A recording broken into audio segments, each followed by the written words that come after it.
Quindi direi che si può partire. Okay. Allora, sono tutti dentro, io non vedo nessuno nella mia galleria, sono tutti attivi? Filippo? Sì. Tu li vedi? Sì, beh, vedo chi ha la telecamera accesa. Ah, eccola qua, aspetta che guardo anch'io. Ah, bene, così vedo. Sono tutte mezze chiuse però le telecamere, vedo. Beh, insomma, dopo quello...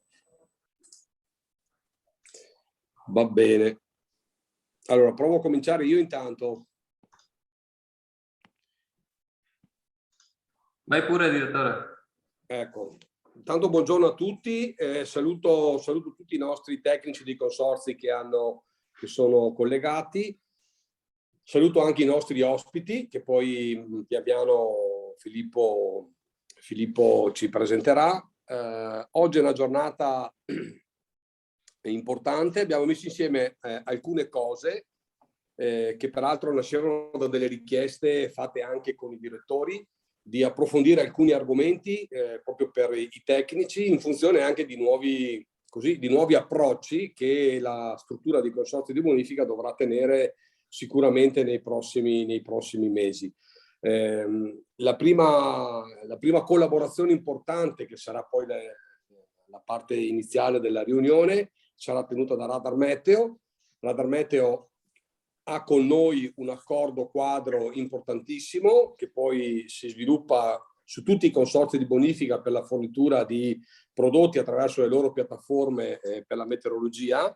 Peraltro ormai è un partner importantissimo non solo per i consorzi di bonifica ma anche per tutto il mondo agricolo, quindi noi siamo ben orgogliosi di averli vicini a noi in questo percorso di accompagnamento e di fornitura poi anche delle tecnologie.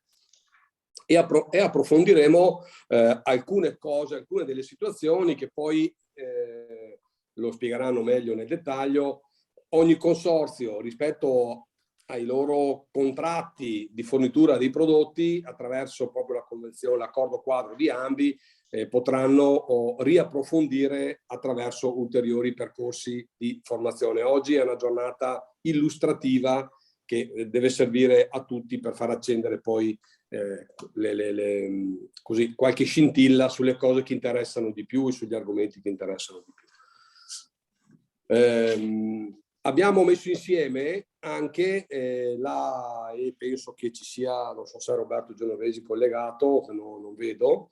No, non ancora.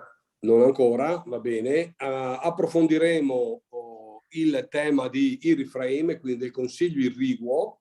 Anche qua è un rapporto strategico che Ambi oramai ha messo in campo da anni con il consorzio CER e con Agronica, che è la fornitrice del supporto informatico che per il consiglio irriguo.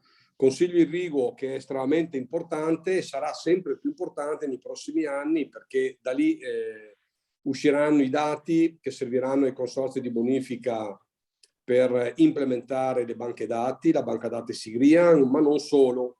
Oggi avere conoscenza approfondita e puntuale di quello che sono i consigli irrigui e quindi dall'altra parte l'utilizzo della risorsa da parte delle culture ci pone in una situazione migliore in termini di conoscenze nel momento che dovremo affrontare, per obbligo e di impegno che abbiamo preso con l'autorità di bacino, i piani della siccità, che sono piani, tra virgolette, emergenziali che dovrebbero far scattare alcune situazioni al manifestarsi di scenari come quelli che abbiamo quest'anno. I tempi che ci siamo dati sono di qualche anno per l'elaborazione dei piani della siccità, delle linee guida, quindi ecco, le conoscenze sono estremamente importanti, quindi sono tutti elementi che si inseriscono all'interno di un nuovo approccio che dobbiamo avere nell'uso della risorsa idrica. Poi finiremo e termineremo con l'illustrazione a tutti voi di quello che sono i risultati, peraltro è una presentazione che abbiamo già fatto ai direttori, per quanto riguarda tutto il lavoro dei servizi ecosistemici, fondamentale, importantissimo, che sarà la base per affrontare il nuovo percorso per il rinnovo delle derivazioni, che so che è il lavoro appunto sui servizi ecosistemici a cui tutti voi avete lavorato l'anno scorso insieme e con coordinamento di Filippo e con l'ingegner Fiume, che penso che sarà collegato anche lui stamattina. Sì, è già collegato. È già collegato, che saluto. Ecco, questo... niente, ecco, io non penso che non ho altro, un secondo, non ho altro da aggiungere, se non salutare, perché mi sono dimenticato, Massimo Crespi, che è praticamente il nostro grande punto di riferimento per quanto riguarda Radar Meteo, che poi penso che prenda la parola anche lui per salutare tutti voi. Ecco, vi ringrazio e buon lavoro. Intanto vi seguo. Buongiorno a tutti. Vado io allora. Sì, prego. Buongiorno. Allora, grazie Andrea e buongiorno a tutti. Penso che con la maggior parte di voi ci conosciamo anche personalmente e con alcuni anche da molti anni, diciamo. Comunque volevo prendere 10 minuti questa mattina perché diciamo il mondo dei consorzi di bonifica è uno dei mondi più importanti sia per la gestione del territorio che per quella che è la nostra visione della meteorologia. Però voglio subito iniziare col darvi un'informazione. Cioè, qual è stato il maggior utente di servizi meteorologici quest'anno, di dati meteorologici, cioè di servizi professionali? Sono state le assicurazioni. Le assicurazioni ci hanno inoltrato più di 1 milione di richieste. Ecco, questo è un segnale che ci sta raccontando come sta cambiando la meteorologia, che è quello che io vorrei raccontarvi adesso in 10 minuti. Cioè, cos'è diventata la meteorologia oggi nella società? Quindi abbiamo le assicurazioni, abbiamo il mondo finanziario, che è molto presente, abbiamo poi i grandi classici, che siete voi, consorzi di bonifica, a cui unirei il mondo delle utility, diciamo che anche loro sono in crescita sotto questo utilizzo, e poi solo dopo abbiamo il mondo energetico, Enel, Terna e così via, e poi abbiamo infine quelli che usano il servizio meteorologico as is, si dice, cioè i dati del servizio, cioè quelli che vogliono le previsioni. Quindi abbiamo le autostrade, gli aeroporti, questi mondi qui. Ma noi col mondo dei consorzi siamo interessati alle previsioni, ma soprattutto ai dati, cioè alla grande riscoperta di quello che è il dato meteorologico. Provo a condividervi lo schermo per raccontarvi sinteticamente questa storia. Cioè la meteorologia al tempo del digitale. Cos'è diventata? Ecco, questo deve essere... Cioè, mi farebbe piacere che fosse un quadro di riferimento in quella che è un contesto per quelle che sono poi le attività che voi andate a svolgere in maniera diretta. Adesso ovviamente non so andare avanti con il coso qua, vediamo se riusciamo ad andare giù. Eccolo qua, sì. La meteorologia al tempo del digitale, cioè siamo passati da quella che era la stazione meteorologica e non sono molti anni, ad un'altra cosa che è la copia digitale dell'atmosfera che vedremo dopo. Il primo passaggio, quindi la stazione meteorologica è sempre stata il nostro oracolo. In termine assicurativo, nei contratti assicurativi viene definita come oracolo, cioè non è una battuta. Questo oracolo non ha per niente perso il suo valore, cioè chi ha reti di monitoraggio, come avete spesso voi, hanno tutta la loro importanza e il loro rilievo, cioè tutto quello che vi dirò sinteticamente adesso è un castello che si costruisce attorno alla stazione meteorologica, quindi non la banalizziamo, ecco. Anzi, adesso siamo passati comunque dalla stazione a quello che noi chiamiamo insieme osservativo, cioè abbiamo sensori diversi, di tecnologie diverse, che danno dati diversi che vanno integrati tra di loro. Quindi abbiamo le stazioni, abbiamo i radar, abbiamo i satelliti, abbiamo i lidar, abbiamo le reti per la misurazione dei fulmini, eccetera. Tutti strumenti che, non so, la stazione misura i millimetri di pioggia, il radar invece ci dà i decibel della riflettività della pioggia, il satellite ci dà anche una misura di carattere indiretto. Cioè sono tutte misure che hanno delle storie diverse che noi riuscendo ad integrarle, le mettiamo in una situazione di taratura complessiva che ci portano ad avere un sistema di monitoraggio, devo dire, molto avanzato, insomma, come voi sapete bene.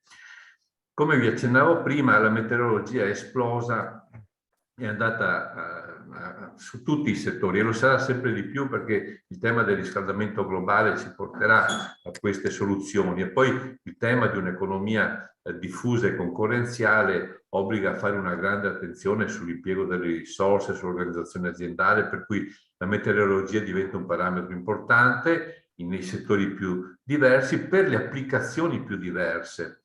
E quando dico applicazioni più diverse, dico proprio che noi non sappiamo neanche per cosa tanti la usano, perché poi dentro ad ogni mondo c'è un'esplosione che noi spesso non conosciamo. Noi dobbiamo però limitarci a dare un dato di qualità, e dopo sarà l'analista di quello specifico settore, lo statistico che lavora in India o in Cina, che saprà come elaborare il nostro dato nella sua logica.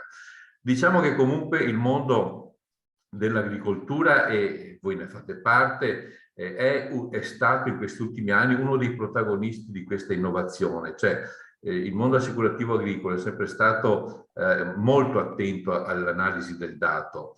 Diciamo, mentre il mondo del consorzio impiegava di più il dato per uno scopo di carattere irriguo o idrologico o idraulico, il mondo della gestione del rischio agricolo ha sempre avuto questa tradizione di impiego del dato come tale, e delle sue proiezioni, e quindi è sempre stato attivo nella ricerca di nuove soluzioni per quanto riguarda l'elaborazione del dato meteorologico. Il grande cambiamento di questi anni, che tocca tutti noi in tutte le nostre attività, si chiama digitale.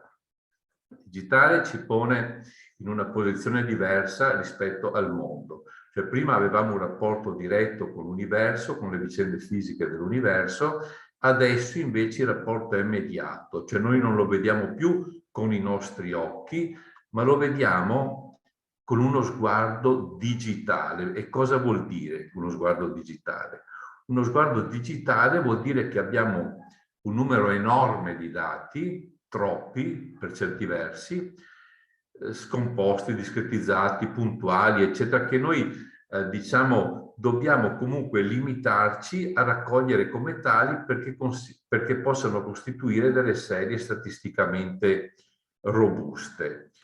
Cioè abbiamo una infinità di dati, per ognuno dei quali noi dobbiamo trovare un match, cioè un livello di astrazione, si chiama così il termine, diciamo, tecnico, meglio epistemologico, che corrisponda a quello che è il nostro uso. Sono troppi, sono troppo pochi, non lo so, devo andare a sintonizzarmi sul punto esatto in cui trovo il match con le mie esigenze. Ma la meteorologia mi dà quindi uno scenario, tra virgolette, infinito di possibilità. Sta a me poi scegliere quella che mi è necessaria. A questo punto, quindi, il dato è diventato uno strumento fondamentale, cioè c'è un ritorno al dato. Cioè, siamo andati sui satelliti, sulla Luna, eccetera, ma torniamo a quale dato? L'unico dato misurato è quello della centralina, cioè ritorniamo al fatto che questa costruzione, come vi dicevo, questa costruzione lavorativa va bene perché ha un punto di dato certo, cioè non vive di modelli, ha un dato certo e sono i millimetri o i gradi misurati dalla stazione. Cioè tutta questa proiezione parte sempre dal dato misurato dalla stazione meteorologica, che fornisce il cardine di quella che si chiama rappresentatività del dato meteorologico, cioè le caratteristiche per cui questo valore può essere esteso in maniera, diciamo, a tutte le applicazioni possibili. Il dato che noi abbiamo scelto nel nostro lavoro ha tre caratteristiche. Noi abbiamo scelto di lavorare, dico, come Radar Meteo, i dati che forniamo ai consorzi, che forniamo a tutti, utilizziamo solamente i dati a norma, secondo la WMO, Organizzazione Meteorologica Mondiale, i dati ufficiali, cioè quelli delle ARPA, dell'aeronautica, eccetera, su cui non andiamo neanche a discutere, li sentiamo come tali, e il dato certificato. Dico certificato perché oramai anche molti consorzi stanno certificando le loro stazioni. Questo è un passaggio importante perché spesso vengono spesi centinaia di migliaia di euro per fare una buona rete di monitoraggio, e a volte per alcune piccole cose questa non viene portata a valore, non è certificabile perché sono cresciuti i pioppi a fianco del pluviometro, perché è stata messa vicino ad un campo dove si fanno delle ratture che intasano il pluviometro, perché soprattutto l'ubicazione non è l'ideale o la sensoristica è stata applicata in modo un po' raffazzonato, oppure l'elaborazione dei dati non è adeguata alla norma VMO, non sono orari, oppure vengono trasmessi con modalità strane, ecco, diciamo. Quindi con poco, siccome voi operate con le stazioni meteorologiche in un ambito professionale, cioè un mondo che conoscete, non è un mondo terzo che vi arriva in casa in un outsourcing, ecco, io richiamo la vostra attenzione all'esigenza di dare un'occhiata sempre a questa rete e di fare quei piccoli sforzi che possano portarla a valore, cioè a certificato. Questo insieme di considerazioni ci porta ad un dato rappresentativo e noi diciamo anche condiviso, nel senso che lo vogliamo considerare un dato terzo, cioè un dato serio, diciamo. Questa è una valenza abbastanza importante nella meteorologia probante, cioè quella che lega un po' i discorsi assicurativi e finanziari. Raccolto un buon dato, anzi passo subito, poi ritorno su questo. Ecco, quindi il dato ricorda un po' la prima epoca degli espressionisti francesi, cioè qui abbiamo Seurat in un quadro storico che è all'inizio del pointillisme, si chiama, del puntualismo. Cioè noi abbiamo una visione d'insieme nella prima immagine a sinistra dell'isola della Grande Jatte, ma se andiamo ad ingrandirla vediamo che Seurat l'ha realizzata con un insieme, diciamo, infinito di punti, cioè ogni dato meteorologico oggi ha queste caratteristiche, cioè è un dato che rappresenta un punto ma anche un insieme, soprattutto è un dato ricco di metadati ed è un dato vettoriale, cioè è un dato che contiene in sé tutte le informazioni per cui è ad alta definizione, per cui possiamo portarlo in qualsiasi contesto statistico. Una volta che abbiamo ottenuto questo tipo di dato, qui torno indietro, allora lo possiamo impiegare in quella che è la chiave delle elaborazioni, che è la rianalisi o analisi retrospettiva, cioè mettiamo tutti i dati, radar, satelliti, stazioni, eccetera, in un, diciamo, calderone. Come vedete qui abbiamo stazioni, radar, satelliti, e all'utente li ridiamo in una griglia ordinata, cioè l'utente si ritrova un dato su ogni chilometro quadrato di territorio, perché lui non può andare a perdersi dietro una stazione o un radar, poi magari la stazione il mese scorso non andava, bisognava cercare i dati di un'altra, in questi ammenicoli di carattere tecnico. Lui deve avere un dato che sia statisticamente robusto, cioè credibile, condivisibile e soprattutto rappresentativo. Ecco che quindi in quel momento riusciamo a inserirlo, a sovrapporlo in una griglia che va sui territori e può venire e costituisce dei dataset che sono impiegabili per qualsiasi tipo di impiego. Ecco, ritorniamo avanti. In questo modo, con le rianalisi, noi riusciamo a coprire tutto lo spazio, a prescindere dalla presenza o meno di stazioni meteorologiche, perché comunque ci sono dei sensori che attingono, più sensori che attingono uno stesso punto dello spazio. E poi la rianalisi copre anche il parametro temporale. E questa è una cosa poi molto importante, soprattutto in prospettiva. Abbiamo uno storico consolidato di 30 anni con dati orari, deve essere con dati orari. Questo è importante perché voi sapete che l'unità di misura climatologica sono i 30 anni. Su un buon storico poi possiamo costruire delle linee di tendenza che ci portano ad una conoscenza accettabile di quelle che sono anche le prospettive future, delle evoluzioni climatiche future.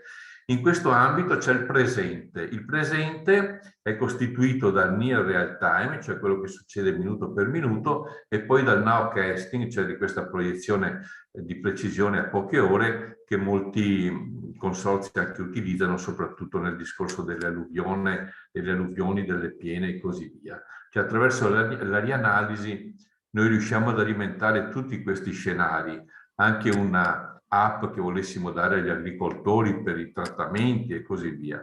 C'è un dato che si presta a molte applicazioni e sono oramai, diciamo, alla fine della presentazione. Quello che noi vogliamo quindi costruire e a cui ci stiamo avvicinando è la copia digitale dell'atmosfera, cioè siamo passati da una stazione meteorologica che occupava un punto, il quale punto copriva 100-150 km quadrati, ad una rappresentazione digitale dell'atmosfera che ci fornisce un'informazione in Italia, consideriamo, di 1 chilometro quadrato. Un po' per tutte le applicazioni consideriamo che il chilometro quadrato sia la buona misura di riferimento. Ecco, detto tutto ciò, abbiamo percorso quindi il digitale. Adesso, in conclusione, noi facciamo un passo indietro e torniamo all'analogico. Cioè, qui il concetto, diciamo, filosofico, se mi permettete di usare questo aggettivo, è quello che il digitale è un nostro strumento. Cioè, noi non siamo digitali. L'uomo è un essere analogico, ha un cervello, un approccio che si basa sulle analogie, e quindi dobbiamo vedere quello che vi ho raccontato adesso come un nostro strumento che dobbiamo asservire a quella che è la nostra visione del mondo, che sono poi le cose che ci servono, perché passare quindi dal mondo digitale, che è un mondo di indifferenze, è un mondo, chiamiamolo robotico, un mondo che non fa differenza al proprio interno, passiamo al mondo delle diversità, che invece è il mondo dell'uomo, il mondo nostro, è il mondo su cui voi dovete risolvere i vostri problemi, e per cui il digitale, con questa sua costruzione logica, però è in grado di aiutarvi. Ecco, io volevo raccontarvi questa breve storia e vi ringrazio molto dell'attenzione.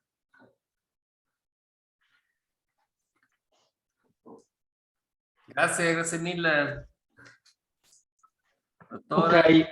Ok. Filippo, adesso guida tu. Sì, io credo comunque di lasciare la parola in casa alla Darmeteo, nel senso che immagino poi che andremo più nella parte operativa, no? con gli applicativi. E quindi Francesco, correggimi, credo che parli direttamente Andrea Chini, esatto. Andrea Sì, Chini, confermo. il dottor Andrea Chini di Radar Meteo e Ipermeteo, che magari sentiamo nominare sempre di più. Magari Introduciamo. Esatto, sì, adesso introdurre anche questo nuovo soggetto, diciamo così, che poi probabilmente nuovo non è, nel senso che penso che in tanti l'abbiano già visto all'opera, e quindi non mi dilungo e lascio la parola ad Andrea Chini. Grazie. Grazie Filippo. Allora un secondo che devo, ho visto che non mi fa condividere lo schermo, devo uscire un secondino e rientro subito. Arrivo subitissimo.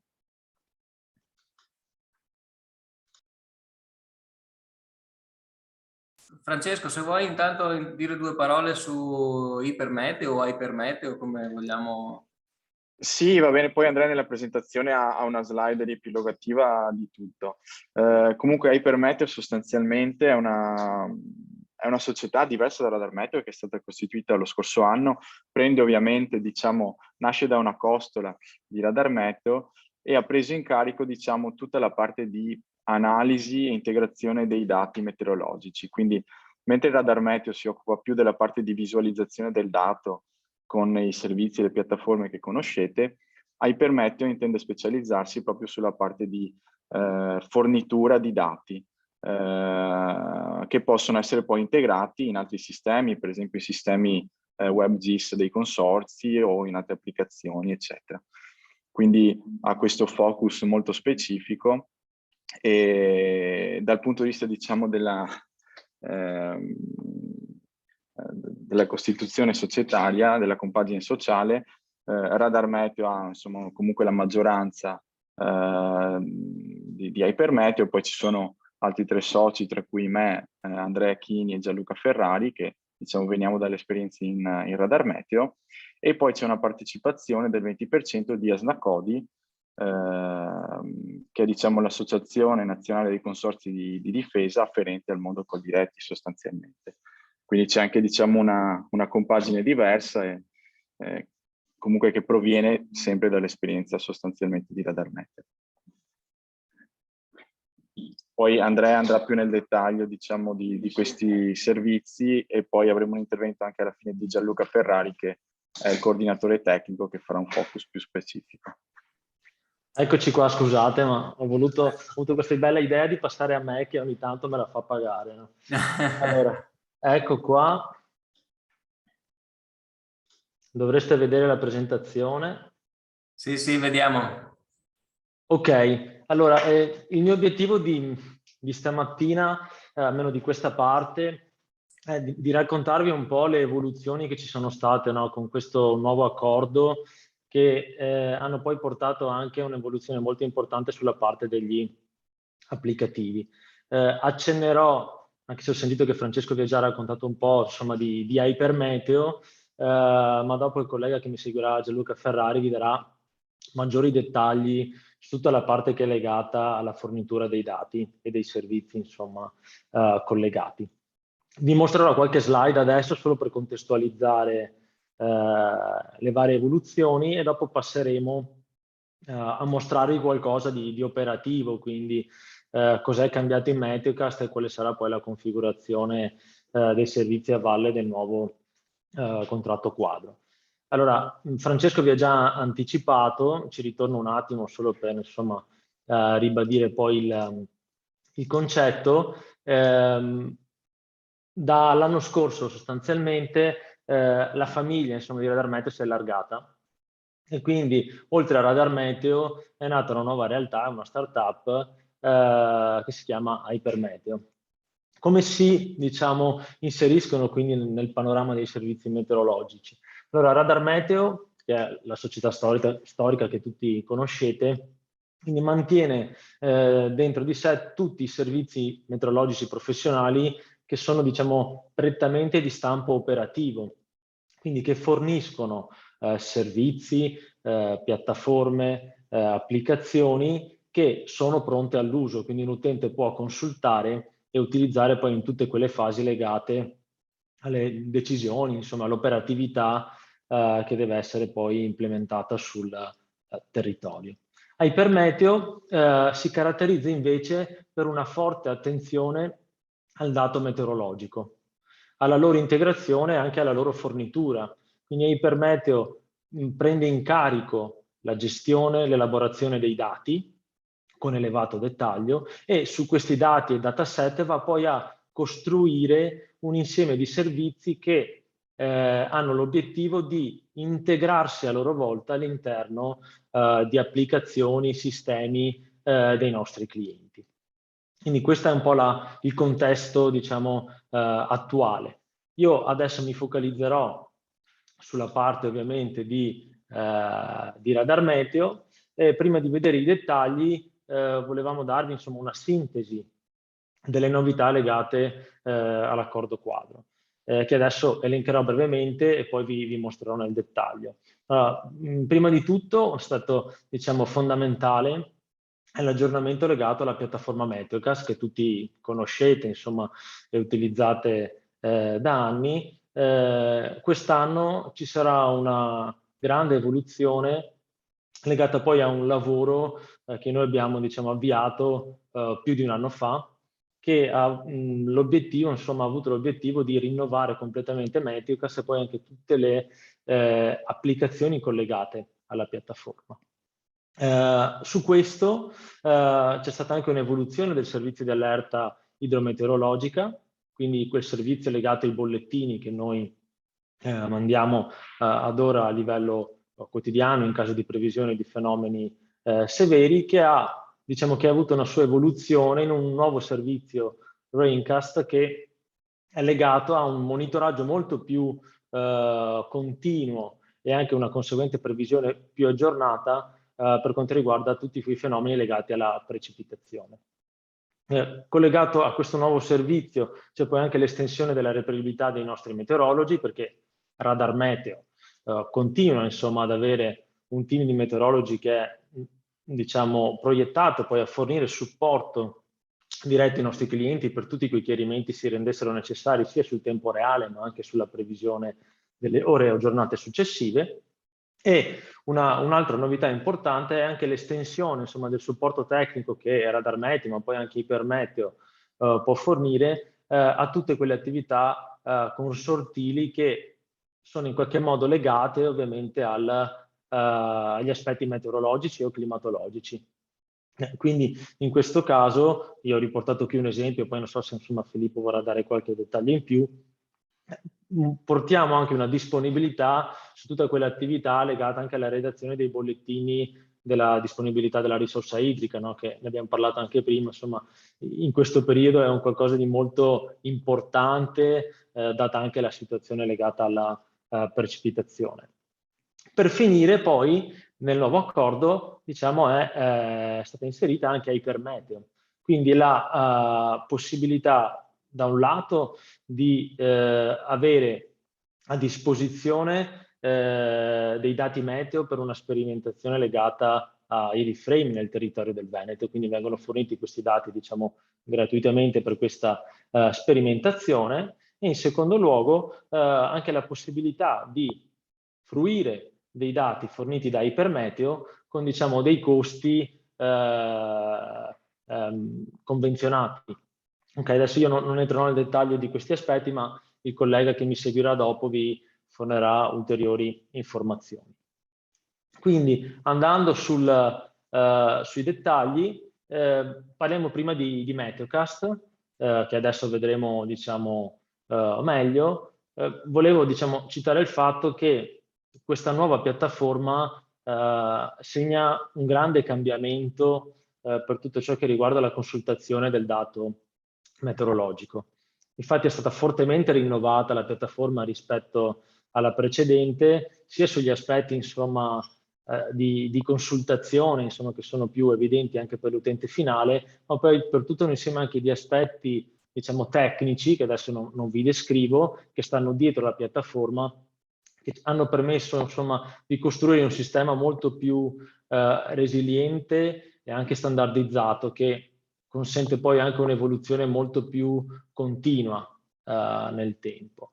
Dal punto di vista poi degli aspetti immediati, dei risultati immediati che potrete anche voi poi ritrovare, sono cambiate molto tutte le funzionalità, la grafica è stata sicuramente rinnovata e poi anche l'esperienza in particolare legata alla consultazione delle varie funzionalità e dei vari applicativi connessi a Metecast. E questo ci ha permesso quindi di avere una maggiore integrazione dei contenuti. In questa slide c'è un breve esempio sul quale dopo ritorneremo, quindi la possibilità di consultare più layer informativi dal punto di vista meteorologico su una stessa mappa.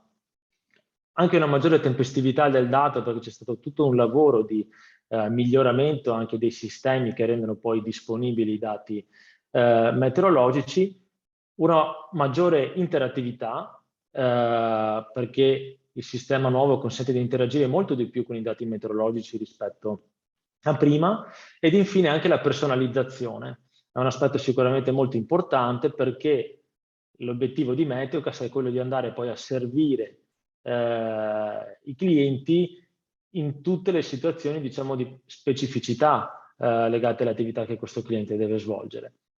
Quindi anche nell'ambito dei consorzi di bonifica la possibilità di personalizzare molto i layer che vengono visualizzati, le informazioni che vengono visualizzate, ma anche poi ulteriori layer informativi che possono essere aggiunti, che se necessario non sono necessariamente layer che hanno un interesse meteorologico, ma possono essere anche layer che aiutano poi gli operatori a contestualizzare meglio quella che è l'informazione meteorologica, che ovviamente rimane l'informazione primaria. Andando avanti, volevo soffermarmi su Raincast, quindi l'evoluzione del servizio di allerta idrometeorologica in questo nuovo servizio. Allora, attualmente quindi il servizio di allerta idrometeorologica è basato su dei bollettini che vengono inviati dai nostri previsori. Sono bollettini ad evento, quindi solo nel caso in cui siano previste precipitazioni nei 3 giorni successivi, e l'aggiornamento è un aggiornamento giornaliero, quindi alla mattina viene inviato il bollettino, a meno che magari non ci fosse poi in previsione qualche fenomeno particolarmente severo nelle ore successive, quindi in quel caso potevano esserci anche degli aggiornamenti durante la giornata. Questo servizio, che ovviamente ha il pregio di basarsi sull'apporto dei previsori, comunque aveva la necessità di avere una evoluzione per quanto riguarda le precipitazioni, perché in particolare nei periodi, diciamo, caldi, quindi primaverili e estivi, i fenomeni temporaleschi sono fenomeni che hanno un'evoluzione molto rapida. E quindi avevamo la necessità di sviluppare un servizio che riuscisse a seguire meglio questa evoluzione. Per questo abbiamo sviluppato Raincast, che è un servizio automatico che va ad integrare i dati di nowcasting radar, quindi il nowcasting che viene generato dalla misurazione del radar meteorologico, con i dati anche del modello previsionale. Quindi quello che io ottengo è un servizio che comunque è una finestra di 72 ore, come il servizio precedente, ma qual è l'aspetto innovativo importante? Che questa finestra continua ad aggiornarsi di ora in ora.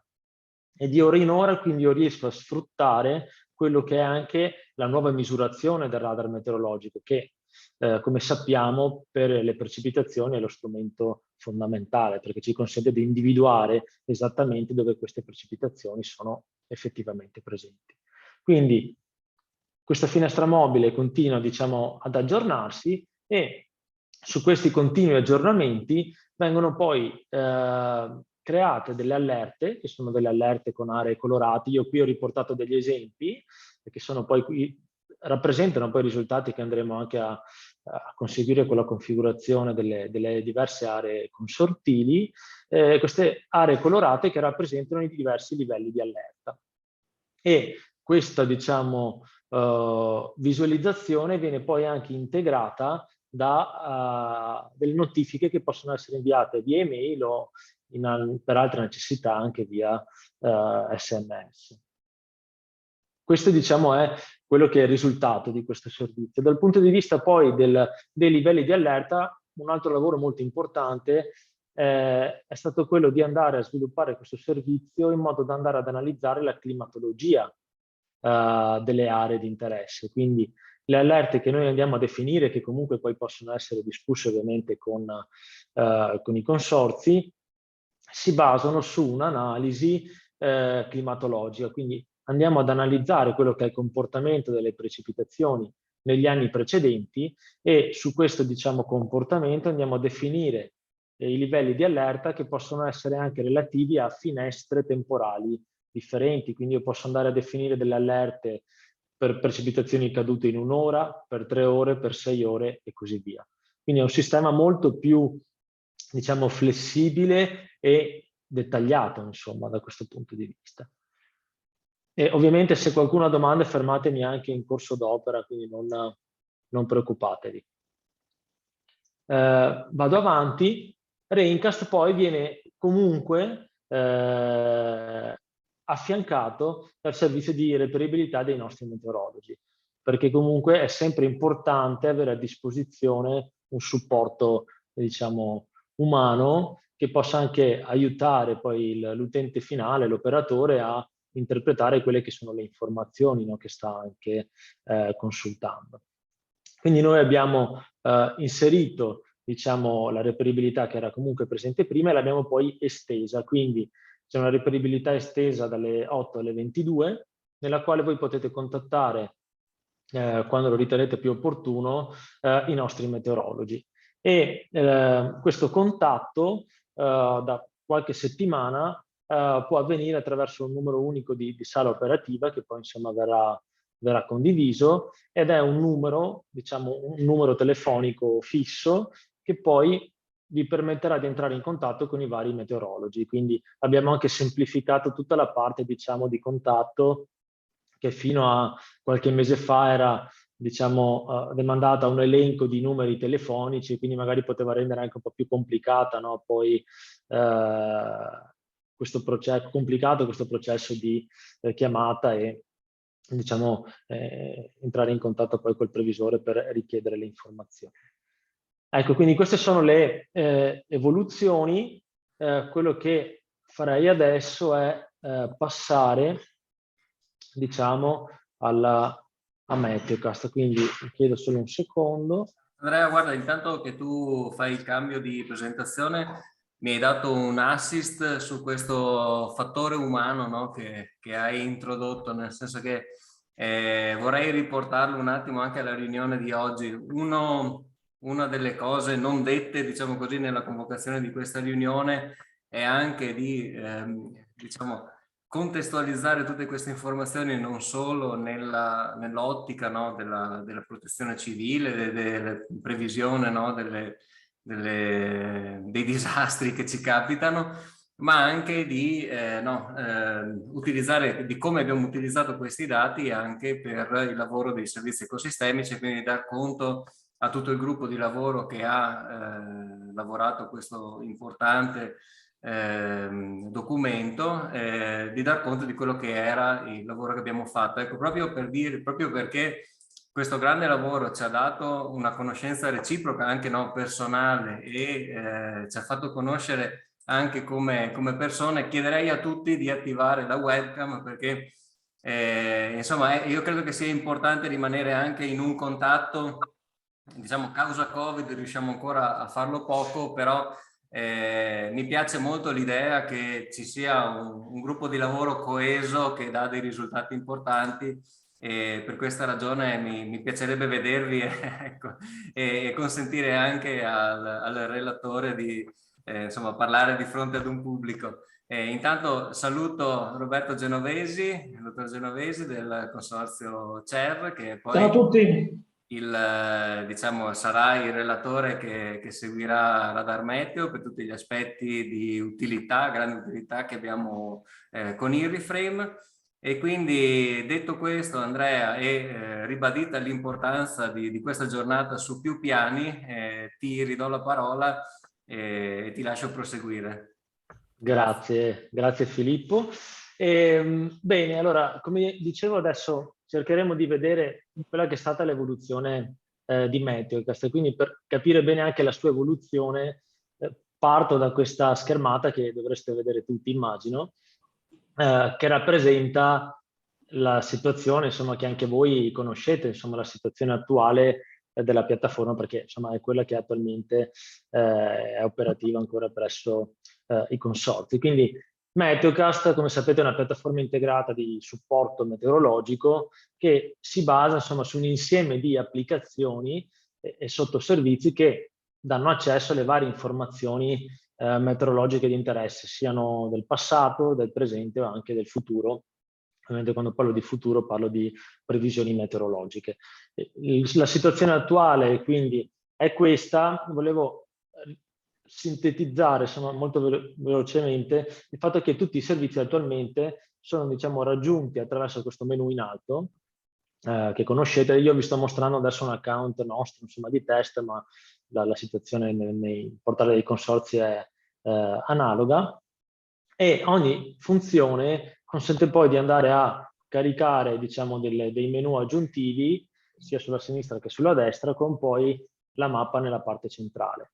Un aspetto, diciamo, importante qual è? Che attualmente, muovendoci di funzione in funzione, quello che io vado a vedere nella parte centrale, insomma, della piattaforma può anche cambiare, no? Come esperienza utente. E per alcuni servizi era poi anche necessario un ulteriore livello di autenticazione. Quindi come tutti insomma sapranno, c'è quel bellissimo file delle credenziali dove c'è una bella lista di credenziali per poi accedere a tutti i servizi. Ecco, quindi questa è la situazione attuale. Quindi partendo da questo, noi ormai più di un anno fa abbiamo pensato insomma di rivedere completamente la piattaforma, sia dal punto di vista insomma del codice, ma quello è un aspetto per voi secondario, ma soprattutto poi anche per l'aspetto insomma di consultazione, quella che viene poi definita esperienza utente, no? Quindi l'esperienza che l'utente ha nell'utilizzo del servizio. Quindi mi sposto adesso nella nuova versione che è già diciamo operativa e che stiamo diciamo finendo di completare per poi portarla in produzione anche sui consorzi. Quello che intanto vediamo è che cambia proprio anche la parte di accesso. Io prima sul Meteocast diciamo attuale non ve l'ho fatto vedere, comunque c'era una finestrella con username e password che però non era diciamo completamente esaustiva per tutti i servizi. In alcune situazioni, mi ripeto, bisognava utilizzare ulteriori credenziali. Quello che abbiamo fatto adesso è creare un'unica pagina di autenticazione nella quale noi andiamo a inserire username e password e viene effettuato l'accesso. Prima di andare avanti, volevo segnalare che cambia anche poi il processo in qualche modo di autenticazione e anche di attivazione degli account, perché per quanto riguarda l'attivazione, il sistema diciamo, è stato in qualche modo automatizzato, quindi in funzione della necessità poi di creare nuovi utenti, noi andiamo ad inserirli automaticamente, vengono poi inviate le credenziali per effettuare il primo accesso e per quanto riguarda l'autenticazione, la nostra idea è quella di procedere con la nuova piattaforma con un'autenticazione che diventa personale, quindi un consorzio non avrà più un account unico generale, che può essere CD XYZ, ma ogni utente che avrà accesso ai servizi avrà diciamo il suo username e la propria password che potrà anche decidere in autonomia e che potrà resettare se poi per qualche motivo insomma viene dimenticata. Questo anche per seguire un po' quelle che sono le richieste dal punto di vista della sicurezza, no? Dei sistemi anche moderni. Ovviamente, cito anche questo aspetto, se qualche consorzio ha necessità di avere un account unico anche per dei gruppi di lavoro, è qualcosa che possiamo comunque ancora fare. Io adesso vado a inserire un username che non è una mail, anche se la nostra intenzione è quella poi di utilizzare lo username, la mail insomma del consorzio. Vado a inserire la password. Ecco qua, e una volta che io ho inserito le credenziali, viene effettuato l'accesso alla piattaforma. Già qui vedete che la grafica è cambiata, quindi c'è un'organizzazione dei contenuti, che poi adesso vedremo nel dettaglio, diversa. E vediamo adesso un po' insomma di aspetti. Allora, partiamo un po' dalla consultazione generale. Quindi adesso la mappa che vedete rappresenta diciamo il fulcro, no? Della consultazione dei dati meteo, perché i dati meteorologici sono dei dati poi georeferenziati, quindi sono dei dati che sono riferiti al territorio. Qui non vedete diciamo personalizzazioni particolari al momento, ma ogni consorzio avrà poi un suo zoom, no? Automatico sull'area di interesse con anche la visualizzazione dei confini o delle aree poi di interesse nelle quali poi poter sovrapporre anche i dati meteo. Allora, per quanto riguarda la mappa, a parte diciamo, i movimenti classici insomma, delle mappe tipo Google Maps, ci sono insomma, dei nuovi elementi sicuramente interessanti. Allora, il primo è che io adesso posso anche cercare le località, quindi io se sono interessato ad andare a vedere cosa sta succedendo in un punto del territorio posso andare a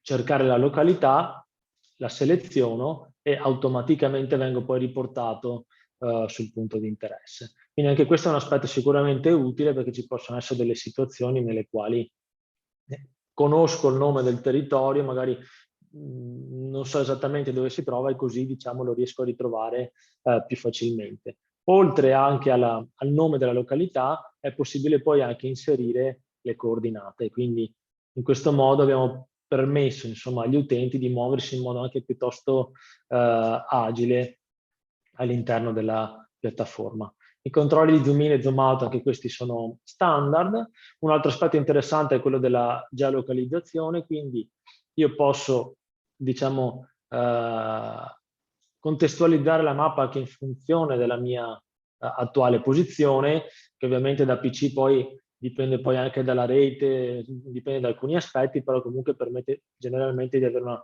geolocalizzazione corretta. Vedete adesso qui il sistema mi ha geolocalizzato in questo punto, che è dove effettivamente mi trovo adesso, quindi qui c'è la sede della nostra sede, insomma, principale, e ovviamente da dispositivo mobile il tutto è molto più legato alle tematiche legate anche al GPS. Oltre a questi, diciamo, aspetti basilari nella consultazione, diciamo, della mappa, poi ci sono anche delle novità legate alla tipologia di mappa che io vado a consultare. Quindi i dati meteo possono essere visualizzati su tipologie di mappe differenti.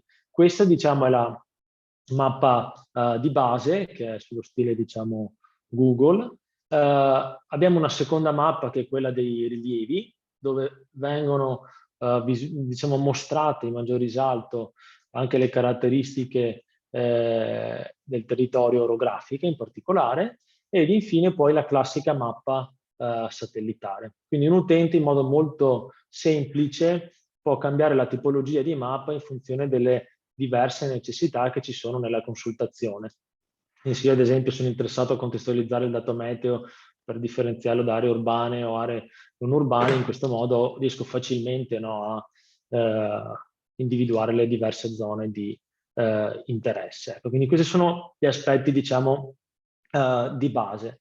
Vedete che poi io posso interagire con la mappa, ovviamente finché non ho dei dati meteo caricati non ho informazioni particolari se non la località e le coordinate, che anche questo può essere, diciamo, un tool in qualche modo interessante. E direi adesso, insomma, di passare a vedere un po' più in dettaglio l'organizzazione dei contenuti e quindi anche quella che è la nuova esperienza utente. Allora io torno qui, anche così un po' più facilmente consultabile.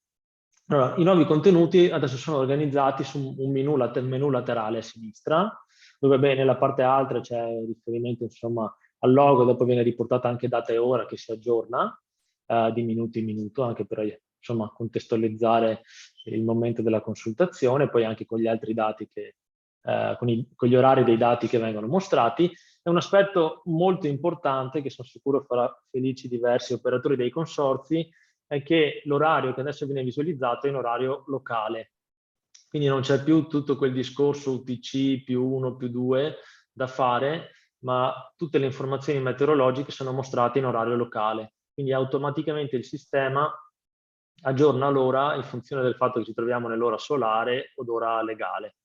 Magari questa cosa tra un po' cambierà, ogni tanto parlano di usare, diciamo, un unico fuso, ma detto questo il sistema è già automatico e quindi i dati che vedete sono sempre riportati con un dato in ora locale. Detto questo, i contenuti sono stati riorganizzati per rappresentare quello che è il flusso di consultazione del dato meteorologico. Quindi abbiamo cercato di riportare il dato sostanzialmente su 3 aree principali. Quindi l'archivio, per chi ha interesse di andare a vedere cosa è successo, no, indietro nel tempo, il tempo reale per capire cosa sta succedendo adesso, ed infine la previsione, quindi capire cosa potrà succedere nelle ore successive o nelle giornate successive. In questo modo pensiamo che si riesca, diciamo, a indirizzare meglio la consultazione dell'utente rispetto alle necessità che può avere, perché un'assicurazione 3/4 delle volte va su archivio perché vuole andare a capire cosa è successo nel passato, mentre operatori del consorzio possono generalmente utilizzare tempo reale e previsione perché mi interessa di capire cosa succederà, ma in alcune situazioni sono anche interessati a capire cos'è successo. Quindi questi sono, diciamo, i contenuti principali che sono poi legati anche alla visualizzazione di informazioni su mappa, sia informazioni, diciamo, chiamiamole raster, quindi mappe vere e proprie, sia informazioni puntuali, alle quali poi abbiamo aggiunto delle voci ulteriori che sono legate da una parte a servizi aggiuntivi, che possono essere insomma di varia natura, e poi anche una parte di supporto operativo, dove all'interno ci sono quei servizi che noi facciamo rientrare all'interno di questa categoria. E possono essere ad esempio Meteo Trigger, che è il servizio legato alle richieste di report o relazioni. Per finire abbiamo delle aree qui in fondo, una dove ci sono le impostazioni, perché abbiamo inserito anche questa nuova, diciamo, area della piattaforma nella quale l'utente potrà effettuare delle attività, e poi la parte, diciamo, di supporto, dove attualmente abbiamo riportato diciamo, il disclaimer, e ci sono poi i contatti, e mano a mano andremo ad aggiungere anche ulteriori funzionalità legate poi alla visualizzazione della documentazione di interesse sostanzialmente.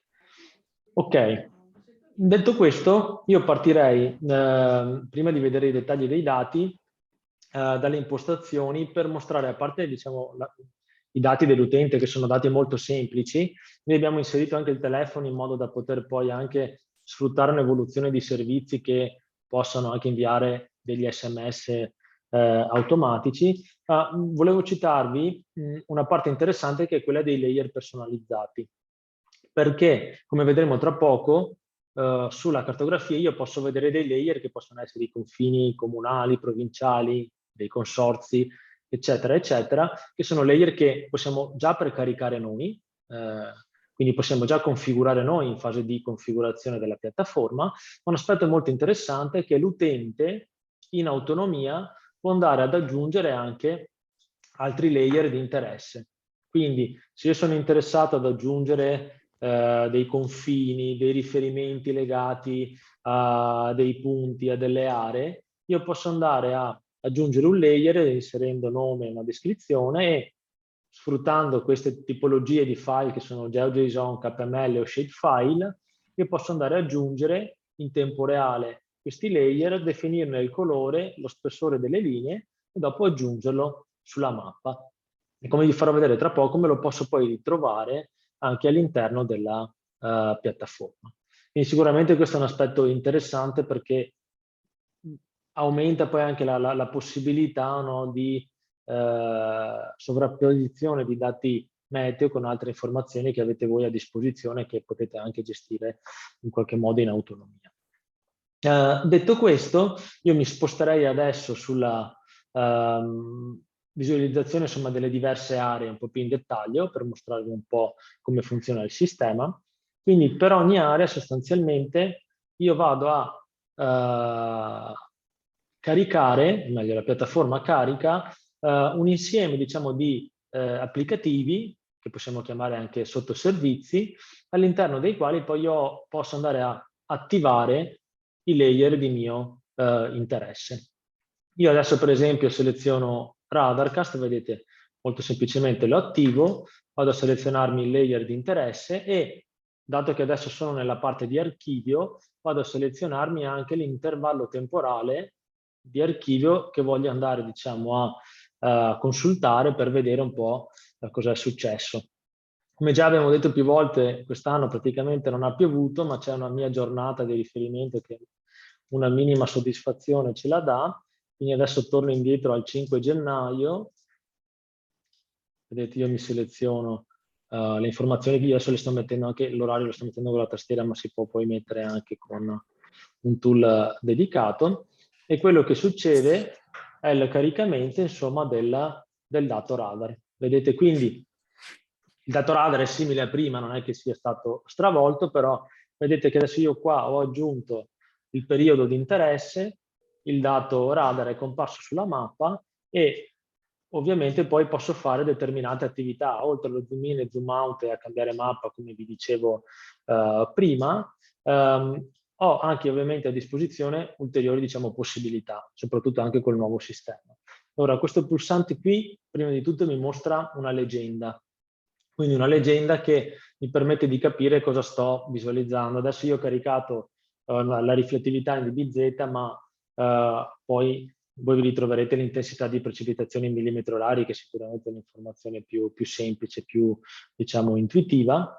E la leggenda, aspetto molto importante, oltre a darmi queste informazioni in modo, diciamo, statico, visivo, ha anche una sua interazione, perché chi si ricorda magari SMM e SD, quindi la prima versione della piattaforma che era stata fornita ai consorzi, c'era anche una certa interazione con la parte di colori, e abbiamo reintrodotto questa possibilità. Vedete, cliccando su questi occhietti io vado a nascondere le colorazioni che non mi interessano e vado a focalizzare il mio interesse su precipitazioni che hanno un'intensità più elevata. Vedete? Io adesso ho mantenuto dal giallo in su, ma ci sono interessato ad esempio da rosso in su, perché so che possono essere collegate a grandinate o precipitazioni intense. Tiro via anche le colorazioni sotto il rosso, vedete, vado a focalizzarmi solo su delle aree di particolare, diciamo, interesse. Quindi questo è il primo aspetto sicuramente interessante. Io adesso torno indietro, riabilito tutti i colori.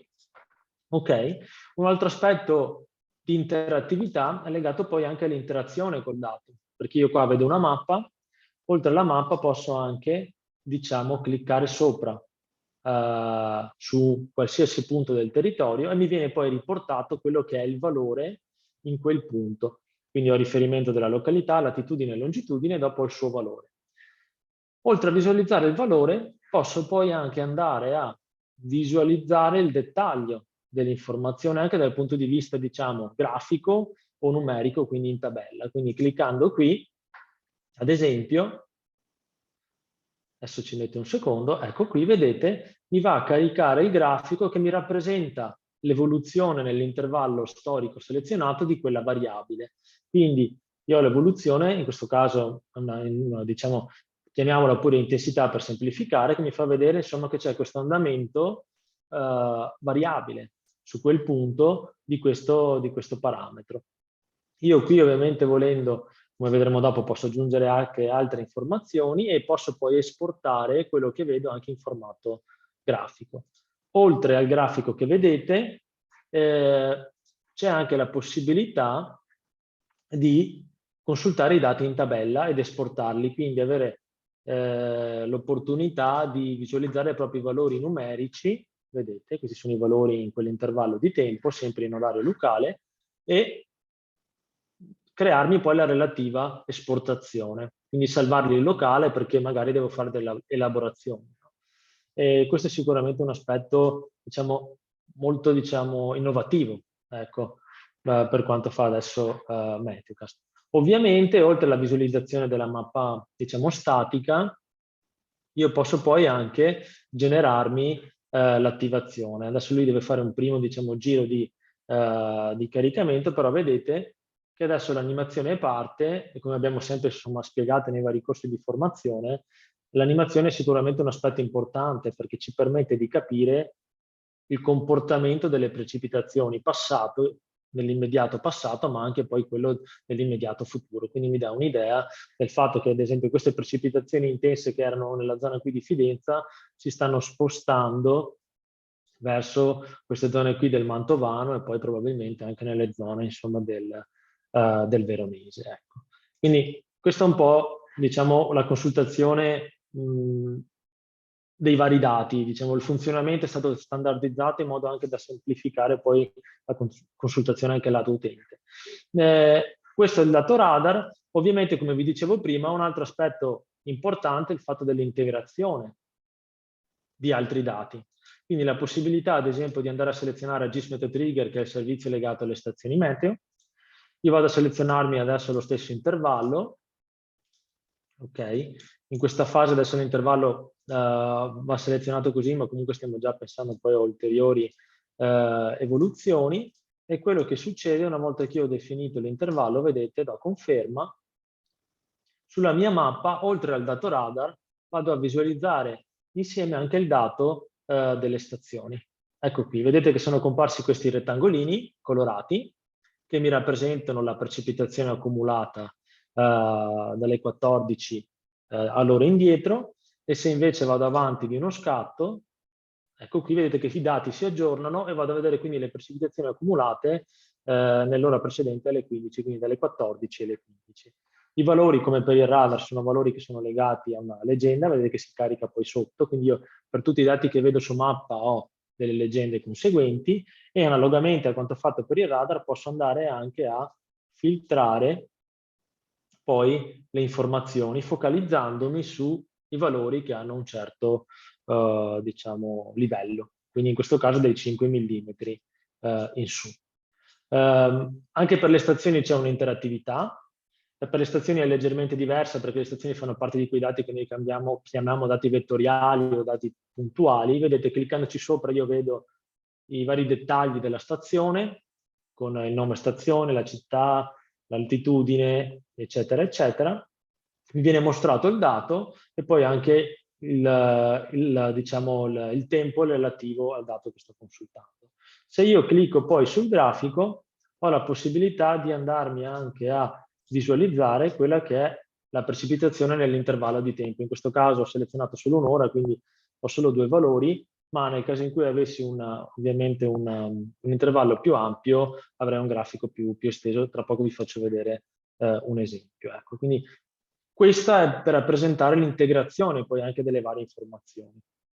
Un aspetto importante, adesso nella dimostrazione che vi sto facendo vedere, l'utente va a attivare lui dei dati, quindi deve essere proattivo anche in una prima fase.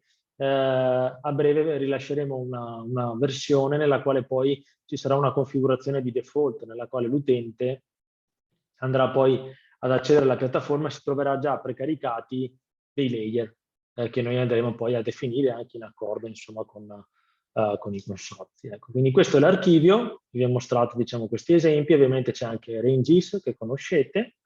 Quello che faccio adesso è passare al tempo reale per farvi vedere un paio di aspetti. Allora, ovviamente oggi, guardando fuori, il tempo è bello stabile, quindi di precipitazione non c'è sicuramente niente, però io adesso ho caricato il radar, vedete, che anche qui è riportato in ora locale, c'è anche un'informativa passando sopra col mouse che vi informa di questo. I dati radar sono legati sempre ai dati del Dipartimento di Protezione Civile e vengono aggiornati ogni 5 minuti, quindi c'è un aggiornamento piuttosto serrato. Adesso vedete che il ritardo è poco più di 10 minuti, insomma, che è il ritardo standard di produzione del dato. Oltre al radar, ovviamente, come vi dicevo, posso anche caricare le stazioni. Carichiamo la temperatura perché è un'informazione più interessante oggi, perché pioggia non ce n'è. Vedete che anche qui carico la temperatura, l'ultimo dato disponibile che è quello delle 9, perché i dati delle stazioni di base caricano di ora in ora, ma nel caso in cui ci siano dati che aggiornano più frequentemente poi possono essere mostrati, quindi il sistema è fatto apposta per questo. Quindi qui vediamo la situazione delle temperature. Volevo solo farvi vedere quello che può essere poi l'andamento anche del grafico. Carico la temperatura, vedete, ecco qui, questa è la temperatura delle 22 di ieri a stamattina, ovviamente ha un andamento con la minima raggiunta insomma nelle ore notturne in questa zona qui anche piuttosto bassa, intorno ai 2 gradi. Un aspetto interessante è che posso andare a caricare anche le altre informazioni, insomma, se disponibili per la stessa stazione. Qui ho caricato, oltre alla temperatura, anche l'umidità relativa, che qui non è ovviamente un dato per voi particolarmente interessante, ma posso fare lo stesso con la precipitazione, insomma, in caso di precipitazione. Quindi vedete come questa interazione sia molto, importante. Sul tempo reale non c'è molto da dire, se non che poi c'è l'aggiornamento automatico, c'è la possibilità anche di aggiornarlo dal punto di vista manuale, e anche qui c'è la possibilità poi di lanciare l'animazione dell'intervallo di tempo definito. Oltre poi al dato su grafico, è sempre presente anche la parte tabellare, zoom un pochino. La parte tabellare consente di visualizzare i dati delle varie stazioni in tabella, con le varie colonne e i dati, insomma, disponibili. Il sistema ti permette anche di definire quante righe per pagina vedere. Io adesso diciamo aumentato a 15 e posso poi muovermi nelle varie pagine, posso ordinarlo ad esempio per temperatura, quindi qui le varie informazioni e così via. Quindi è un'interazione molto anche semplice e intuitiva da questo punto di vista. Passerei adesso alla parte previsionale. Ecco qui, per quindi anche parlare di un cambiamento legato alle previsioni, perché attualmente noi abbiamo da una parte i meteogrammi, da una parte le mappe dei modelli, sono due funzionalità separate, noi le abbiamo integrate sostanzialmente in un'unica funzionalità, previsioni orarie, che permette di andare a consultare un insieme di variabili meteo, che adesso vedete scritte così, ma in realtà poi saranno, diciamo, più intuitive, e la relativa, diciamo, evoluzione nel tempo. Io adesso ho caricato la temperatura, ecco qui, vedete, questa è la previsione di temperatura alle 10 di stamattina, adesso vado avanti alle 11 e la mappa, vedete, di volta in volta si aggiorna.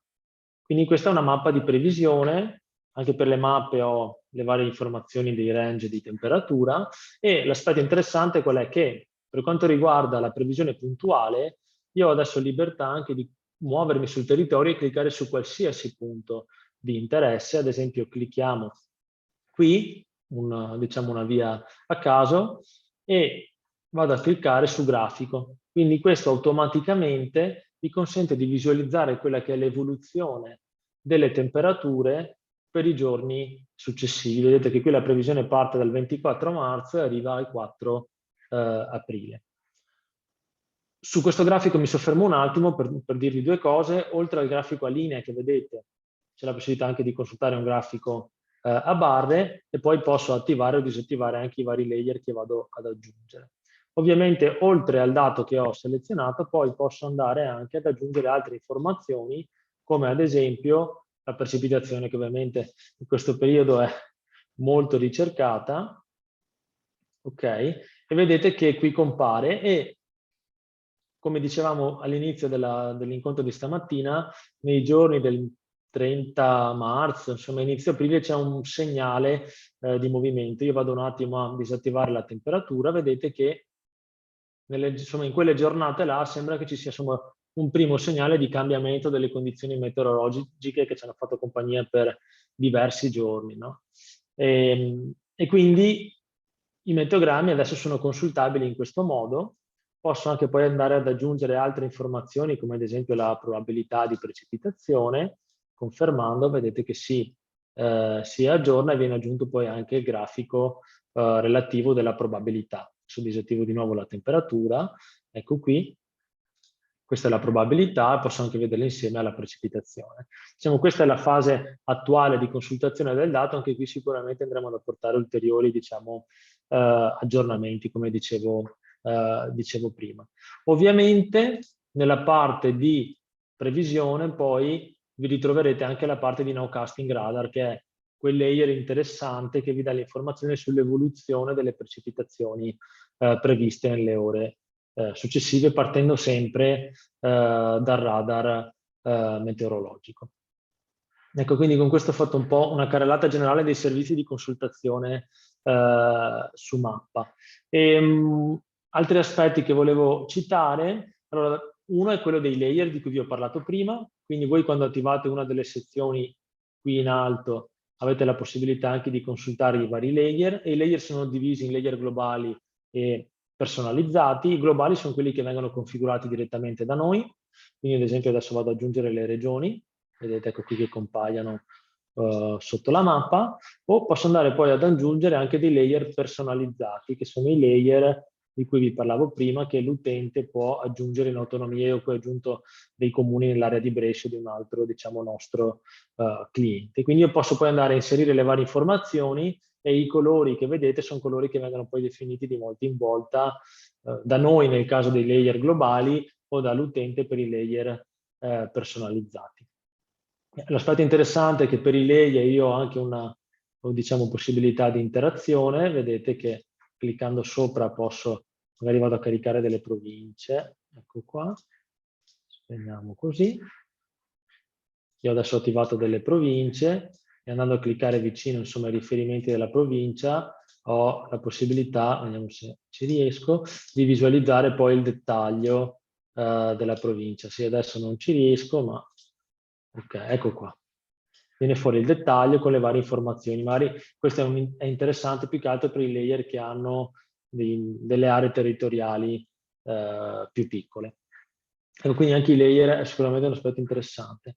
Vorrei finire poi parlandomi insomma delle altre due sezioni che sono i servizi aggiuntivi, dove all'interno andremo ad inserire quei servizi ulteriori che non hanno una consultazione con mappa, come ad esempio la consultazione delle pagine dei vari servizi meteo regionali, quindi qui nel Veneto, ad esempio, in questo caso ho selezionato la parte di reti, quindi sono tutte quelle pagine legate all'ARPA Veneto sulle reti, ma possono essere anche pagine di altro tipo.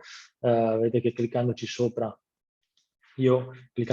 posso andare a, diciamo, visualizzare la pagina, e quindi ho la possibilità di inserire in Meteocast un insieme di link esterni di facile consultazione, e poi ho a disposizione la parte di supporto, diciamo, operativo, dove, come dicevo prima, c'è in particolare per i consorzi, il servizio Meteo Trigger, quindi è il servizio nel quale l'utente del consorzio può andare a richiedere a Radar Meteo l'elaborazione di report o relazioni. Adesso io non faccio tutto il dettaglio della richiesta, però ci sono un insieme di dati da inserire e che permettono di inviare la richiesta, che poi viene presa in carico dai nostri, diciamo, tecnici per l'elaborazione di report o relazioni relative ovviamente a eventi avvenuti nel passato. Quindi se c'è stato un allagamento nella zona di Padova nella giornata X, voi potete inserire tutti i dati relativi alla giornata e alla localizzazione delle problematiche, dopo noi vi andiamo ad elaborare un report che vi trovate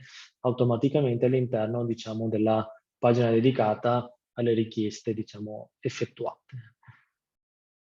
Direi che sono le 10:26, quindi abbiamo già raccontato abbastanza, insomma, di quello che è il sistema. L'obiettivo era quello di darvi una, diciamo, prima infarinatura, no, sulla nuova piattaforma, e come abbiamo già detto prima, poi andremo ad organizzare corsi di ulteriore dettaglio, perché secondo me è sicuramente necessario, con i vari consorzi, quindi ci risentiremo sicuramente, insomma, su questo. Dal punto di vista del rilascio in produzione, l'obiettivo, insomma, di completare, insomma, di arrivare all'attivazione della nuova piattaforma entro aprile compreso, e la nostra idea è quella comunque di mantenere un parallelismo almeno per i primi mesi, diciamo, quindi mantenere la nuova e anche la vecchia attive, in modo da aiutare un po' alla volta tutti gli operatori al passaggio, e poi ci accorderemo, insomma, caso per caso nella chiusura completa, insomma, della vecchia e il passaggio alla nuova. Altro aspetto importante è il tema del mobile, quindi la nuova piattaforma, quello che vi ho fatto vedere sostanzialmente è analogo a quello che vedete sul mobile, perché il link è lo stesso, non ci sono altre credenziali, voi potete accedere poi dal dispositivo mobile, che sia un tablet o uno smartphone. Ovviamente più piccolo è lo schermo, più sarà difficile l'interazione, perché comunque l'informazione di base da consultare è deve essere più semplice ed intuitiva, però insomma è tutto molto, diciamo, responsive, come si dice, quindi si adatta facilmente a qualsiasi, diciamo, dispositivo. Ecco, diciamo, questi sono gli aspetti che volevo citarvi. Volevo vedere se mi ero perso qualcosa, direi di no. A questo punto, Filippo, se sei d'accordo, intanto se ci sono domande sono ovviamente a disposizione, e se volete metterle anche nella chat poi vi rispondo là. Lascerei la parola al collega Gianluca Ferrari per, diciamo, i dettagli riguardanti a tutte le tematiche di Hypermeteo. Sì, mi inserisco un secondo. Ovviamente se ci sono domande, volevo ribadirlo, ecco, l'hai già detto tu, ma se ci sono domande o tramite la chat o tramite l'intervento diretto, ovviamente sentitevi liberi di intervenire. E come dicevi tu, questo, diciamo, è stato un po' un calcio d'inizio di quello che poi potranno essere le iniziative sul singolo consorzio e anche no, su spiegazioni particolari di quelle che possono essere le situazioni singole. Ecco, invito nuovamente ad attivare le webcam perché insomma, credo che sia un valore aggiunto di questo gruppo che si è formato, il gruppo dei servizi ecosistemici, se vogliamo, e di tutto quello che ruota attorno.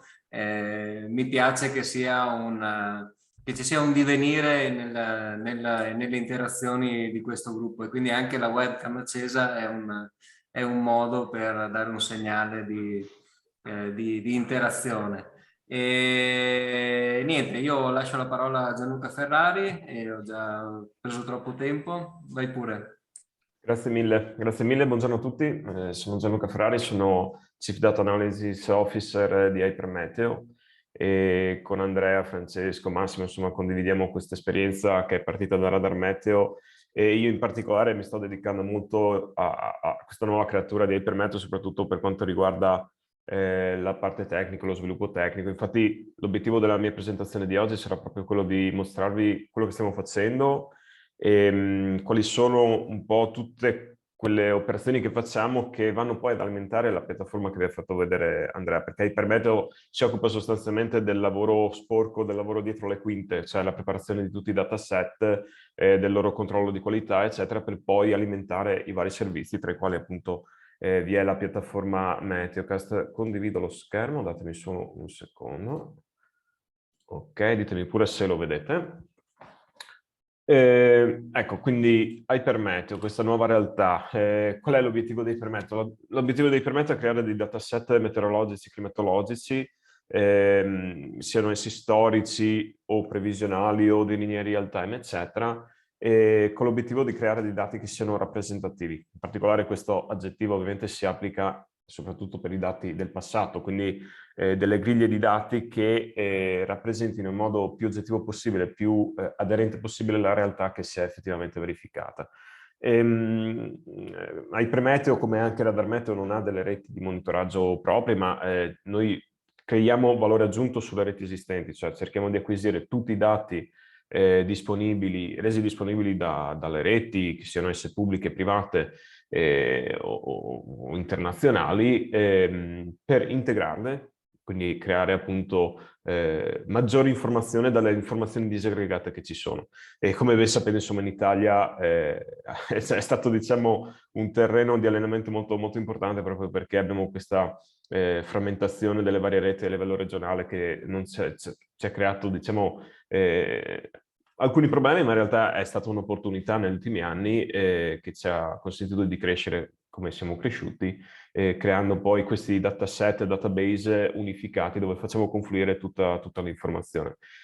Questi dataset ovviamente poi come obiettivo finale è la loro integrabilità in sistemi terzi, perché ormai, sebbene appunto come Radar Meteo, come avete visto, abbiamo la nostra piattaforma, però ormai di piattaforme GIS o comunque che utilizzino dati di diversa fonte ne esistono veramente tanti, quindi spesso l'esigenza dei nostri clienti è quella di ricevere solamente, passatemi il termine, l'informazione, perché poi hanno già una piattaforma sulla quale far approdare il dato. Quindi molto dello sviluppo che abbiamo fatto in Hypermeteo negli ultimi mesi è stato proprio quello di creare una piattaforma di elaborazione, archiviazione del dato e poi esposizione con le nuove tecnologie per appunto esporre questi dati e integrarli in piattaforme terze. Quindi ecco, il concetto principale di Hypermeteo è quello di creare queste griglie di dati, cioè quello di slegarci un po' dal concetto di singolo sensore osservativo, quindi ci sleghiamo un po' da dove arriva l'informazione, ma noi la distribuiamo sul territorio con le tecniche che adesso andremo a vedere, per arrivare a questi dataset ordinati, completi nello spazio e nel tempo, che consentano poi una loro facile rielaborazione magari dall'utente finale. Cosa che magari appunto non è possibile con dei dati disaggregati di stazioni che magari hanno problemi di continuità del dato piuttosto che di rappresentatività. Ecco, questa è un po' una slide rappresentativa di questo concetto, quindi abbiamo queste fonti di informazioni, siano esse di stazioni meteorologiche in situ, piuttosto che di radar, piuttosto che di satellite, e raccogliamo questa informazione e la distribuiamo su questa rete di stazioni meteorologiche virtuali. Questi cubetti verdi che vedete non sono altro che i nodi della nostra rete, delle nostre griglie dei dataset, che possono essere appunto interpretate come delle stazioni meteorologiche virtuali. Quindi delle stazioni meteorologiche che non sono fisiche, ma che restituiscono un dato del tutto analogo a quello che mi restituirebbe una stazione fisica, con l'aggiunta, tra l'altro, del fatto che noi possiamo anche aggiungersi dei flussi di dati previsionali, quindi non è più una stazione meteorologica che mi misura quello che è successo da qui indietro, ma mi dà anche un'informazione magari su quello che accadrà nel futuro. Questi sono un po' appunto i concetti base di Hypermeteo, quindi stazione meteorologica virtuale, quello che vi dicevo, stazioni meteorologiche virtuali distribuite sul territorio che per l'Italia, per quanto riguarda l'Italia, arriviamo al chilometro di risoluzione, quindi come se avessimo una stazione installata per ogni chilometro del territorio, data integration, quindi acquisizione di tutte le informazioni disponibili dall'insieme osservativo, e infine applicazione, diciamo, delle nuove tecniche di elaborazione dei dati, in particolare le tecniche di machine learning, che abbiamo visto soprattutto nell'ultimo anno anche con l'assunzione di colleghi, nuovi colleghi che hanno proprio delle skill sul tema machine learning, reti neurali, eccetera. Abbiamo visto che queste tecniche consentono di migliorare ulteriormente il dato, quindi renderlo sempre più rappresentativo. Adesso quello che volevo fare era un po' una carrellata di quali sono le principali tecniche che utilizziamo per elaborare i dati e del perché utilizziamo specifiche tecniche per specifiche tipologie di dati. Partiamo appunto dall'insieme osservativo, insieme osservativo che ovviamente conta per quanto riguarda l'Italia circa 11.000 sensori che poi vengono integrati con i dati di remote sensing, che sono i radar meteorologici che ben conoscete, una trentina di antenne che mi consentono di monitorare le precipitazioni in tempo reale su tutto il territorio, quindi poi anche di archiviarmi questo dato per poterlo rielaborare in post-produzione, e i dati satellitari. Ovviamente cosa facciamo? Noi acquisiamo questi dati, ma diciamo mettiamo dei paletti in entrata sulla loro tipologia, quindi non è che acquisiamo proprio tutti i dati disponibili, bensì questi dati devono rispondere ad alcuni prerequisiti che sono sostanzialmente tre, cioè devono essere reti appartenenti a enti ufficiali, oppure devono essere a norma WMO, quindi devono seguire le linee guida della World Meteorological Organization per la loro installazione e per la qualità dei sensori installati, oppure devono essere certificate. Quindi richiediamo almeno uno di questi tre requisiti per far entrare questi dati nel nostro database. Ovviamente sono prerequisiti che non sono sufficienti per, diciamo, definire la qualità del dato che poi arriva da queste reti, perché comunque un sensore potrebbe essere certificato, avere tutte queste caratteristiche, ma magari un giorno per qualche motivo, per qualche difetto, può trasmettere un dato errato, e quindi noi abbiamo diciamo, delle routine che sia manuali che automatiche che vanno a fare un'ulteriore validazione del dato. Quindi questi sono dei prerequisiti che però ci teniamo ad avere, anche perché poi il dato, come è già stato spiegato negli interventi precedenti al mio, viene utilizzato anche in contesti piuttosto delicati come il mondo assicurativo. Quindi avere questi prerequisiti sono già un passo in avanti per una maggior credibilità del dato. Ecco. Ora andiamo a vedere specificatamente quali sono le varie tecniche che adottiamo per costruire dataset. Innanzitutto qual è la filosofia? La filosofia è quella di adottare specifiche tecniche per la tipologia di dato che sto elaborando. Quindi se possiamo dividere il dato, diciamo, in due macro categorie, dato del passato e dato del futuro. Dopo, come vedremo, in realtà nel futuro ci sono anche delle sottocategorie. Diciamo che molti, diciamo, operatori come noi che si occupano di meteorologia tendono a trattare questi dati con una singola tecnica di elaborazione, che sono i modelli previsionali.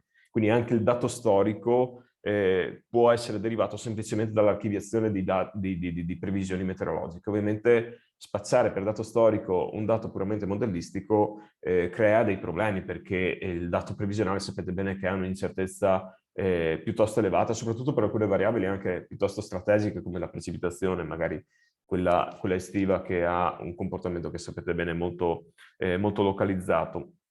Noi abbiamo deciso di adottare una filosofia differente, che sicuramente è più impegnativa, perché vuol dire avere più tecniche da implementare a seconda appunto del dato che vado ad utilizzare, però per ottenere quella rappresentatività che diciamo è il nostro obiettivo principale, è necessario adottare questa filosofia. Quindi per quanto riguarda il dato del passato, è necessario implementare questa tecnica, la rianalisi meteorologica. Rianalisi meteorologica che utilizza sì un dato modellistico che mi consente sostanzialmente poi di distribuire questo dato sulle griglie, però questo dato modellistico è molto guidato dalle osservazioni, quindi questi modelli acquisiscono i dati osservativi, vengono fatti, è come se facesse una previsione nel passato, previsione però che viene corretta in continuo dai dati osservativi. Questo appunto mi consente di ottenere delle griglie uniformi di dati che però appunto sono molto come dire, aderenti alla realtà, a quello che effettivamente è stato misurato dalle reti di osservazione. Abbiamo diversi dataset che per quanto riguarda l'Italia arriva al chilometro di risoluzione che noi vediamo un po' come una sorta di trade-off tra disponibilità del dato osservativo, quindi comunque reti di stazioni molto fisse, il dato radar che nativamente è al chilometro di risoluzione e che ci dà una grossa mano nel ricostruire i campi di precipitazione osservati e diciamo andare oltre il chilometro sarebbe anche un attimino una forzatura, quindi abbiamo trovato questo equilibrio in questa risoluzione per quanto riguarda l'Italia, poi abbiamo anche dataset che coprono l'Europa e il mondo, ovviamente con risoluzioni spaziali un po' più grossolane, da un lato perché non abbiamo ancora diciamo, una rete osservativa fitta come per l'Italia e dall'altro anche per questioni di tempi di computazione e spazio di archiviazione, perché comunque capite bene che questi dati sono proprio, passatemi il termine, sono dei big data, nel senso che già ora sui nostri server abbiamo circa 10 terabyte di dati meteorologici archiviati appunto in questi dataset. La rianalisi meteorologica mi consente quindi di ricostruire il dato del passato, che potrebbe essere un'ora fa, ma anche 30 anni fa. Quindi è proprio una tecnica che viene utilizzata anche per ricostruire serie storiche di lungo respiro, con l'obiettivo però di creare queste serie storiche con quei criteri di omogeneità che vi dicevo, quindi cercare di rendere il dato omogeneo nello spazio e nel tempo, cosa che magari utilizzando il dato di una stazione non potrei raggiungere. I 30 anni, quindi partendo dal 1990 ad oggi, è un po' anche l'unità di misura climatologica. Sapete bene che quando si parla di climatologia bisogna tenere in considerazione almeno 30 anni di misurazione. Quindi abbiamo creato questo dataset proprio perché comunque dal mercato c'era anche richiesto questo tipo di dato, non so, per i nuovi prodotti assicurativi piuttosto che altre elaborazioni che appunto necessitano di queste ampie finestre temporali. Quindi per il passato c'è la rianalisi, per il futuro abbiamo sostanzialmente due tipologie di sistemi di elaborazione. Uno che guarda il brevissimo termine, quindi le successive 4-6 ore a seconda della variabile.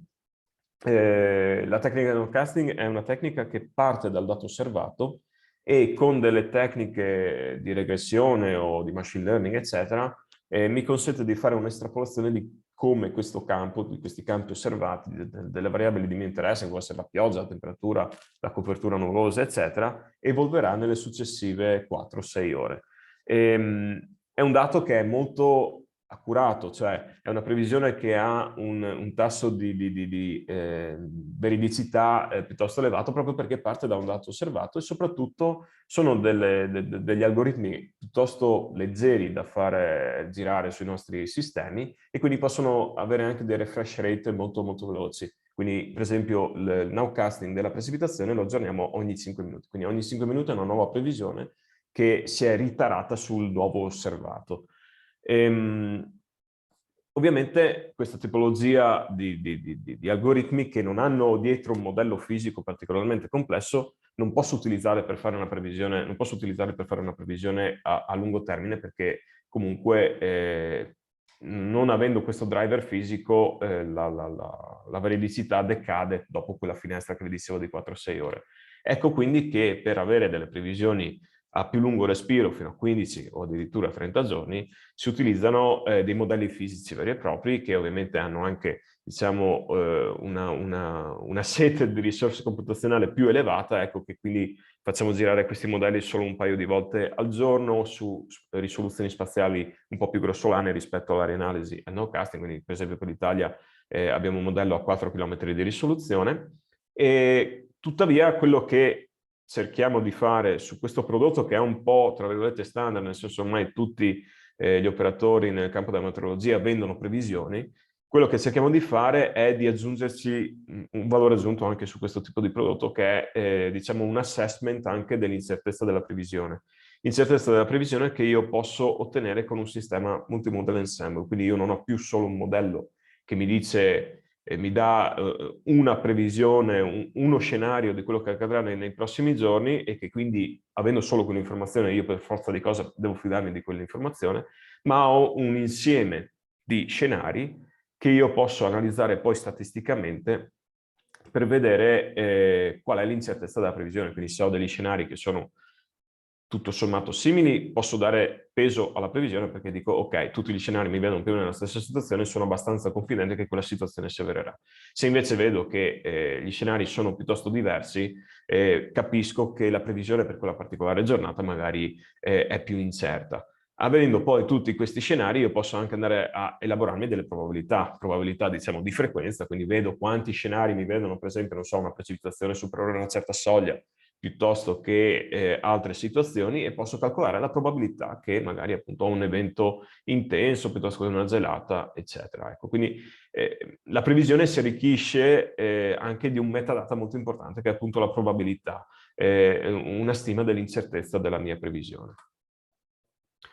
Quindi questo copre sostanzialmente tutta la produzione dei nostri dataset. Come vi dicevo, poi abbiamo delle tecniche che sia in entrata a questo flusso di elaborazione sia in uscita mi va a validare il dato, mi va a correggere il dato proprio per arrivare a una maggiore rappresentatività e molto banalmente evitare che ci siano dati errati nei vari dataset.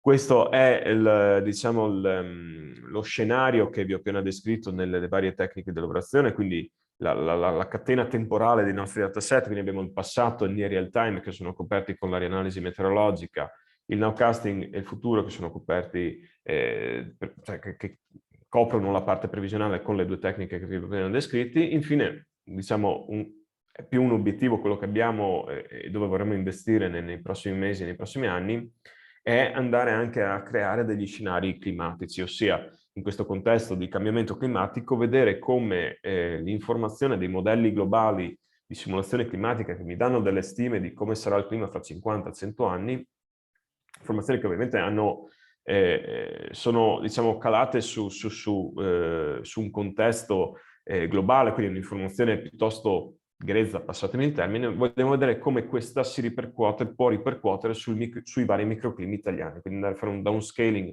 di questi scenari climatici a livello globale sullo specifico territorio climatico del Mediterraneo e dell'Italia, e vedere come poi, non so, la frequenza di fenomeni estremi piuttosto che altre situazioni, che situazioni posso aspettarmi appunto nei prossimi 50-100 anni. Quindi questa è un po' una sfida che abbiamo come Hypermeteo. Dataset che sono, come vi dicevo, strutturati in griglie regolari, e qua c'è il riassunto insomma dei domini che abbiamo dall'Italia al mondo. Veniamo un attimino poi a come questo dato, una volta che è stato creato, una volta che è stato archiviato nella nostra infrastruttura dati, cosa dà luogo in termini di servizi ed esposizione dei dati. Quindi abbiamo una parte di semplice, passatemi il termine, esposizione del dato tramite sistemi di web service API, quindi sostanzialmente un accesso diretto ai nostri dataset in termini numerici, API che sono sia di tipo standard, che seguono alcuni degli standard, gli standard OGC, non so se avete mai sentito parlare di VMS, VFS, VCS, eccetera, sono degli standard che consentono facilmente l'integrazione di questi dataset in piattaforme GIS che utilizzano questi standard, quindi sono dei linguaggi in comune che consentono una facile integrazione dei dataset in questi sistemi terzi. Però abbiamo anche un set di API cosiddette custom, cioè che ci siamo creati un po' in casa, specifiche per trattare il dato meteorologico. Quindi il dato meteorologico spesso viene un po' il concetto di stazione meteorologica virtuale che vi dicevo prima. L'interesse spesso è quello di avere data una certa località individuata come latitudine e longitudine, avere, non so, la time series di quella variabile meteorologica. Ecco che abbiamo creato delle API che, data appunto una località, mi restituisce, data un livello, una serie di variabili, mi restituisce l'andamento temporale di queste variabili.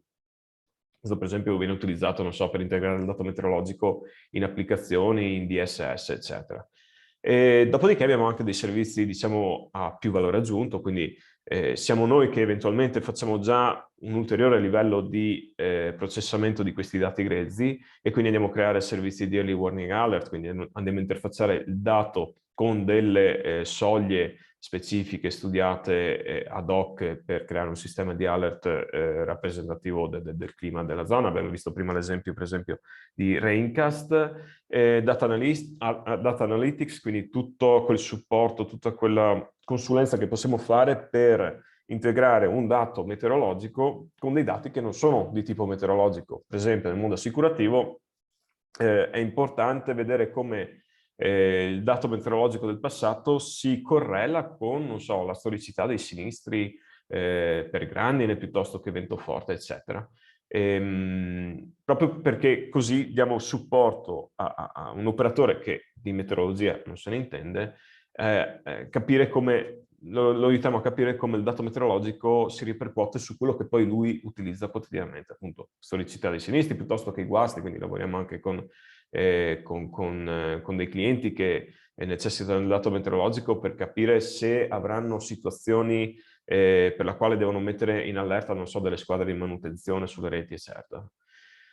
Poi un altro ambito di sviluppo molto importante negli ultimi tempi sono gli indici di rischio. Anche questo ovviamente trova applicazione nel mondo della gestione del rischio. Indici di rischio che vengono costruiti sulla base del dato storico degli ultimi 30 anni. Si va a vedere sostanzialmente come il territorio può essere categorizzato da una scala da 0 a 10 in base all'esposizione a quella particolare avversità. Quindi va a categorizzare il territorio con la risoluzione di 1 chilometro che vi dicevo prima, sulla base dell'esposizione a una particolare avversità.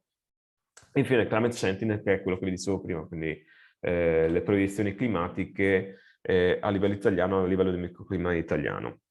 Volevo farvi vedere adesso un po' di use case, cioè darvi un po' di esempi di come questi dataset vengono utilizzati. In particolare l'ultimo use case vi riguarda da vicino perché è un po' il test che stiamo impostando per l'alimentazione della piattaforma eReframe per quanto riguarda il territorio della pianura veneta.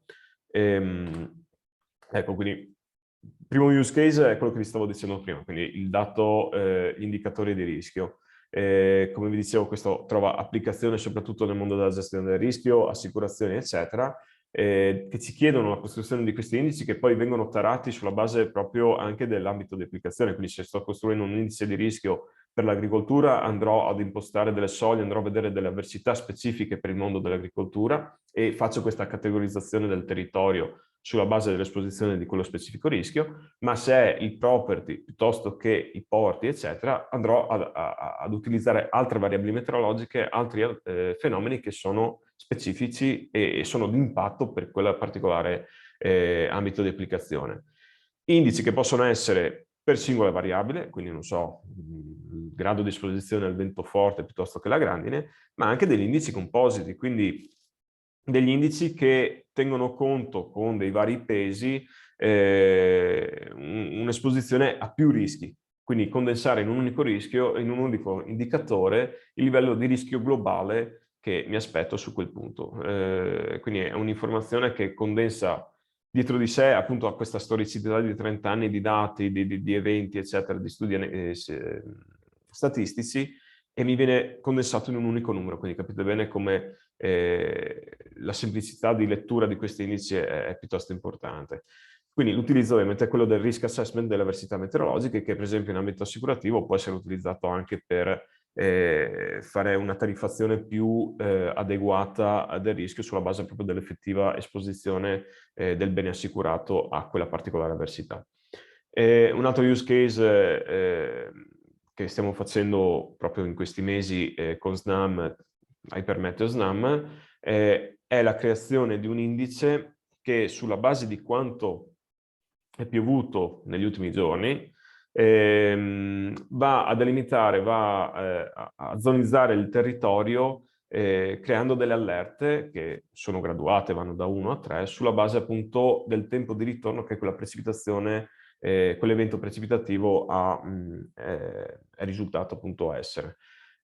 Monitoriamo diverse finestre temporali perché, come sapete bene, i fenomeni precipitativi hanno dei regimi che sono diversi a seconda se mi trovo d'inverno piuttosto che d'estate, quindi magari d'estate appunto si hanno eventi intensi, molto concentrati in poche ore, con precipitazioni che però magari in termini di millimetri non sono neanche particolarmente elevati. Viceversa, in autunno ho magari precipitazioni più deboli ma lunghe e continuative che magari mi portano ad avere anche 200-300 mm di precipitazione in 2-3 giorni. Quindi monitoriamo diverse finestre temporali. Abbiamo creato per tutta Italia la base di riferimento dei tempi di ritorno, quindi andiamo poi a delimitare quali sono le zone che hanno avuto le precipitazioni più intense proprio appunto specifiche per quella zona climatica.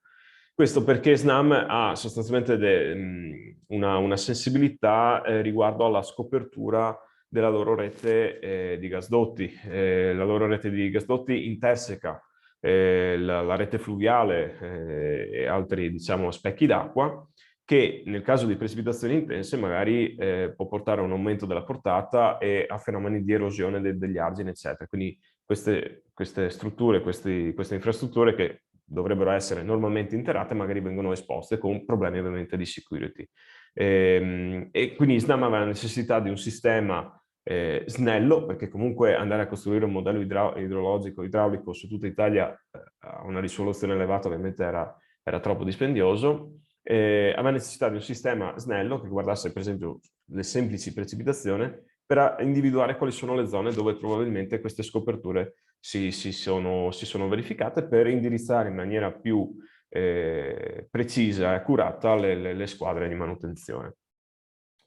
Vado velocemente sugli ultimi due. Con Enel diciamo, stiamo anche partecipando adesso ad un progetto promosso dall'ESA, quindi l'ente spaziale europeo.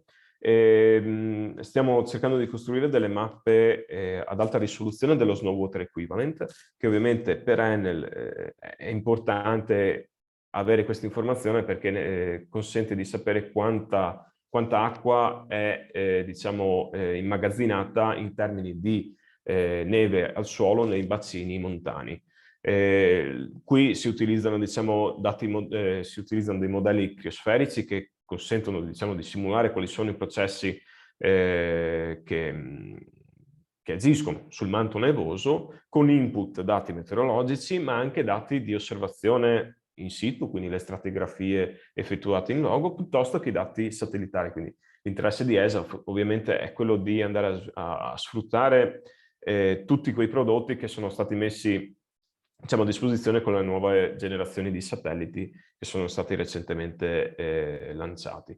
Quindi ecco, stiamo facendo anche questo progetto che immagino che per, diciamo, il mondo dei consorzi di bonifica avere questa informazione di quanta neve è rimasta a disposizione soprattutto nel periodo di disgelo, quindi si va da marzo a giugno, quanta acqua è rimasta immagazzinata come neve sull'arco alpino, ovviamente è un'informazione che potrebbe essere molto, molto interessante. Veniamo infine all'ultimo use case, che è quello che vi riguarda direttamente, ossia quello di creare una griglia di stazioni meteorologiche virtuale a copertura del territorio irriguo del Veneto. Qual è l'obiettivo? È quello di slegarsi diciamo, dal concetto della stazione meteorologica più vicina, che come sapete bene, insomma, non sempre restituisce un dato rappresentativo se, per esempio, un fenomeno temporalesco ha eluso la rete di pluviometri in quel particolare evento, e quindi spostarsi su un sistema appunto di stazioni meteorologiche virtuali che mi controllano capillarmente tutto il territorio con una risoluzione che abbiamo trovato essere, diciamo, efficace, quella dei 4 km. Quindi noi andiamo a creare questa griglia che vedete qua rappresentata in questa immagine, una griglia di celle di 4 km per 4 km di lato, sulla quale viene restituito poi il dato di precipitazione, che non è più il dato della precipitazione della stazione meteo più vicina, ma il dato rilevato dal radar corretto dai pluviometri vicini. Quindi riusciamo anche ad andare a individuare le precipitazioni più localizzate. Ovviamente poi viene fornito anche il dato di temperatura e evapotranspirazione, diciamo, per completare l'informazione. Se volete vi faccio anche vedere un attimo qual è questo concetto di stazione meteorologica virtuale molto velocemente, aprendo la piattaforma che prima vi stava facendo vedere Andrea. Quindi noi abbiamo la classica rete di stazioni meteorologiche fisiche sul territorio che hanno questa distribuzione tutto sommato irregolare. Questa è la giornata del 15 febbraio, che è stata una delle ultime dove un po' è piovuto con una certa intensità, in particolare nella parte pedemontana. Quindi diciamo un sistema che per avere, non so, la precipitazione qui a Campiglia dei Berici dovrei legarmi, non so, alla stazione meteorologica più vicina. Quello che facciamo noi è quello di andare a creare queste griglie di rianalisi che mi riempiono il dato di precipitazione sulla griglia anche tra le varie stazioni o comunque su tutto il territorio. E questo poi è il risultato. Adesso qua lo vedete ovviamente colorato con questa gradazione, ed è un dato che si interseca con le stazioni, quindi è un dato dove ho la stazione, il dato della griglia sarà aderente a quello che mi vede la stazione, e poi in base a quello che ho visto il radar, in base a quello che hanno visto i pluviometri vicini, mi va a riempire le celle scoperte da stazioni fisiche, restituendomi poi un dato che puntualmente, per esempio qua dove ho cliccato è di 50.9 mm, che vedete che comunque è abbastanza in linea con i dati delle stazioni vicine, e mi restituisce poi anche un andamento, su qua ho caricato ovviamente un solo giorno, però mi restituisce poi anche l'andamento temporale della precipitazione, come se avessi proprio una stazione fisica installata in quel punto. Quindi questo è il concetto che vogliamo portare, diciamo, in IRI-Frame con questo test. Mi avvio alle conclusioni, anche perché vedo che sono ormai le 11. Molto velocemente vi faccio vedere quali sono, diciamo, i costi, i prezzi che abbiamo previsto in base alla convenzione con ANBI per quanto riguarda le forniture specifiche dei Ipermeteo. Quindi forniture che ovviamente riguardano dati storici, dati in real time e dati previsionali. Faccio vedere in termini molto pratici come lo sconto del 30% sul listino si applicherebbe ad alcune forniture tipiche. Quindi abbiamo immaginato un'area consortile che sono circa 30 comuni, ovviamente dopo comune più, comune meno, non è che cambia più di tanto, diciamo, la cifra, e in base alla storicità, quindi 5, 10, 30 anni, vedete come appunto dal prezzo di listino si passa al prezzo convenzionato nel caso fosse necessaria questa fornitura per degli studi che volete portare avanti.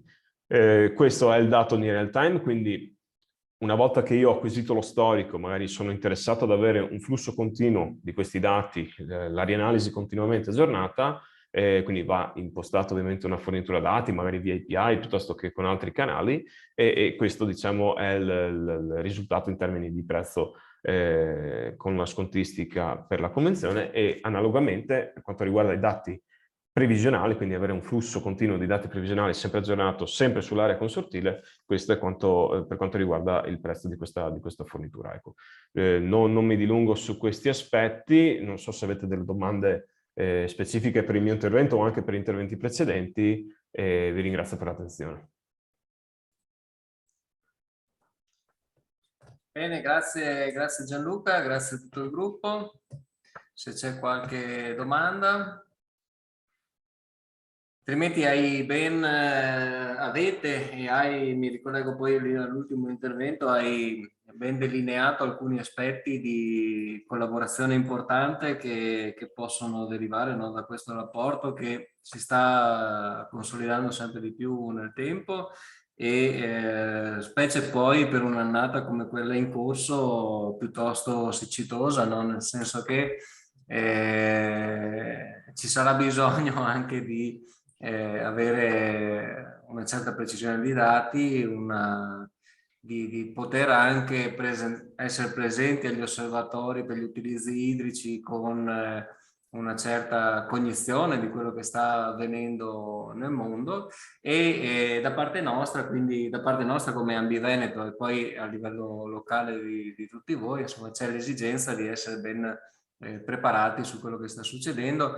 Hai dato già un dato, no? Stiamo lavorando ad un bollettino, voi sicuramente, sono sicuro che già consultate mensilmente il bollettino Ambiveneto sulla disponibilità di risorsa idrica. Se non lo fate avete perso 100 punti, mi dispiace.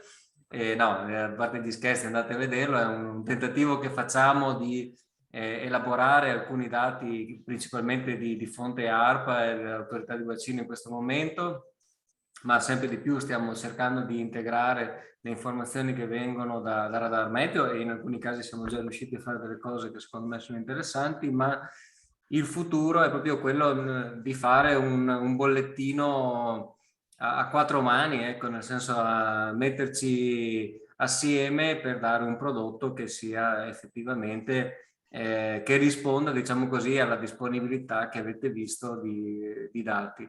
E quindi insomma mi sento di dire che questa piccola pubblicazione diventa sempre più interessante, anche magari insomma se dobbiamo dire qualcosa a qualcuno credo che possa essere un punto di riferimento, non l'unico sicuramente, ma una buona interpretazione di quello che succede nel nostro mondo. E guardo con molto interesse anche all'equivalente in neve, no? Che lo sveglio, scusate sono ruspante, io chiamo le cose con un nome originale e io credo che sia davvero un aspetto di grande interesse per noi e per il nostro mondo. E questi due elementi mi collegano all'intervento del prossimo relatore, che è Roberto Genovesi, che è un po', l'abbiamo chiamato qui come genitore di Irriframe, perché Irriframe è uno strumento che a sua volta ci dà, che diciamo quest'anno poi nell'utilizzo effettivo anche da parte degli utenti, quindi da parte degli agricoltori, mangerà i dati meteo forniti da Hypermeteo e da Radar Meteo. E quindi diciamo con una precisione molto superiore alla griglia delle stazioni meteo di ARPA che, come avete visto, lasciavano numerosi buchi, quindi poteva capitare spesso l'agricoltore che diceva ma come, mi ha detto di irrigare, qua è piovuto, e in realtà quella pioggia non era stata vista dal sistema delle centraline. E in più sarà implementato anche con un dato previsionale molto più interessante, quindi diciamo per l'utente dovrebbe cambiare abbastanza sostanzialmente l'esperienza. E credo che poi questo dato si ripercuoterà anche in tutte quelle facoltà, no, di calcolo, Roberto, che Irriframe ci ha dato anche in relazione a diciamo, la tracciabilità che ci chiede Sigrian e parenti vari di Sigrian e dei ministeri. E quindi ti lascio volentieri la parola proprio per darci uno sguardo di chi è Irriframe e del perché ormai non è più, secondo me, la domanda giusta non è a cosa ci serve Irriframe, ma è perché ci serve Irriframe, che sono due domande che sembrano simili, ma che in realtà, diciamo da un punto di vista epistemologico, cambiano completamente il punto di vista, no? Quindi sono sicuro che ci darai conto del perché ormai siamo in una situazione in cui non possiamo fare a meno di Irriframe. Grazie Roberto, ti lascio la parola. Allora, grazie Filippo, buongiorno a tutti. Visto che mi avete chiamato in causa come papà di Irriframe, che tra l'altro è anche maggiorenne, quindi voglio dire, non faccio la figura del nonno, insomma, grazie a Dio faccio ancora la figura del papà. E io sono Roberto Genovesi, canale Emiliano Romagnolo, diciamo consorzio di bonifica di secondo grado, che ha nella sua mission anche quella di fare assistenza tecnica e ricerca. Anzi, se preferite, ricerca e assistenza tecnica, perché le due cose sono una conseguenza dell'altra. Ovviamente, diciamo, io sono qui perché ci sono molti motivi per parlare di reframe, parlare di queste cose in questo momento, proprio perché è uno degli strumenti che può essere d'aiuto per capire anche un po' la situazione, quindi una situazione che è abbastanza al di fuori della norma. Vi faccio un esempio, tanto perché per inquadrare la questione abbiamo avuto un audit su un progetto di ricerca con la regione, siamo andati al progetto di ricerca, prevedeva anche che si facessero delle modifiche ai reframe, siamo stati convocati e quando siamo andati lì per far vedere che funzionava, il capo progetto, che era ditta che non siamo noi, ha fatto vedere che cosa era stato fatto, e quando ha lanciato il reframe con i dati, per lanciarlo ha dovuto inserire i dati reali, e quando ha inserito ha messo la cipolla, perché la cipolla è seminata, ed è venuta fuori immediatamente che era da irrigare immediatamente. Quindi anche i regionali hanno potuto toccare con mano che la questione era, insomma, quanto mai cogente. Per di più poi, quando vi spiegherò un po' come funziona il reframe, questo doveva essere per forza, doveva accadere per forza. Tuttavia,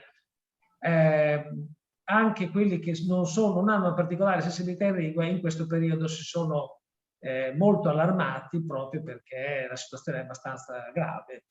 Oggi pomeriggio abbiamo la prima riunione di coordinamento con la Regione per il piano per coordinamento della siccità, come consorzi bonifica.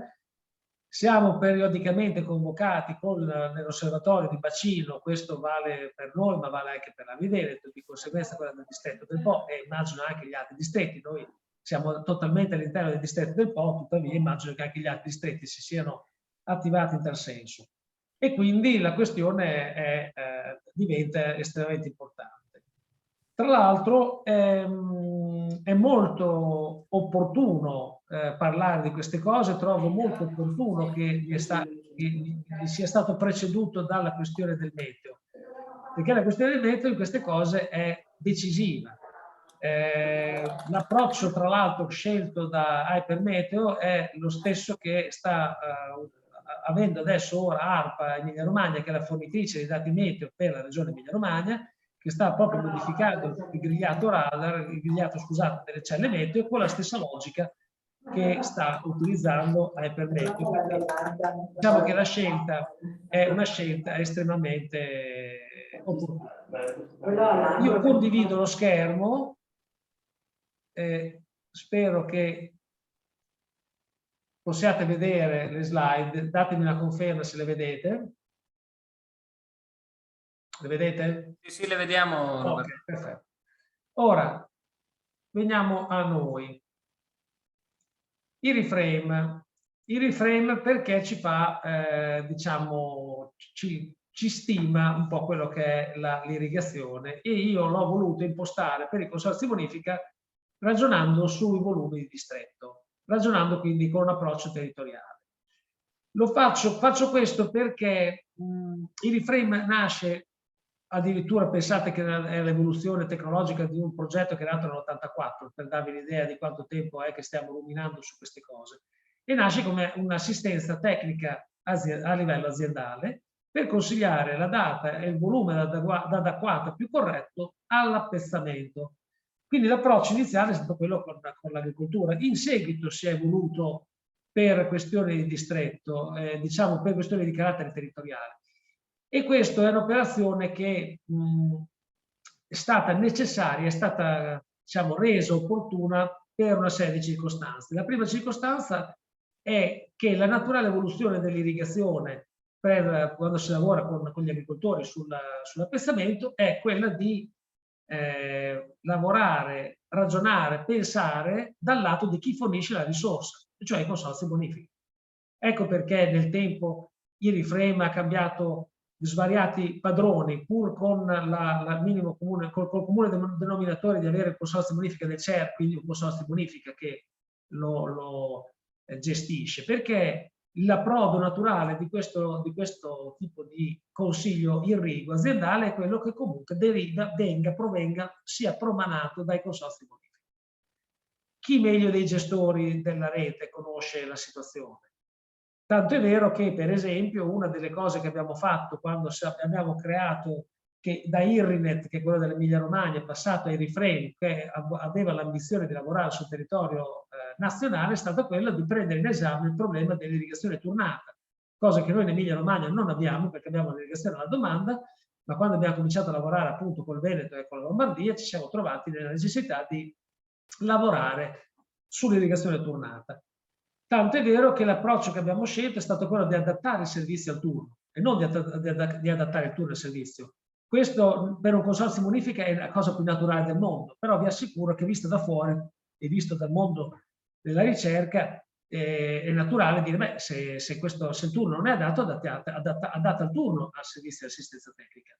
E questo è inimmaginabile. E quindi abbiamo adattato il servizio. E l'abbiamo adattato proprio per evitare dei conflitti. Ecco la ragione per la quale è di nuovo necessario ragionare in termini di assistenza tecnica irrigua dal lato consorzio, perché la prima cosa che dobbiamo evitare noi, i consorzi, è quella di evitare dei conflitti che fino adesso non ci sono stati o ci sono stati per delle questioni magari strutturali, perché si doveva fare un lavoro sulla rete, quindi non è una questione generalizzata, quanto invece purtroppo si sta delineando proprio in questo periodo qui. Quindi per evitare questo è una delle ragioni per cui i consorzi bonifica debbono essere loro i padroni di Iriframe. Un'altra ragione, per esempio, è quella che ci viene richiesto da quelle che sono dall'evoluzione degli obblighi che i consorzi bonifica hanno. Sapete che siamo stati, cioè che è stata la legislazione nazionale ha creato il monitoraggio dei prelievi. Ci sono tutta una serie di provvedimenti che a livello nazionale sono stati di volta in volta adattati a livello regionale e alla fine nelle varie documentazioni è stato accettato che si potessero utilizzare i consigli irrigui per fare la stima dei prelievi e ovviamente la stima degli impieghi. Impieghi che raramente un consorzio bonifica è in grado di contabilizzare con la necessaria precisione o, se volete, con la necessaria utilità.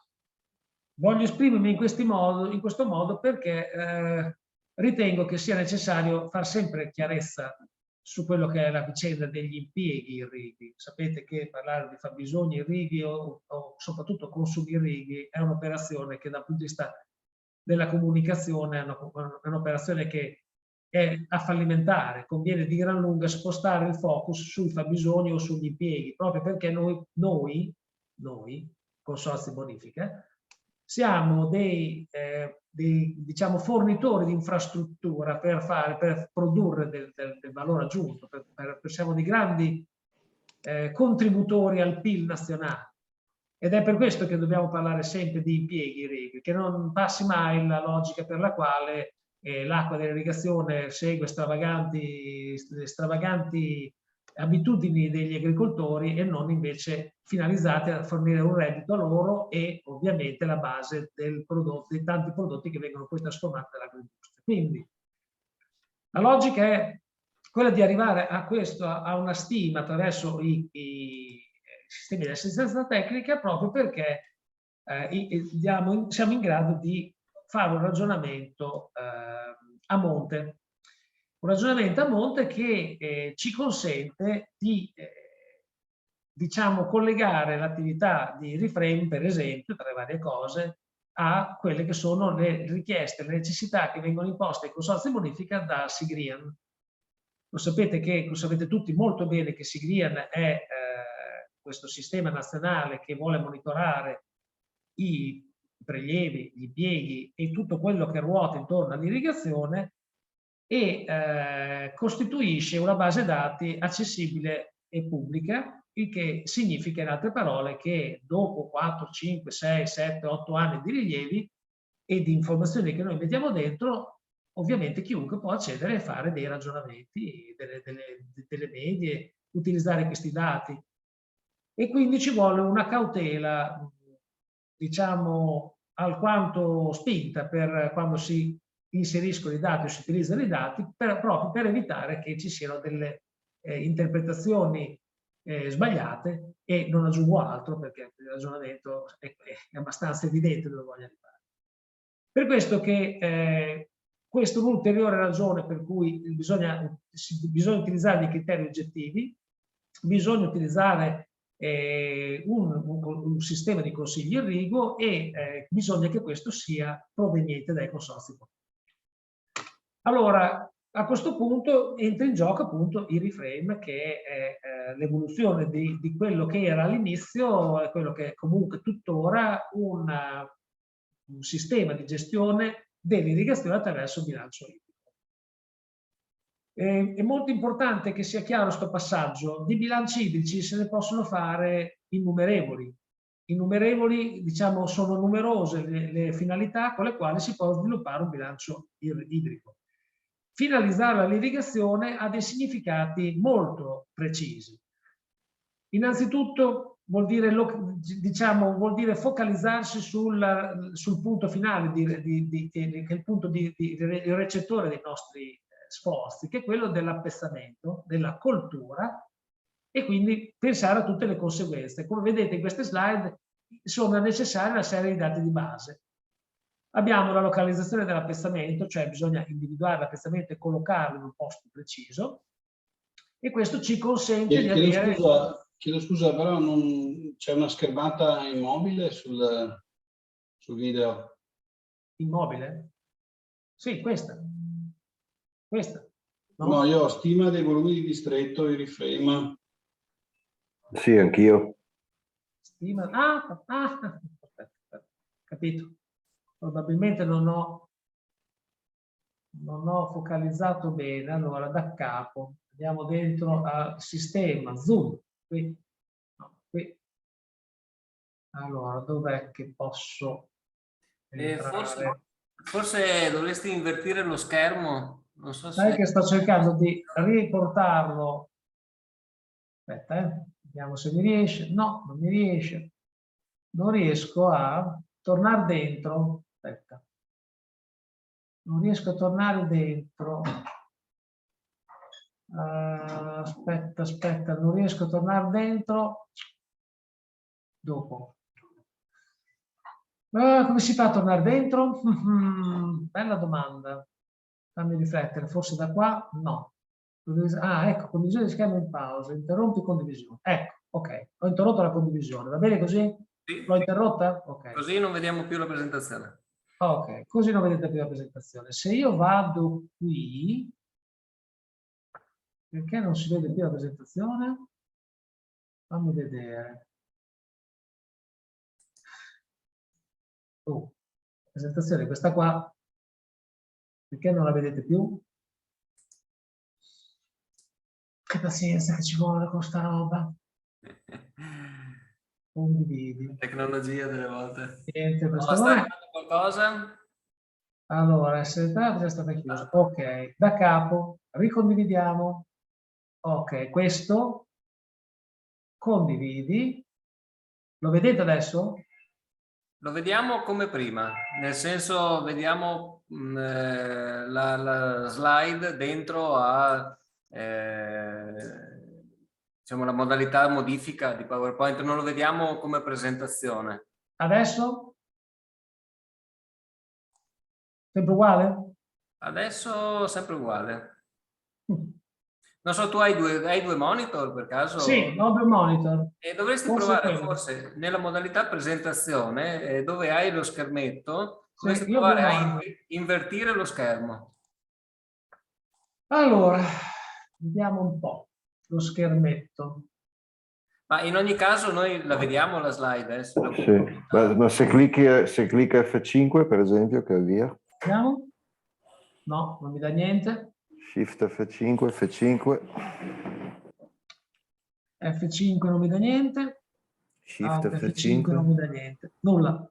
Vabbè. Voi la vedete solo così, quindi? Noi comunque la vediamo la slide, quindi... Ok, quindi vedete i reframe DSS per irrigazione, questo lo vedete? Sì, sì. Vedete? Ah, ok. Vediamo di farlo così, perché non riesco proprio a... Cioè io la vedo bene anche come dimensioni, insomma... Probabilmente non riesco a farmela venire. Io vedo il mio schermo, la vedo corretta. Tu la vedi a schermo intero, dico bene? Sì. Vediamo invertire lo schermo. com'è adesso? A schermo intero, perfetto. Ecco, è andata così, l'ho vista. Ok. Allora, dicevamo, ecco, vedete, io ho necessità di avere tutta una serie di informazioni che nascono poi dal target mio, che è quello dell'appestamento. Quindi ho necessità di individuare un appestamento, localizzarlo, ho necessità di sapere qual è la coltura, ho necessità di sapere qual è il tipo di suolo e ho ovviamente la possibilità, e questa non è più una necessità, ho la possibilità di conoscere anche l'impianto di irrigazione. Questo è quello che sostanzialmente fa il reframe. Noterete che ci sono suddivisi, ci sono due elementi che sono i dati di base e i dati meteo. I dati meteo sono fondamentali.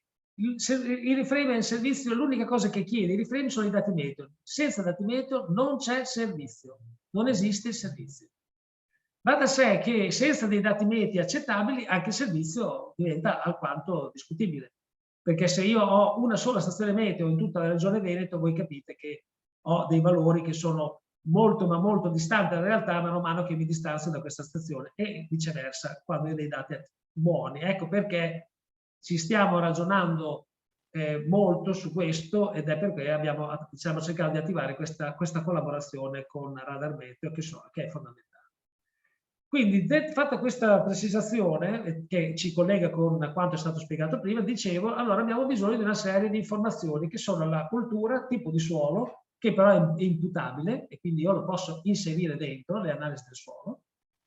Posso inserire l'impianto di irrigazione, la coltura, i dati meteo li devo avere, e a quel punto io riesco, con altre informazioni che adesso vi tralascio perché sono diciamo, abbastanza inutili per l'informazione che voglio trasmettere, riusciamo a fare quello che è il bilancio idrico nel suolo. Il bilancio idrico nel suolo è quello che vedete, è sostanzialmente calcolare quelli che sono gli elementi che apportano acqua all'interno sul suolo, che sono le piogge, l'irrigazione e l'eventuale presenza della falda ipodermica. Falda ipodermica significa il quantitativo d'acqua che è racchiuso nei primi 3 metri di suolo e che è a disposizione delle radici in funzione della profondità dell'apparato radicale delle colture. Ecco perché è una delle tante ragioni per cui bisogna sapere qual è la coltura. La falda, tra l'altro, è un elemento piuttosto presente nelle zone che sono intorno al Po. Di conseguenza questo vale per noi, ma vale anche per la zona del Po e poi per tutte le zone che diciamo, è retro la laguna di Venezia, perché la falda lì è abbastanza interessante, quindi deve essere giusto valutare. In più ci sono quegli elementi che sono le uscite cosiddette al sistema. La traspirazione della pianta, l'evaporazione dal suolo, le piogge, vedete questo runoff, che sono le piogge che non riescono ad essere a penetrare all'interno del suolo, le piogge che invece pur penetrando all'interno del suolo se ne vanno oltre lo strato di suolo occupato dalle radici, e quindi questo è quello che è, diciamo, il bilancio idrico che noi andiamo a fare. Con questo bilancio idrico noi andiamo sostanzialmente a individuare e a determinare qual è l'umidità presente nel terreno. Questo è il nostro obiettivo di questo tipo di bilancio idrico. Una volta che io ho determinato il volume che ho occupato nelle radici, necessariamente bisogna che prenda in esame cosa succede all'apparato radicale della cultura. Ed è quello che fa il reframe. Il reframe, tra le varie cose, simula la crescita delle colture. Simulando la crescita della cultura dal momento che ho la semina o la ripresa vegetativa, simula anche la crescita dell'apparato radicale. Per cui mano a mano che passano i giorni il volume che è occupato dal suolo aumenta sempre di più. E quindi questo consente di incamerare degli strati del suolo che non sono in questo momento oggi occupati dalle radici, ma lo saranno domani, che hanno una certa umidità. E quindi questo è un apporto idrico che io ho e mi può consentire, diciamo, di ridurre per esempio la quantità d'acqua.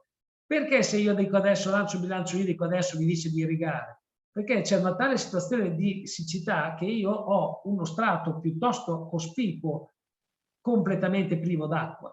Per cui anche se io parto con 15 cm ed è il valore da cui parte il reframe, è evidente che ad un certo punto io mi troverò che quando l'apparato radicale cresce, va sotto, invece di trovare dell'umidità non trovo mai niente, per cui immediatamente dice di irrigare.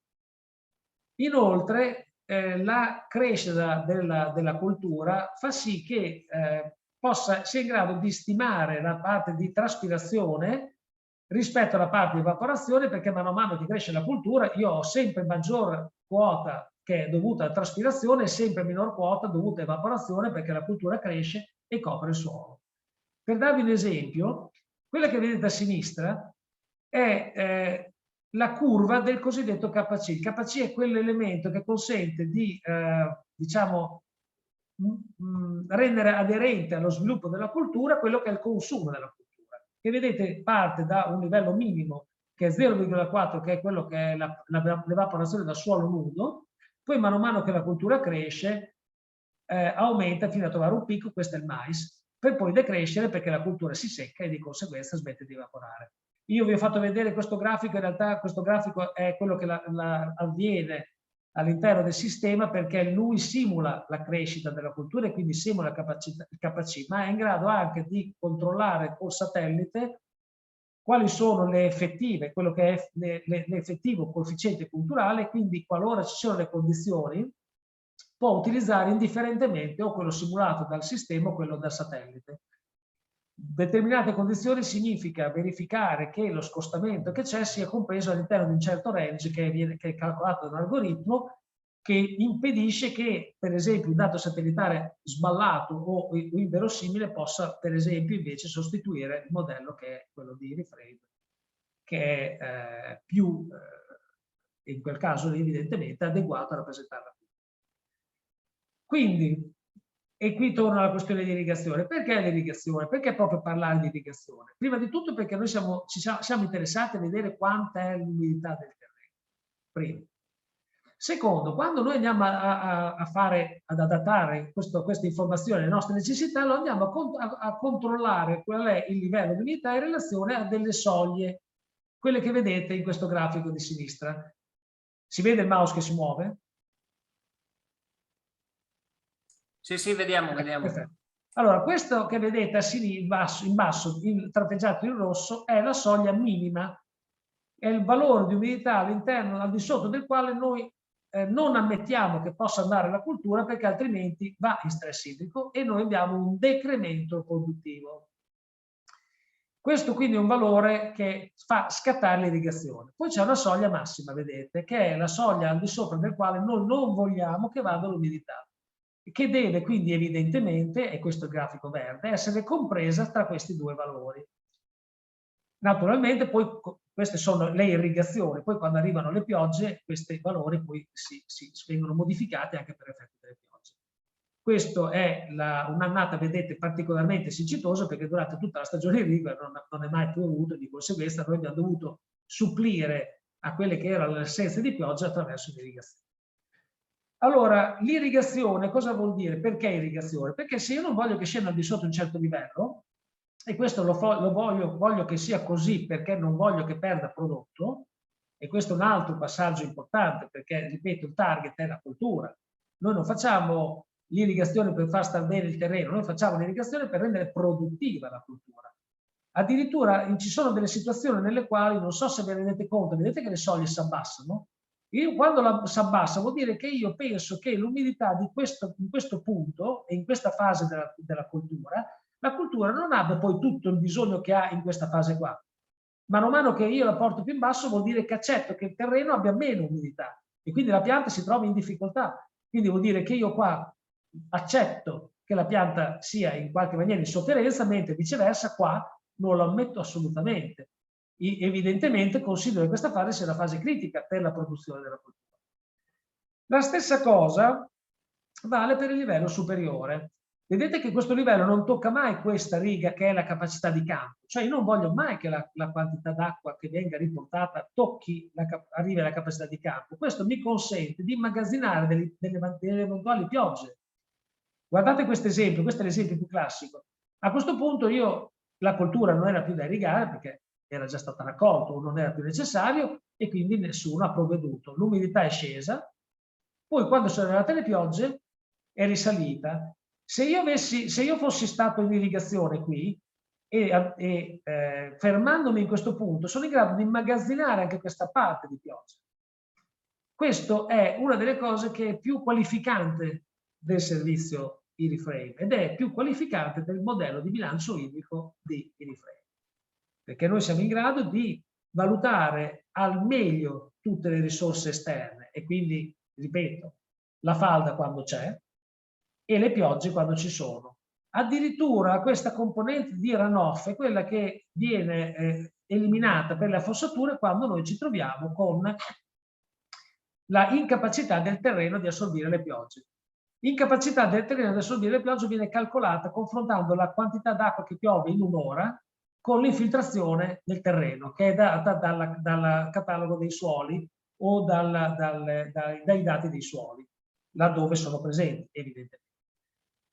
Questo fa sì che noi siamo in grado di controllare quanta acqua che accade in un'ora con quella che è il terreno capace di immagazzinarla. Questo è un calcolo che viene fatto ogni ora. Questo consente di fare due cose.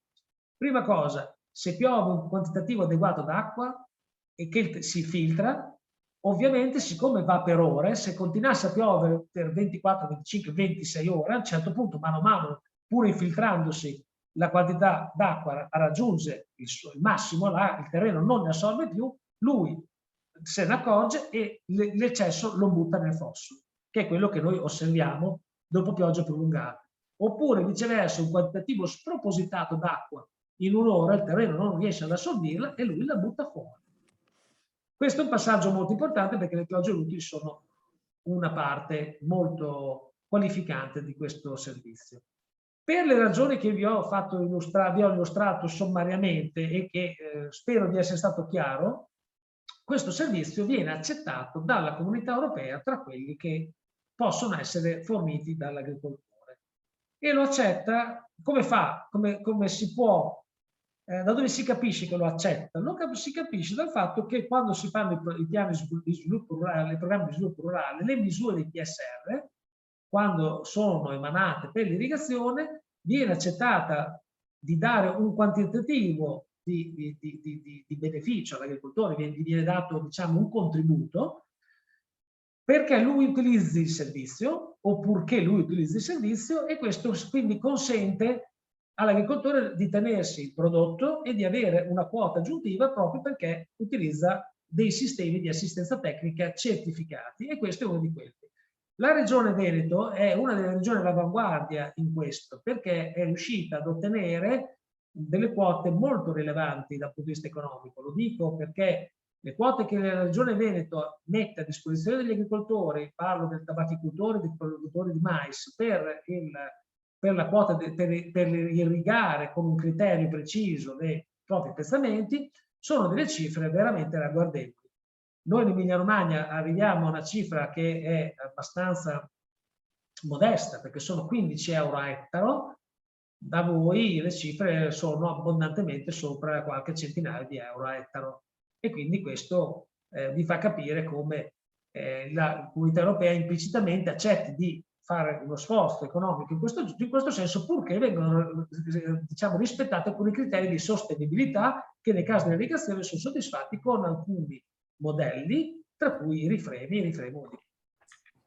Tra l'altro, Roberto, ti interrompo un secondo, scusami, proprio per dire che quest'anno viene riaperto il bando per gli utenti, diciamo quindi per gli agricoltori, per accedere alla misura del 10.1.2 relativa all'utilizzo di software di consiglio irriguo e nel nostro caso del Veneto il Reframe, e che il Reframe è attivo su tutto il comprensorio di bonifica del Veneto, quindi copre tutti i consorzi di bonifica, e questa è una cosa che gli utenti con cui ci può capitare di parlare devono sapere, anche perché poi quest'anno siamo in una situazione di siccità molto pesante e si presume che se non cambia qualcosa la regione, come è successo nel 2017, arriverà ad ordinanze, e il Reframe potrebbe essere proprio non dico un lascia passare, ma uno dei pochi metodi per accedere all'irrigazione, insomma. Quindi mai come quest'anno stiamo parlando di qualcosa di davvero molto importante. Scusa l'interruzione. No, ma anzi, guarda, è fatto bene, perché faceva parte anche del discorso, vedete questa slide, è proprio quello che sono le statistiche del 2021 nel Veneto. Vedete? Questi sono tutti i consorzi che sono coinvolti nei reframe, stiamo parlando di 1140 utenti, 1400 aziende. La differenza tra i due nasce dal fatto che possono essere utenti dei tecnici che poi erogano il servizio a più aziende, ecco perché solitamente ci sono più aziende, un numero maggiore di aziende rispetto al numero di utenti. Noi siamo in grado di registrare entrambe, quindi le statistiche lo indicano. Ci sono 6.285 appezzamenti per una superficie in ettari di 62.768 ettari.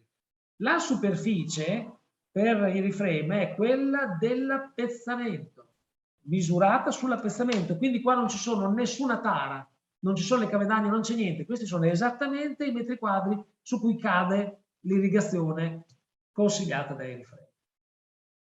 Davanti a una situazione così, diciamo, estesa, che si può rappresentare forse persino in maniera più efficace con questa slide che fa vedere tutti i puntini delle aziende che, come vedete, sono clamorosamente, stiamo parlando di complessivamente circa 15.000 aziende in tutta Italia, coperta la regione Emilia-Romagna, la regione Veneto, guarda caso proprio sulla spinta dei PSR, e questo vi fa capire quanto sia diffuso nelle nostre due regioni.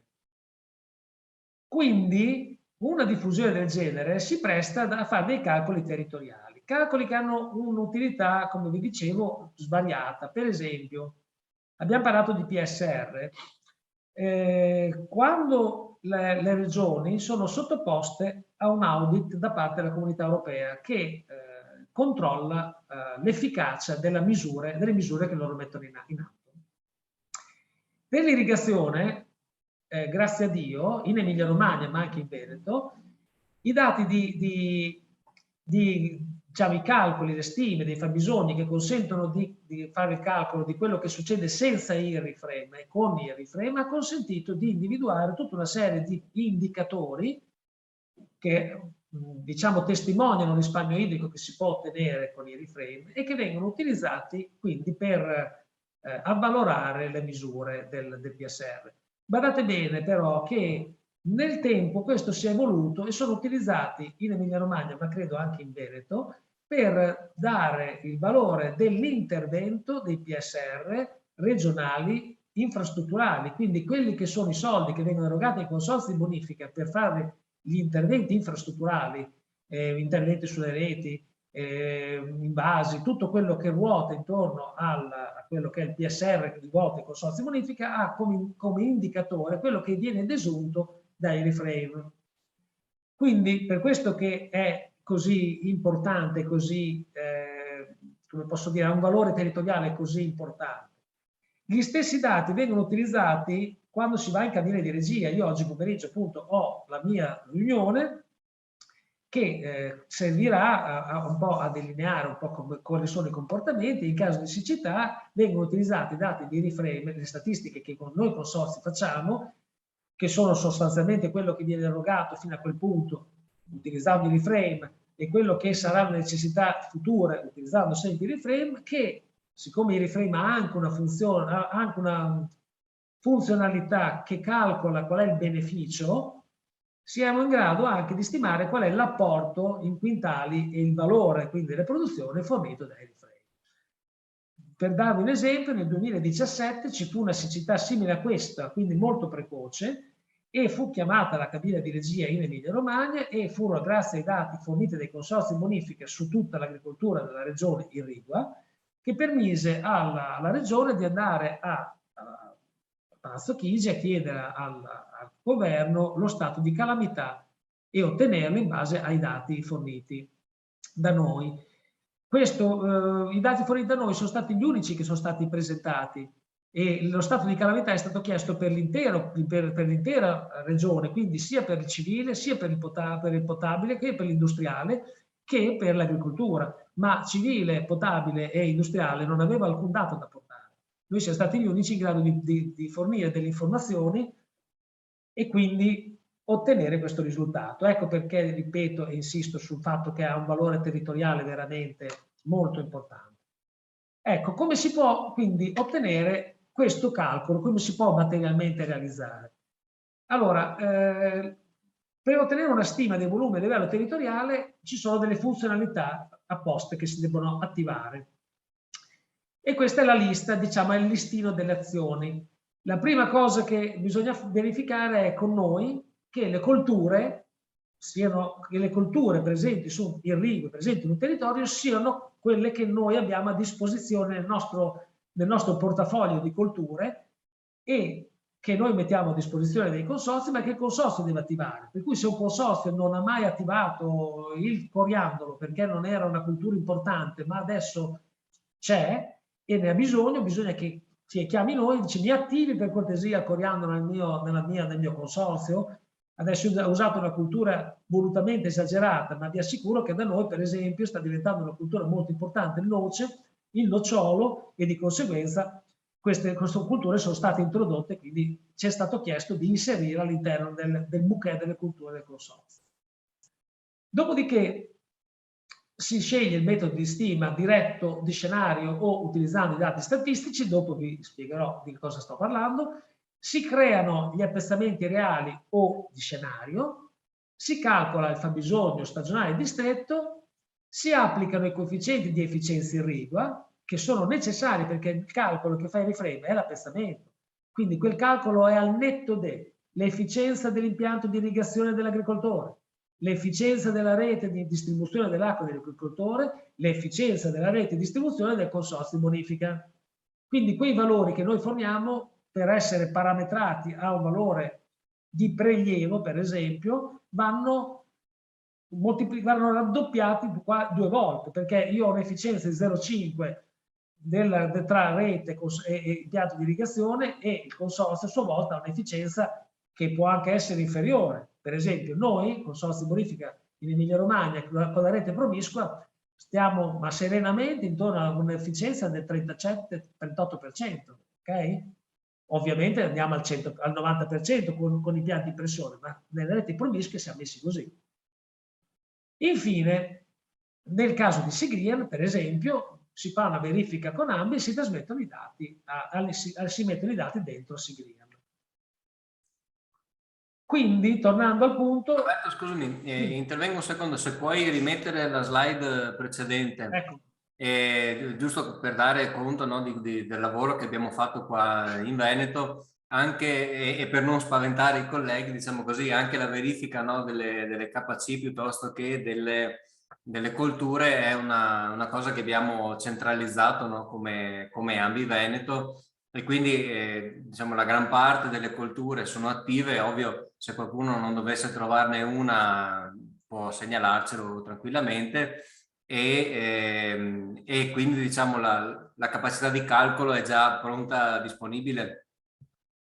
Infatti non è un caso che parliamo di questo argomento, diciamo, ci palleggiamo la palla CER e Ambi Veneto, proprio perché nel vostro caso c'è chi fa intermediazione molto opportunamente, altrimenti questo deve essere fatto da ogni consorzio. In Emilia Romagna l'intermediazione la faccio io, come CER, qui da voi lo fa Ambi Veneto, e in altre regioni le Ambi si sono messe, scusate, a disposizione per fare questo genere di calcolo e quindi quantomeno a sgrossare il lavoro.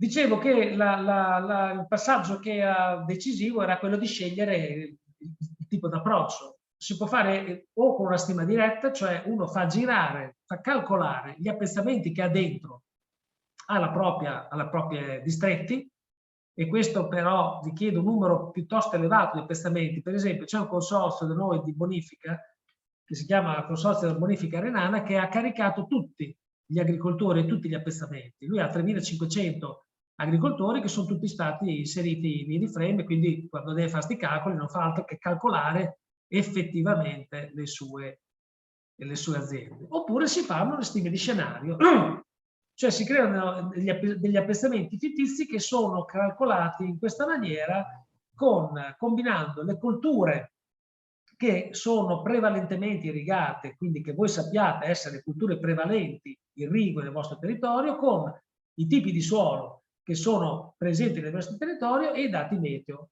E qui torniamo da capo sulla necessità del dato meteo.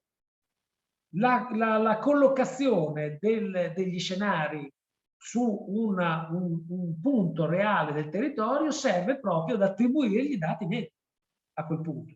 Tra l'altro, i reframe poi, quando l'azienda si va a individuare, non solo nel caso generale gli vengono attribuiti i dati di sole e di meteo, nel caso vostro gli vengono attribuiti anche i dati del turno, cioè ovvero se sono presenti le aree tornate gli viene detto bene, ok, tu sei qui, allora questo è il turno di questa zona. Oppure l'altro passaggio è un'ulteriore, diciamo, semplificazione che permette di fare le combinazioni suolo-meteo con la coltura che è desunta dall'Istat. Quindi di fatto uno dice guarda, io non ce l'ho, non so quali sono le culture più frequenti, o quantomeno non voglio scegliere delle culture che non abbiano un fondamento amministrativo, perché questi dati tutto sommato poi hanno un valore amministrativo, allora recupero i dati di Istat e quando vado a fare quando spiego le ragioni che mi hanno condotto a determinare quei valori, dico guarda, allora io ho scelto i dati meteo così, la combinazione così e le culture prevalenti da analisi, da indagine Istat, che voi sapete che in agricoltura sono aggiornati molto più spesso dei 10 anni del censimento. Ogni consorzio, esiste per ogni consorzio sul reframe una pagina consorzio che all'interno del quale, oltre alla gestione dei distretti e dei turni relativi, i parametri delle culture che possono essere caricati proprio in quei distretti, permette anche di fare il calcolo appunto dei fabbisogni irrigui territoriali.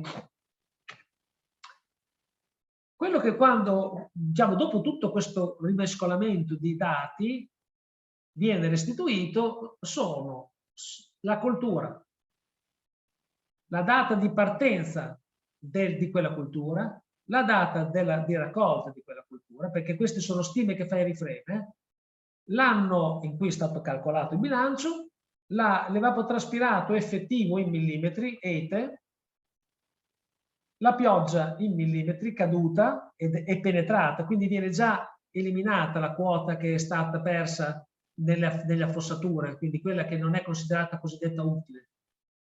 La superficie in metri quadrati degli appezzamenti sono stati individuati e il conseguente volume in metri cubi, che ci consente quindi di rapportare il dato a quello che è l'effettivo consumo.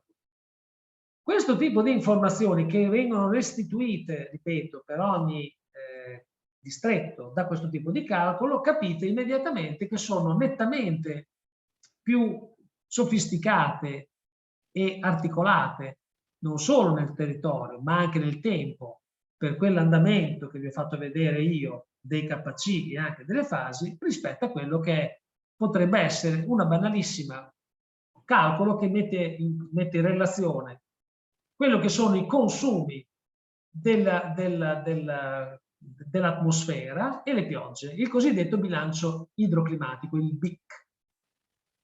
Il BIC è la cosa più facile da fare a livello territoriale perché permette di non conoscere la coltura, di non conoscere un sacco di cose, perché mette in confronto l'evaporazione dell'atmosfera, che poi in definitiva è quella che anche muove il consumo delle piante, perché una pianta consuma molto di più quando l'evaporazione dell'atmosfera è 4 mm al giorno rispetto a quando l'evaporazione dell'atmosfera è 2 mm al giorno. Quindi è chiaro che la pianta traspira di più. Con le piogge io ho questo dato, ma non ho nessuna necessità di correlarlo con le piante. Il risultato però è che il valore che ne esce è molto, ma molto più alto. E se io lo voglio andare a correlare con quello che io prelevo, per esempio, potrei anche non essere in grado di fare le necessarie concatenazioni logiche. Per questo che dico, questo dato è il dato di partenza su cui puoi tarare le informazioni che vengono fornite, che va sempre pensato con attenzione. Prima si calcola, si guarda che roba salta fuori, poi ci si ragiona sopra. Per esempio, ci si ragiona sopra prima di metterlo dentro Sigria, che non risulti mai che i consumi risultino superiori a quello che è la portata che ci è stata assegnata in concessione. perché altrimenti quando si va a fare il calcolo, si grida a fare la validazione e dice no caro, hai consegnato più acqua di quella che hai prelevato e quindi il dato non viene validato e deve essere spiegato. Quindi queste sono le informazioni che vengono restituite. E qui cominciano, vi faccio vedere i calcoli che vengono fatti in sequenza. In realtà dopo vi faccio vedere che il file Excel da cui ho copiato sta roba in realtà è un calcolo che fa vedere tutta una serie di videati insieme. Il primo calcolo che viene fatto è sulla base delle culture scelte, vedete Actinidia, Bietola, Cocomero, Fagiolino e così via, che sono quelle che in quel distretto, che è un distretto, questo è il distretto di Ferrara, si chiama Fossalta, distretto Sigrian, badate bene, noi ragioniamo solo distretti Sigrian. Il consorzio deve chiedere appositamente, o diciamo individuare appositamente un distretto di suo interesse. Io consiglio sempre di fare dei distretti che al limite si possono aggregare perché costituiscono un distretto Sigrian, proprio perché così riusciamo a fare i dati che servono non solo a noi per capire cosa sta succedendo. Un tal Genovesi.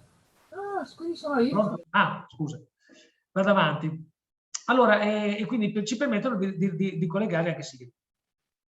Allora, lo facciamo questo calcolo però decadale, vedete, ogni mese è stato suddiviso in decadi e quindi noi abbiamo il consumo per ogni decade.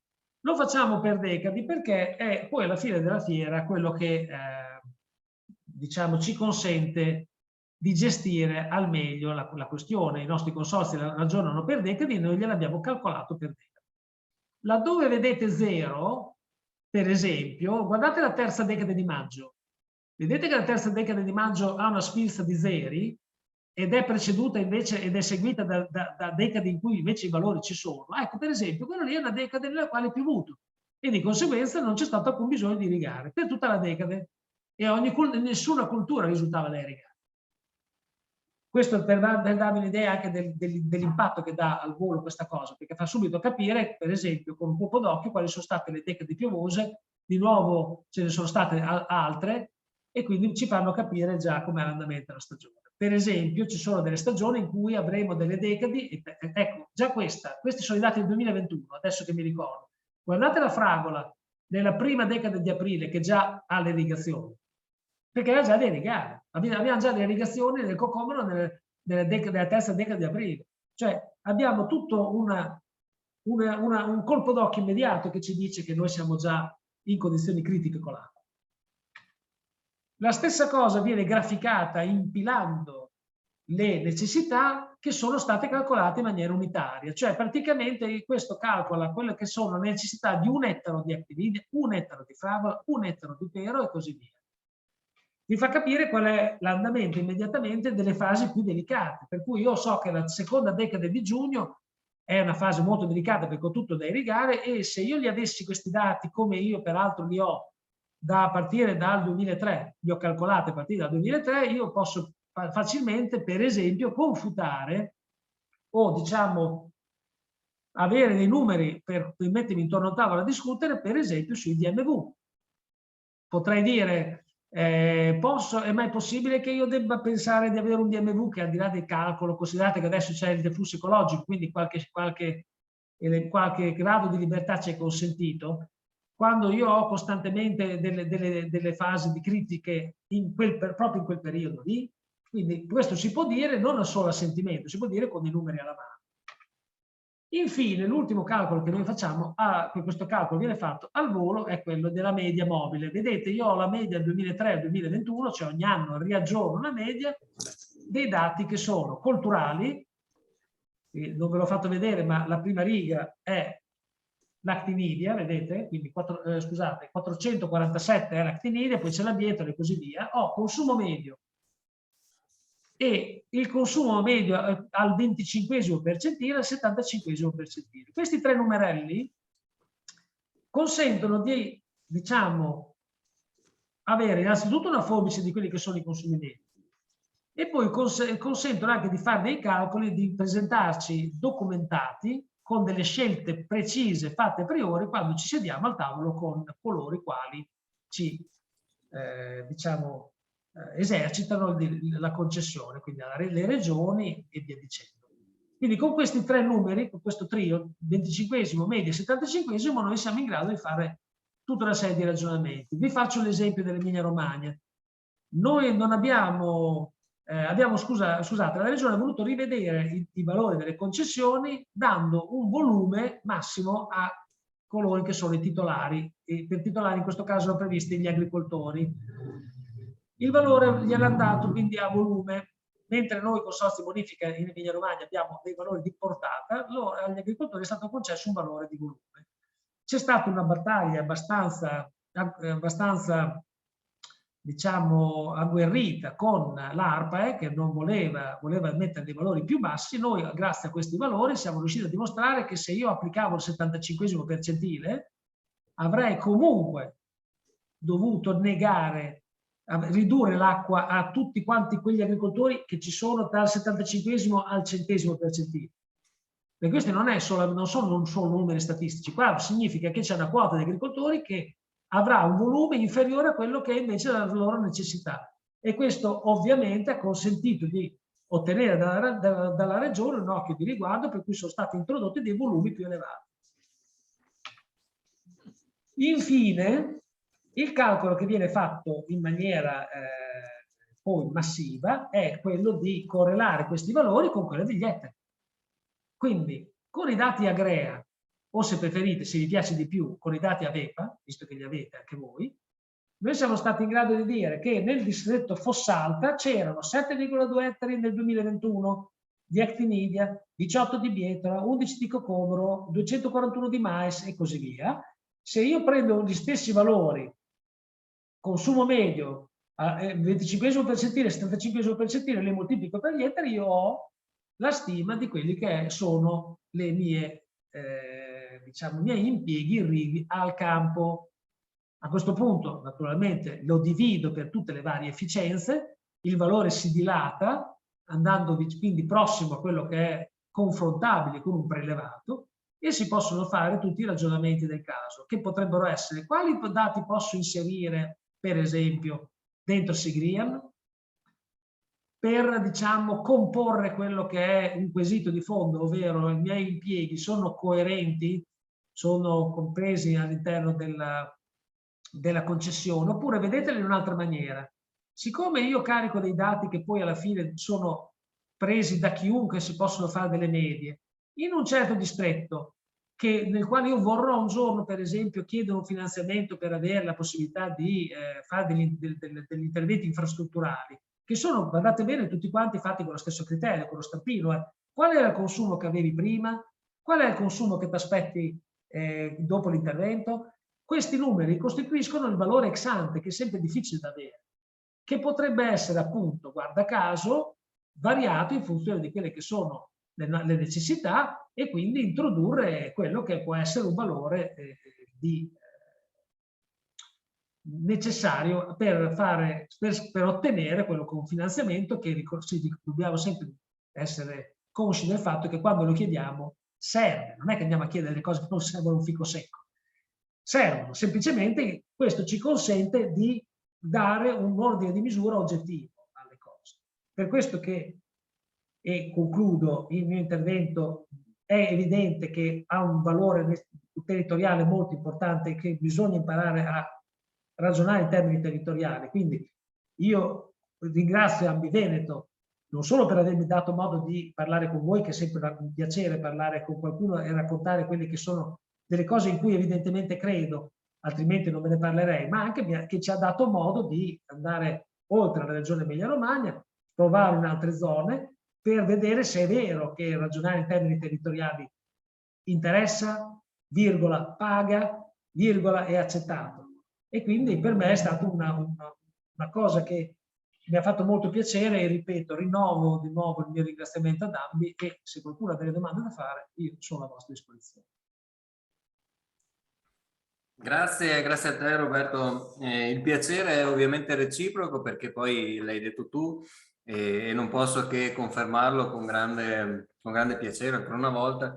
La collaborazione che si è instaurata in questi anni, insomma, a mio avviso sta dando dei frutti molto molto interessanti, E credo che anche noi, in un'ottica di tracciabilità delle nostre attività, sia molto importante ragionare in termini scientifici, no? Nel senso, il Reframe alla sua base ha uno sforzo scientifico notevole e continua ad averlo grazie al lavoro che state facendo, che fate e che continuate a proporre. E questo è un valore aggiunto notevolissimo, no? Per poi poter proporre all'attenzione di qualcun altro che magari è un controllore o che magari è qualcuno che può disporre di un finanziamento, dei dati che siano in qualche modo confutabili, verificabili e attendibili soprattutto.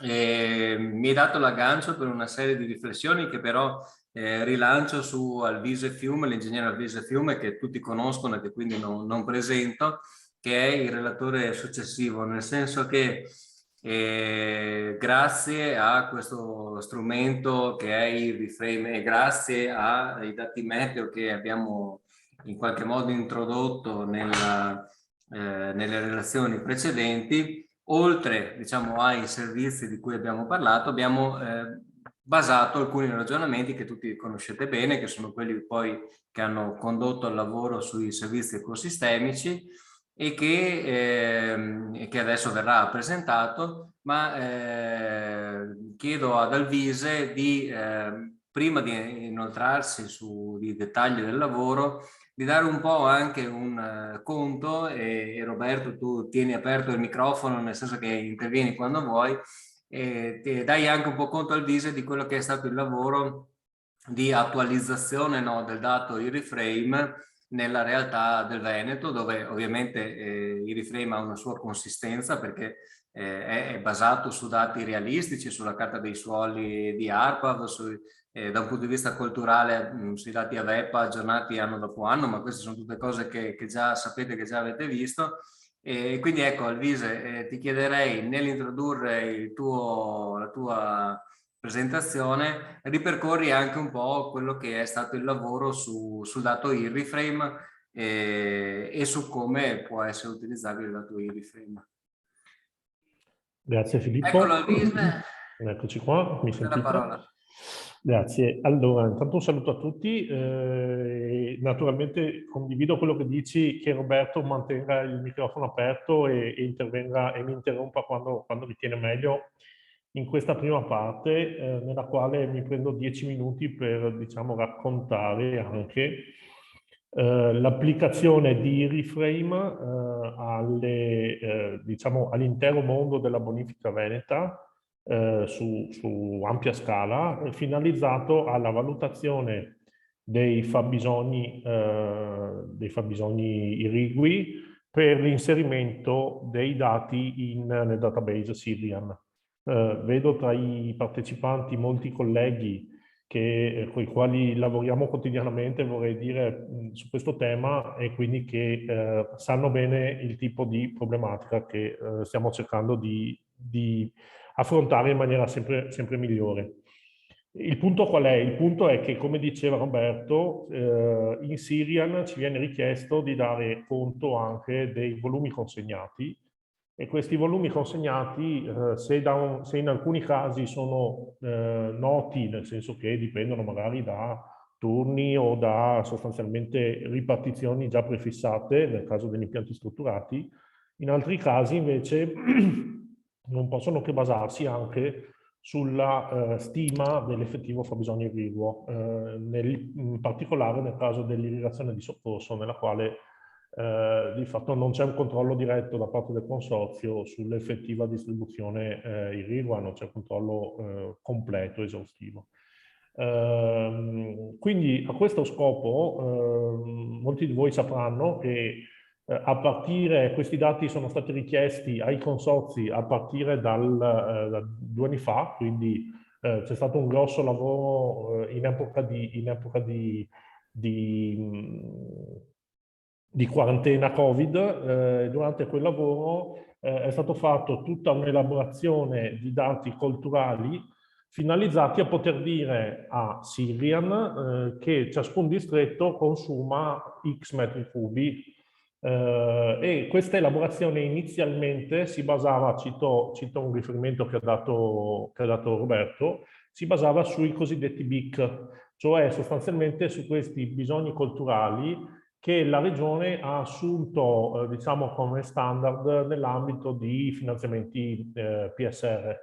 Quindi inizialmente che cosa si è detto? Si è detto, caro consorzio, quando devi stimare i fabbisogni irrigui, utilizza questi BIC che sono dei valori evidentemente abbastanza elevati, come diceva Roberto, ed eventualmente modificali e correggili in ragione di coefficienti di efficienza, esattamente come diceva prima Roberto Genovesi.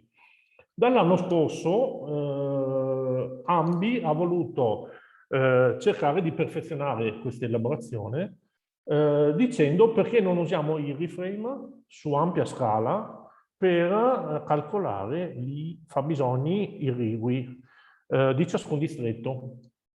Quindi è stata fatta esattamente quella applicazione che nella presentazione precedente veniva citata come ipotesi di scenario, cioè a partire dal database delle colture, di cui poi avrò modo di parlare, si è sottoposto ai reframe, si è chiesto ai reframe il calcolo a livello dell'intera, di tutti i comprensori dei consorzi di bonifica, il calcolo per casi unici di colture, suoli e meteo. Quindi sostanzialmente si sono create delle singole aziende fittizie caratterizzate da casi unici di suolo, di stazione meteo di riferimento e di coltura, e si è chiesto ai reframe di fare una stima del fabbisogno irriguo per, diciamo, in questo momento abbiamo 3 anni, quindi abbiamo il 2017, siamo andati nel passato per ricostruire in qualche maniera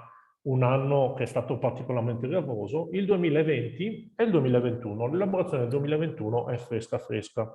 Allora, a questo scopo io adesso vi condivido lo schermo e vi condivido sostanzialmente una finestra dalla quale vedrete su un foglio Excel il tipo di risultati che si ottengono. Credo che adesso vediate un foglio Excel. Su questo foglio Excel voi sostanzialmente cosa vedete? Vedete che in base all'anno, in base al consorzio e al distretto, in base alla coltura, ok, che poi ha diversi raggruppamenti. Sotto in realtà ci sono anche i suoli e le stazioni, ma noi arriviamo in qualche maniera alla fine ad avere una stima dei fabbisogni culturali, dei fabbisogni culturali confrontati con quelli che sono i BIC di riferimento che sono proposti dalla Regione. Per esempio, adesso se in questo caso andiamo a prendere una coltura, diciamo, un po' più comune, se noi andiamo a prendere ad esempio, andiamo a prendere, cercavo un mais, eccolo qua. Qui siamo nelle acque risorgive nel consorzio Novissimo, andiamo a vedere il mais. Allora, nel caso del mais il BIC si attesta intorno ai 3.000 metri cubi ettaro anno. Ci sono 2 valori di BIC che sono stati considerati, uno è per la zona pedemontana, quello un po' più basso, e di fatto alla luce di questo, adesso ho lasciato la prima riga, ma alla luce di questo, con i reframe si è andati a fare una stima di quello che è l'effettivo fabbisogno irriguo alla pianta per anni magari diversi, estimando quindi dei valori che sono generalmente un po' più bassi. Perché?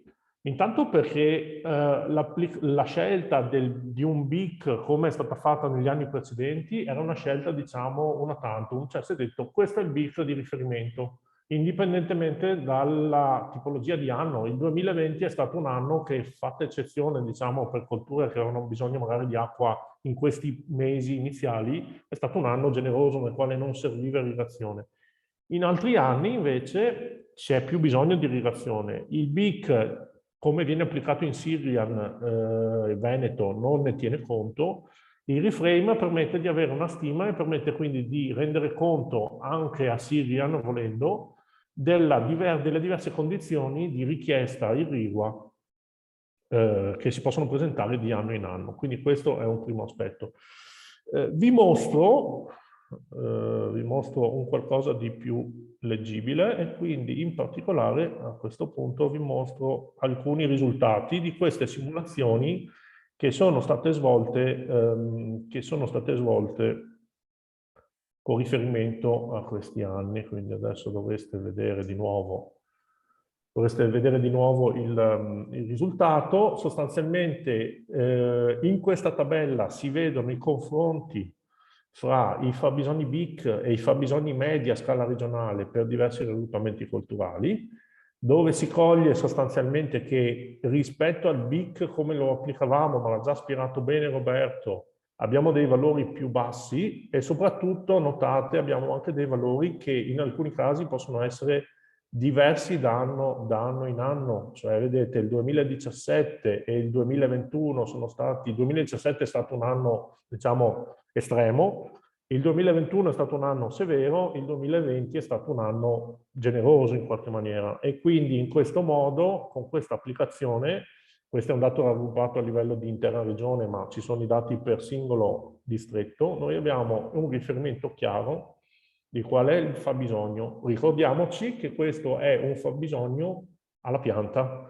quindi a questo fabbisogno vanno applicati dei coefficienti di efficienza legati alla distribuzione irrigua, quindi il fatto che ci sia aspersione piuttosto che scorrimento, piuttosto che microirrigazione, e poi ulteriormente nel fare le valutazioni è necessario applicare anche dei coefficienti di efficienza di adduzione, quindi eventuali dispersioni dell'acqua nella rete consortile prima che arrivi all'azienda.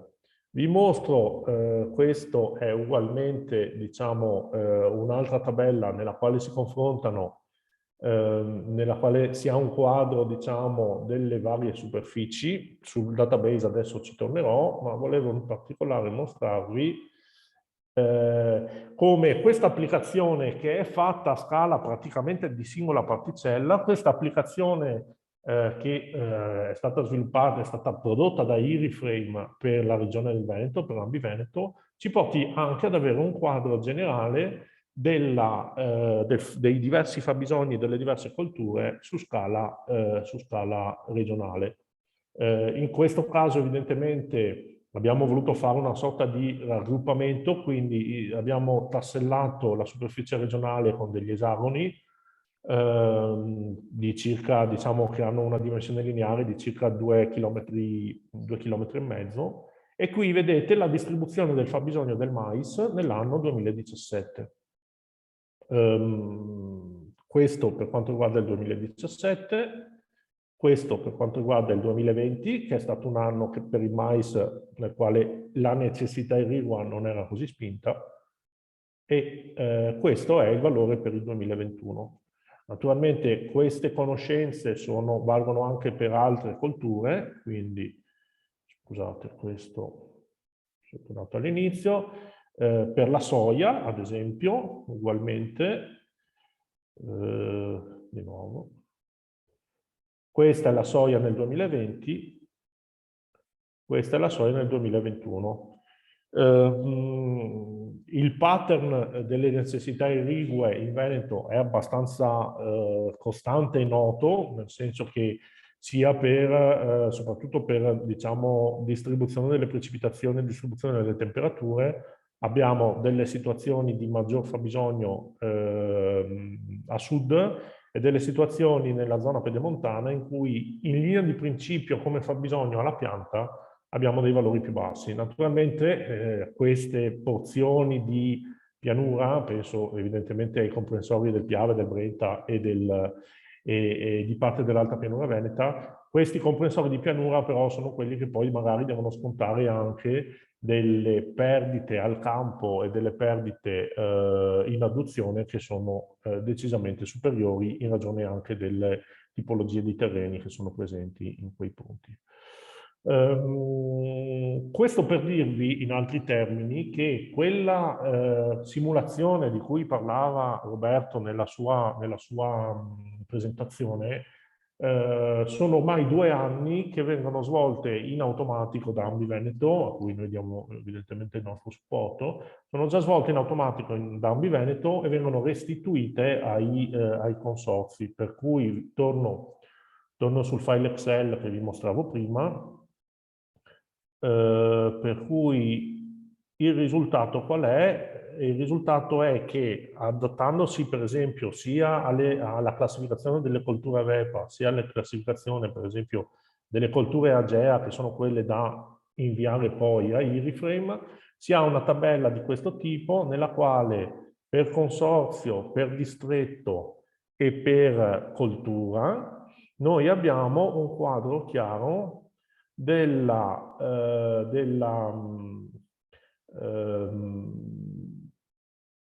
delle superfici che sono investite da quella specifica coltura all'interno di ciascun distretto, del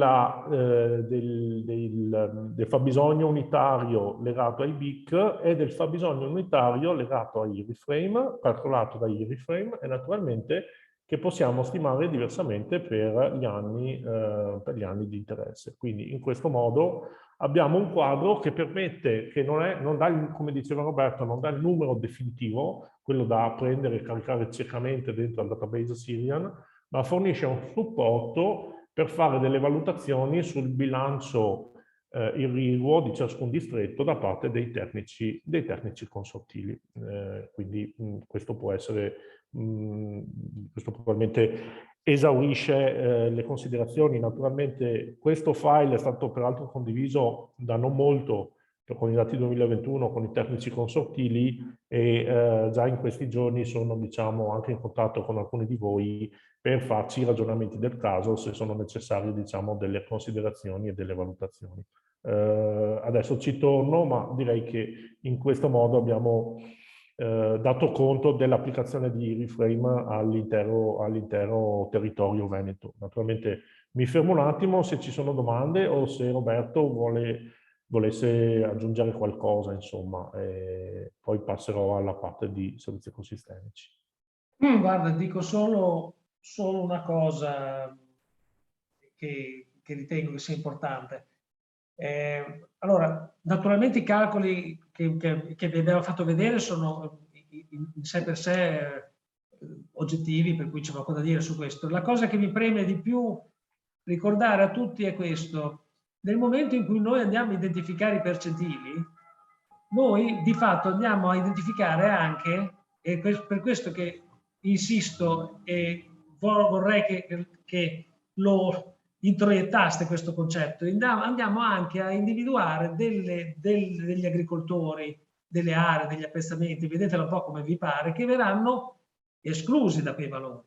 Se io prendo come 75esimo percentile, non è solo un numero, sono anche volumi veri che ad alcuni agricoltori sono al di fuori, sono superiori. Quindi se in qualche maniera vengono ristretti o viene proposto una riduzione perché c'è la crisi idrica, la siccità e così via, bisogna che abbiamo in mente che possiamo ribaltare questi valori oltre che su metri cubi anche su individui, su aziende agricole, su dei casi reali.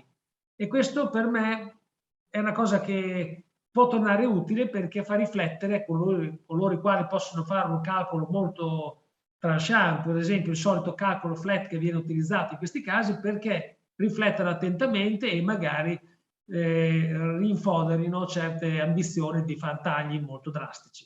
E questo che mi permetto ulteriormente di ricordarlo, perché prima che essere numeri sono poi alla fine territori, appezzamenti, pezzi reali, insomma, di vita che noi in qualche maniera escludiamo o andremo a penalizzare. Tutto qua.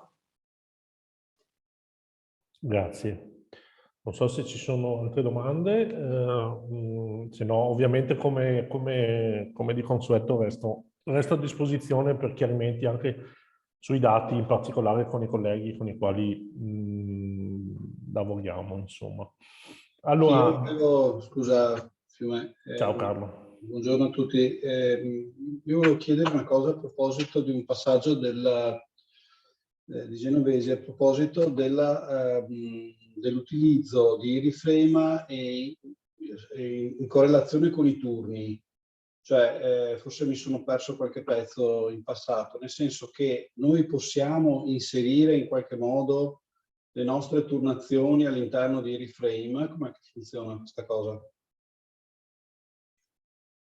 L'audio, eccomi qua. Allora, funziona in questo modo. Il sistema si possono inserire, c'è una maschera apposta che si possono inserire i turni. Naturalmente la collocazione dell'agricoltore dell'appezzamento georeferenziato lo inserisce automaticamente dentro l'area dominata dal turno. A quel punto bisogna creare uno shapefile che o diciamo così ragiona in termini di distretto, perché l'intero distretto ha un solo turno, oppure più aree turnate che sono con turni omogenei, provenienti quantomeno dalla stessa logica. E quello che conta è che quando verrà consigliata l'irrigazione, quando lui parte a fare il bilancio idrico, lui non propone mai date che non siano dei turni. E dunque, quando fa il calcolo, fa questa operazione. Alla data di interrogazione dice all'utente che sta consultando in che punto si trova l'umidità del suo appezzamento, e se questo punto, diciamo, questo valore di umidità non è ancora raggiunto la soglia inferiore, gli fa vedere quale sarà il valore di umidità che raggiungerà quando ci sarà il turno seguente. Quindi oggi io mi consulto, non c'è turno, non mi dice niente. Oggi io mi connetto e c'è turno, ma questo turno mi fa, diciamo, la mia umidità non ha raggiunto ancora la soglia critica, quindi io potrei aspettare. Allora lui cosa dice? Guarda che il turno dopo tu raggiungi un valore di umidità di quel genere, quindi scendi molto sotto, cioè vai molto vicino al punto appassimento, oppure non succede niente, sostanzialmente rimane tutto uguale, poi decidi di saltare il turno o di non saltarlo, di aspettare quello dopo. Se però decidi di darla, il volume che viene consigliato è quello che deriva dal calcolo tra l'umidità che c'è nel suolo e il valore che, complessivo del turno. Di conseguenza vuol dire che se io devo dare 100 mm, 50 mm d'acqua e io ho un'umidità che mi copre 20 di quei 50, mi dice di darne 30. In questo modo io rispetto il turno, perché comunque riporto l'umidità al livello in cui il turno me la porterebbe, però utilizzo una quota del valore del turno e quindi sostanzialmente risparmio l'acqua. Il turno va avanti ugualmente perché io l'ho riportato al valore teorico e mi ripropono ovviamente un intervento al turno seguente. La differenza è tutta qua, quindi io non ho mai un consiglio fuori dal turno, quindi non c'è mai conflitto. E semmai mi può dare o un valore di umidità, un volume che io posso distribuire inferiore perché sono entro i limiti del turno di oggi, oppure posso avere un volume superiore per il turno che segue, oppure gli posso dare lo stesso valore, ma piano piano il mio calcolo scende fin quando io non mi troverò ad avere un valore di irrigazione completo, compreso quindi totalmente nel turno, perché mi trovo con il grafico alla data del turno con aver consumato tutta la mia dotazione. Quindi un calcolo probabilistico, perché di Iriframe in realtà non ve l'abbiamo detto, ma in realtà era una cosa importante. Iriframe, la potenza del calcolo di Iriframe fa sì che lui vada avanti 20 giorni, si proietta 20 giorni in avanti, utilizzando i dati meteo medi. E allora è in grado di stabilire cosa succederà nei prossimi 20 giorni. È chiaro che se il turno è più grande di 20 giorni, quello è un problema. Ma se il turno è compreso dentro i 20 giorni, lui lo centra, lo trova, lo vede, insomma. Sì, allora, se ho capito bene, perché quando io penso alla turnazione, penso al fatto che l'agricoltore ha una finestra temporale di, non so, una giornata ogni 10 giorni, giusto? Quindi l'agricoltore di fianco potrebbe avere, sì, non la stessa giornata, il giorno dopo, eccetera. Quindi io in teoria dovrei inserire i turni per ogni singolo appezzamento in teoria, non per... teoricamente sì, perché poi avevamo attivato una procedura informatica che più o meno funzionava così per ogni appezzamento. Se l'acqua gli viene data ogni 3 giorni, gli viene chiesta solo la data di partenza del turno. Vale a dire, non so, cominciamo il primo turno, il 1 maggio, per esempio, e l'acqua glielo do in 5 giorni, lui cosa fa? Automaticamente dice, va bene, ok, il calcolo dice, va bene, allora, 1 maggio, 6 maggio, 11 maggio, è lui che se lo compila, capito?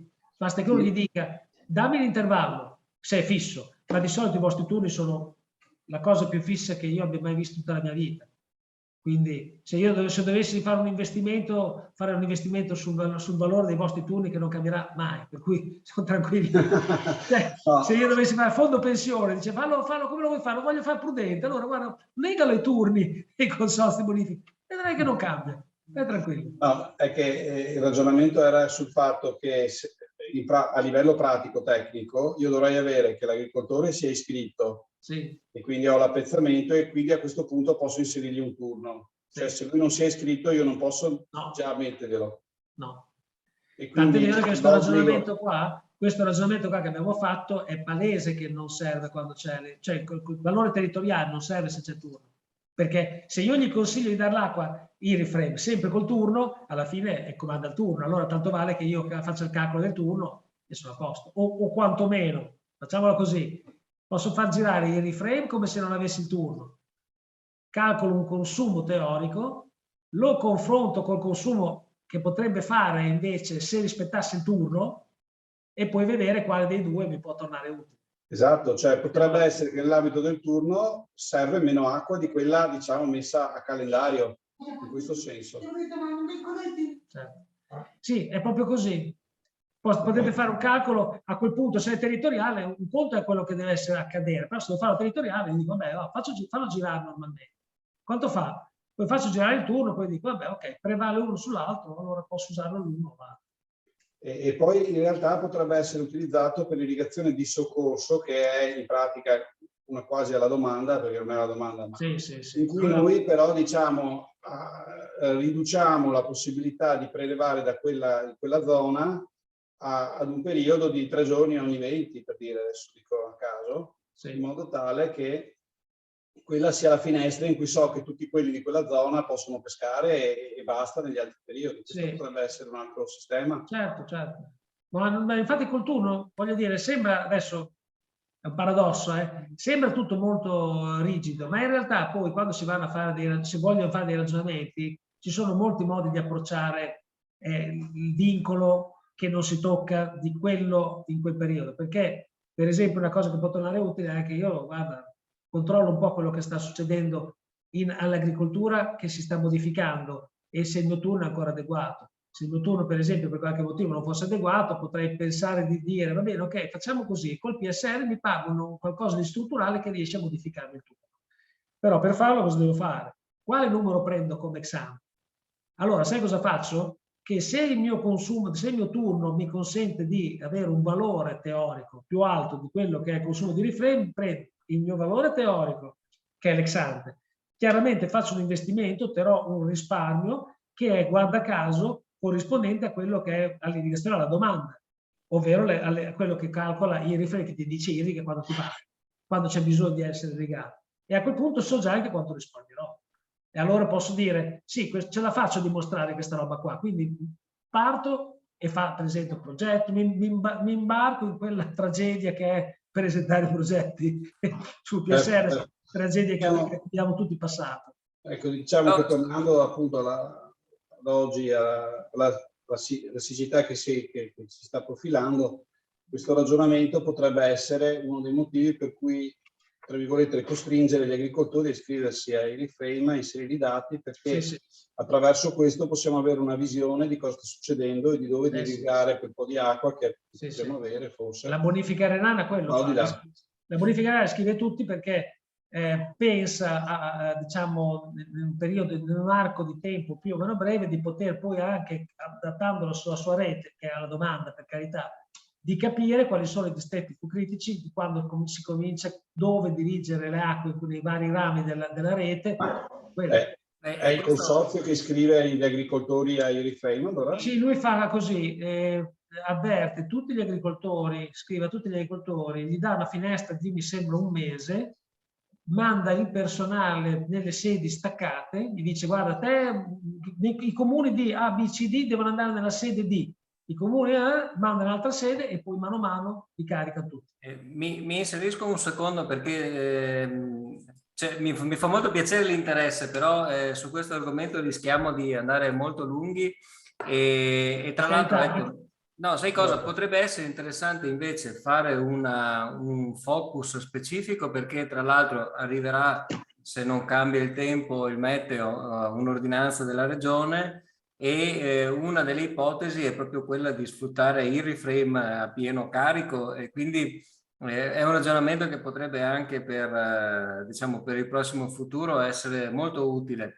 Però ecco, chiedendovi scusa se ho interrotto l'ottima e interessante conversazione, che peraltro mi fa anche molto piacere, perché vuol dire che l'argomento della giornata aveva un suo interesse.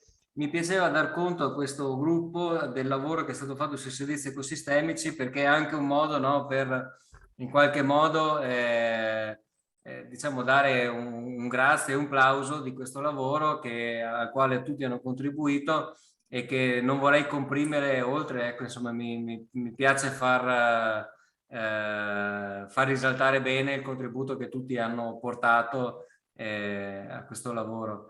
Chiedo solo una cortesia, Filippo, io all'una mi sgancerò, di conseguenza se si prolungasse io vi saluto prima, sto con voi fino all'una volentieri, perché mi interessa anche a me. Vi saluto prima, ringrazio tutti e come sempre con voi sono sempre a vostra disposizione. A me bene, mi piace, chiamatemi, vengo volentieri. Guarda, noi ti sfrutteremo perché hai visto che l'argomento è di interesse, quindi non c'è niente. Poi insomma non svelo che ci potranno essere future collaborazioni, ma lo diremo a tempo debito. Insomma. Va bene, me ne rallegro. Ok, allora grazie a tutti, io mi rimango collegato e bene. Grazie mille Roberto. Ripasso la palla ad Alvise, che così andiamo verso la conclusione della mattinata. Avevamo promesso alle 13, cerchiamo di stare nei tempi, però ecco, senza comprimere troppo questo bel lavoro al quale tutti avete contribuito. Vai Alvise, grazie. Assolutamente sì. Mi associo anche nel ringraziamento a tutte le persone che hanno partecipato a questo lavoro. Ho scorso un pochino i partecipanti e mi sono accorto che ci sono molti di quelli con cui abbiamo lavorato, ma probabilmente sono anche molti altri partecipanti che di questo lavoro conoscono forse poco, quindi mi scuso se magari alcuni aspetti che a chi ci ha lavorato sono già noti verranno un po' ripetuti, insomma, ma è giusto per dare un quadro efficace sostanzialmente.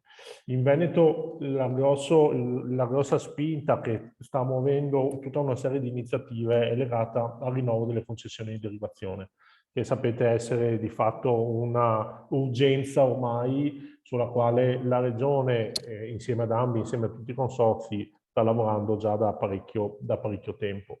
In quest'ambito, quindi, la Regione ha sostanzialmente avviato una serie di attività finalizzate a inquadrare questa questione del rinnovo delle concessioni in maniera unitaria, cioè non che ogni consorzio vada alla spicciolata a rinnovare le sue concessioni, ma che la cosa che peraltro, il processo che peraltro richiede anche una valutazione di impatto ambientale, che il processo venga svolto in maniera coordinata e unitaria.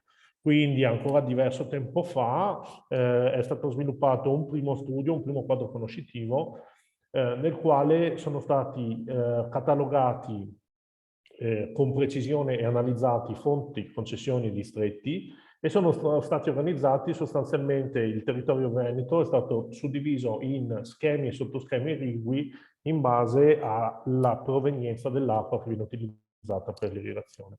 Dopodiché la Regione ha detto ok, facciamo un passo successivo, e questo passo successivo, sempre svolto in collaborazione con AMBI Veneto, aveva lo scopo di illustrare con più precisione i diversi ordinamenti culturali presenti nei distretti veneti, individuare e descrivere i servizi ecosistemici prodotti dal servizio idrico di irrigazione, e poi analizzare gli ordinamenti colturali irrigui e gli elementi dell'agrosistema irriguo che conferiscono un particolare valore culturale e soprattutto paesaggistico alle aree rurali, anche in coordinamento con gli ambiti di paesaggio individuati dal PTRC ancora, diciamo, un anno e mezzo fa. Come dicevo, questo lavoro è propedeutico alla valutazione, alla procedura di valutazione ambientale che è richiesta nell'ambito del rinnovo.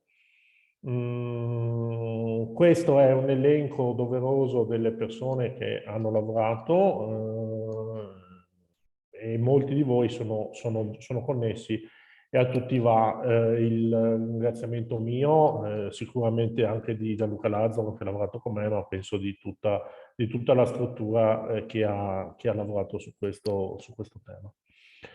Il risultato qual è? Il risultato sono sostanzialmente ormai quello che prima era un unico volume, cioè l'inquadramento degli schemi e dei sottoschemi, adesso si sta ampliando con l'indicazione anche di una seconda sezione dedicata agli ordinamenti culturali, una terza sezione dedicata ai servizi ecosistemici, una quarta sezione dedicata all'interazione prelievi irrigui, utilizzi irrigui, paesaggio.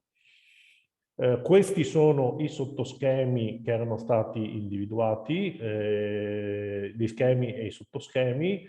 Gli schemi sono 10 e i sottoschemi sono 17. Per quanto riguarda il discorso degli ordinamenti culturali, quindi qui mi riallaccio al discorso che facevamo in precedenza, è stato creato un database piuttosto impegnativo nel quale sono stati ordinati i dati di uso del suolo e di colture che sono resi disponibili da Avepa. Cosa vuol dire? Adesso vi mostro un paio di figure. Vuol dire sostanzialmente che a partire da un schema geometrico e sostanzialmente geografico di questo tipo, di livello culturale, quindi a livello particellare, quindi particella per particella è identificato in primo luogo l'uso del suolo, che in maniera diciamo semplice codifichiamo come naturale, agricolo, urbano. E poi per le particelle ad uso agricolo, anno dopo anno, dai dati sempre resi disponibili da Avepa, andiamo ad identificare la coltura o le colture che insistono sulla singola particella. Qui è doverosa una precisazione, quando parliamo di coltura che insiste su una singola particella, diciamo A, che stiamo parlando della coltura principale, quindi non teniamo conto di eventuali doppie colture. B, che all'interno della singola particella sappiamo che su 2 ettari, poniamo, 1 ettaro era mais, mezzo ettaro era soia e mezzo ettaro era lasciato, che so, a set aside, faccio un esempio. Quindi comunque anche all'interno della particella possiamo avere più colture e naturalmente a quel punto conosciamo solamente l'estensione totale dedicata a quella coltura, ma non conosciamo su quale porzione della particella è stata effettuata quella coltura. Però capite già che abbiamo un livello di dettaglio estremamente elevato che ci permette poi di fare quelle elaborazioni con i reframe, ad esempio, delle quali vi ho già reso conto. La terza cosa è che questi dati sono dati che derivano da fascicolo aziendale. Quindi quando noi andiamo a imputare una coltura sopra una particella che è definita come uso suolo agricolo, non è detto che noi abbiamo una copertura totale, perché sostanzialmente queste informazioni derivano dal fascicolo aziendale e non tutte le aziende lo presentano. Però la copertura, devo dire che è comunque una copertura che arriva di solito a valori superiori all'80% e generalmente dell'ordine dell'85-87%. Quindi sostanzialmente cosa accade? Accade che il risultato e soprattutto la distribuzione delle colture nel territorio è più che rappresentativa del quadro generale di ciascun distretto. Naturalmente, se uno va a fare la somma delle superfici alle quali è associata una coltura, con ogni probabilità non raggiunge il totale delle superfici agricole all'interno del distretto, ma raggiunge un valore che, come dicevo, è circa dell'85-87%. Questo valore evidentemente può essere eventualmente riscalato a valori totali noti al consorzio da altre fonti.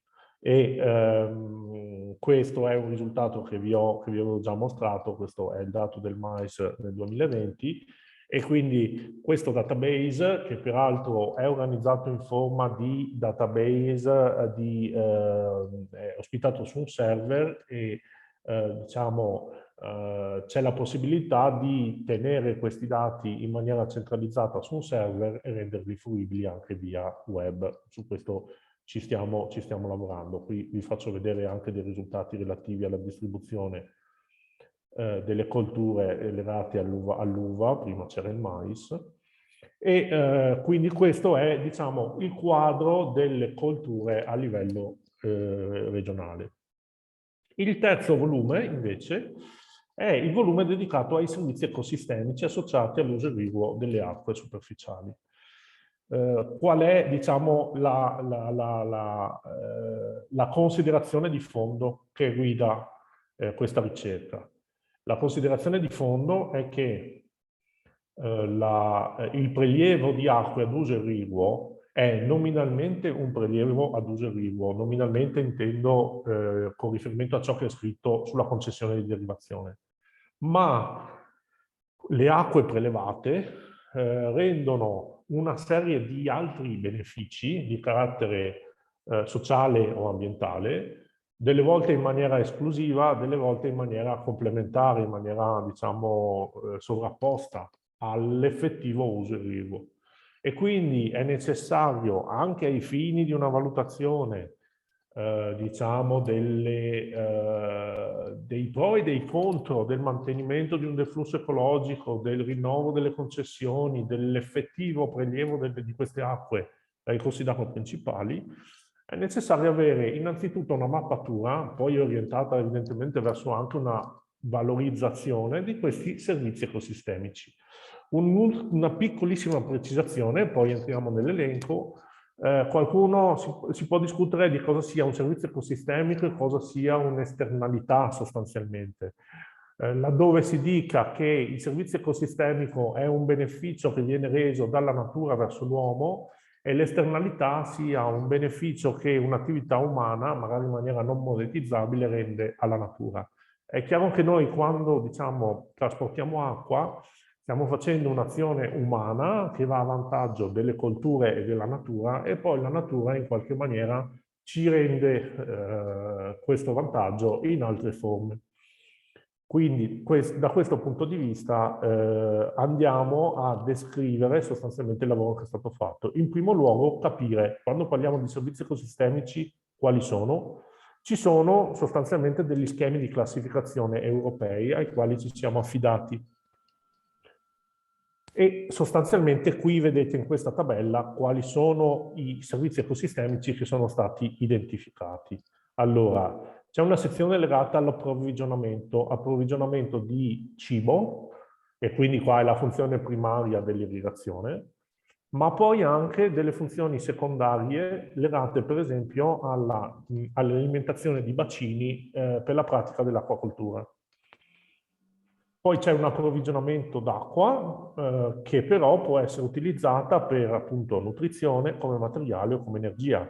Nel caso dell'energia, un servizio ecosistemico che ci siamo sentiti di considerare è quello degli impianti idroelettrici. Questo perché gli impianti idroelettrici, nella stragrande maggioranza dei casi dei consorzi di bonifica, sono lo sfruttamento diciamo, di salti che esisterebbero in ogni caso, ma che vengono sfruttati per ottenere un'energia pulita e quindi anche per diminuire evidentemente il consumo magari di fonti fossili per altri utilizzi, spesse volte anche in ambiti già consortili, idrovore o altro.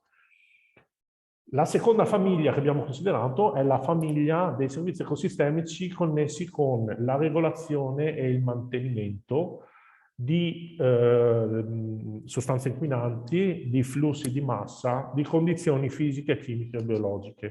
E quindi qui vedete che da questo punto di vista rientrano i benefici legati ad attività di fitodepurazione, che ha bisogno evidentemente anche di alimentazione d'acqua per poter ottenere un beneficio in termini di concentrazione di sostanze organiche nella rete consortile, una mitigazione dei trasferimenti di contaminanti legata alla realizzazione di aree golenali piantumate e fasce tampone, alla vivificazione dei canali, quindi anche all'alimentazione di canali che in altri casi rischierebbero di assumere delle condizioni di estrema povertà da un punto di vista qualitativo, da un punto di vista olfattivo, da un punto di vista anche in qualche maniera sociale.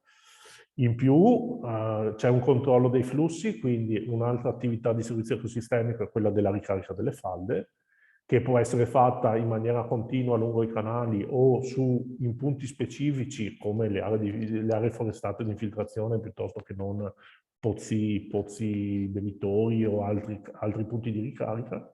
E in più il mantenimento, la conservazione di habitat attraverso uno schema che ormai è consolidato di identificazione di habitat con uno schema di nodi ecologici e di corridoi ecologici che li connettono.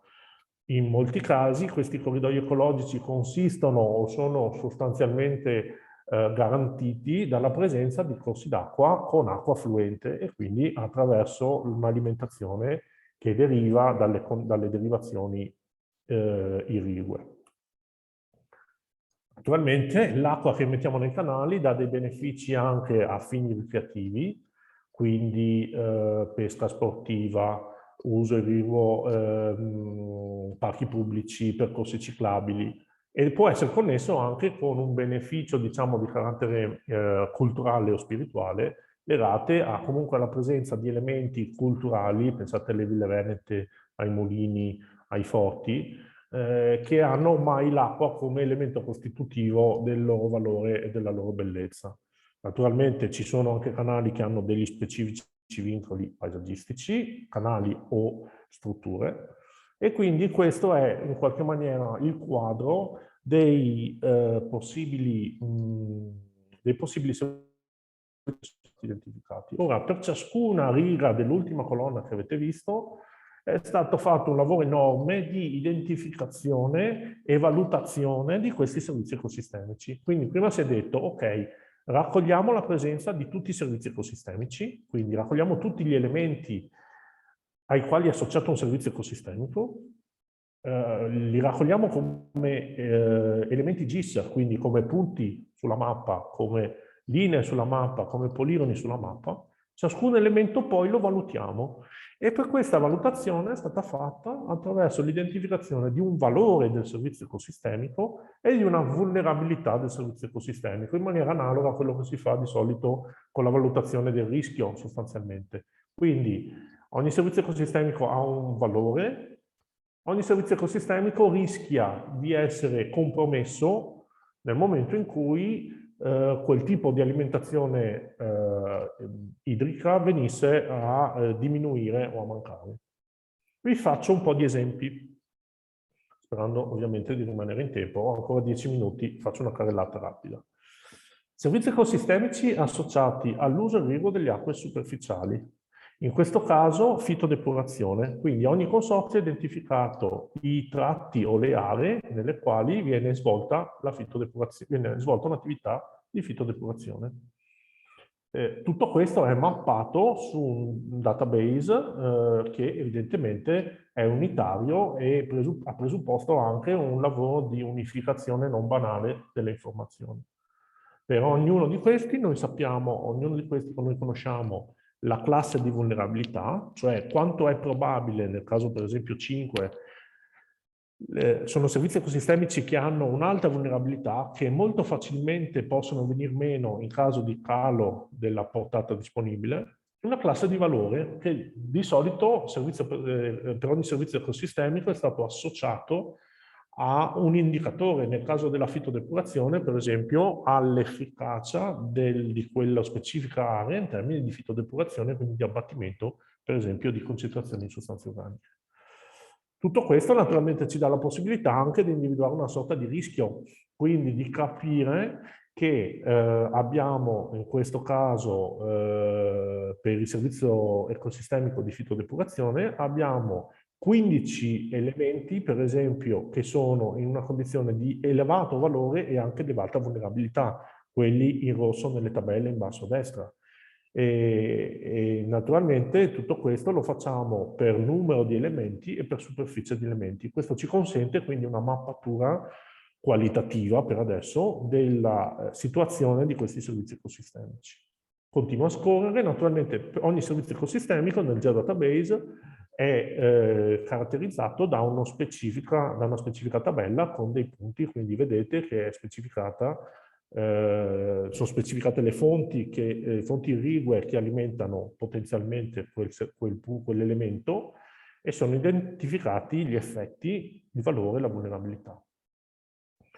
Nel lavoro finale abbiamo voluto anche, diciamo, corredare questa analisi, questa gran mole di dati con una serie di schede, quindi ogni consorzio, magari in base alle sue specificità, ha raccontato degli specifici ambiti, in questo caso per la fitodepurazione, l'area umida di Cadimezzo, ad opera del Consorzio Adige-Euganeo. Secondo, adesso li scorro, questo riguarda le fasce tampone, quindi in questo caso la classificazione delle fasce tampone, e qui abbiamo fatto un focus sul Consorzio Bacchiglione. Il servizio ecosistemico legato all'uso idroelettrico dell'acqua, in questo caso il focus su questa presentazione, ma non nel documento che copre tutti i consorzi, è dedicato al Consorzio Piave. L'aspetto legato alla vivificazione, quindi all'identificazione dei canali intorno ai quali c'è un uso del suolo che tende a caricare sostanzialmente il canale di necessità di vivificazione. Questa è stata un'analisi basata sull'uso del suolo adiacente ai canali e in questo modo però si è riportata sui singoli canali una valutazione di questo potenziale carico che richieda vivificazione. Poi è stata analizzata sostanzialmente l'aspetto dell'infiltrazione, sono state fatte anche delle valutazioni quantitative che però sono piuttosto, diciamo, da verificare, ma in ogni caso è stata identificata l'effetto di infiltrazione potenziale in canali alimentati da acque irrigue, differenziando fra situazioni nelle quali l'alimentazione è un'alimentazione ad alta pianura, quindi verso una falda che permanentemente tende a ricevere quell'acqua, una falda di media pianura nella quale l'irrigazione e l'innalzamento dei livelli dei canali contribuisce a una gestione stagionale della falda, e poi invece una falda, diciamo un'infiltrazione costiera, nella quale l'infiltrazione serve per governare la risalita di acqua sia negli estuari dei fiumi, quindi il cuneo salineo in senso stretto, sia nelle falde che tendono magari a essere salinizzate in caso di scarso carico di acqua dolce. Sono state fatte anche delle stime, come vi dicevo, però è chiaro che l'aspetto di stime quantitative dell'effettiva acqua infiltrata meritano sicuramente un ulteriore approfondimento. Per quanto riguarda l'infiltrazione abbiamo dato conto anche di situazioni puntuali nelle quali viene fatta una infiltrazione attraverso dei singoli punti, come possono essere sostanzialmente le AFI predisposte dal Consorzio Brenta, piuttosto che non i pozzi bevitori presenti nel Consorzio dell'Alta Pianura Veneta. Anche in questo caso è tutto documentato nelle tabelle associate agli elementi del GIS. Qui vedete di nuovo un aspetto dei servizi ecosistemici. Per quanto riguarda la rete ecologica, ovviamente ho delle singole persone che dovrei ringraziare punto per punto e quindi a loro va il mio pensiero di volta in volta.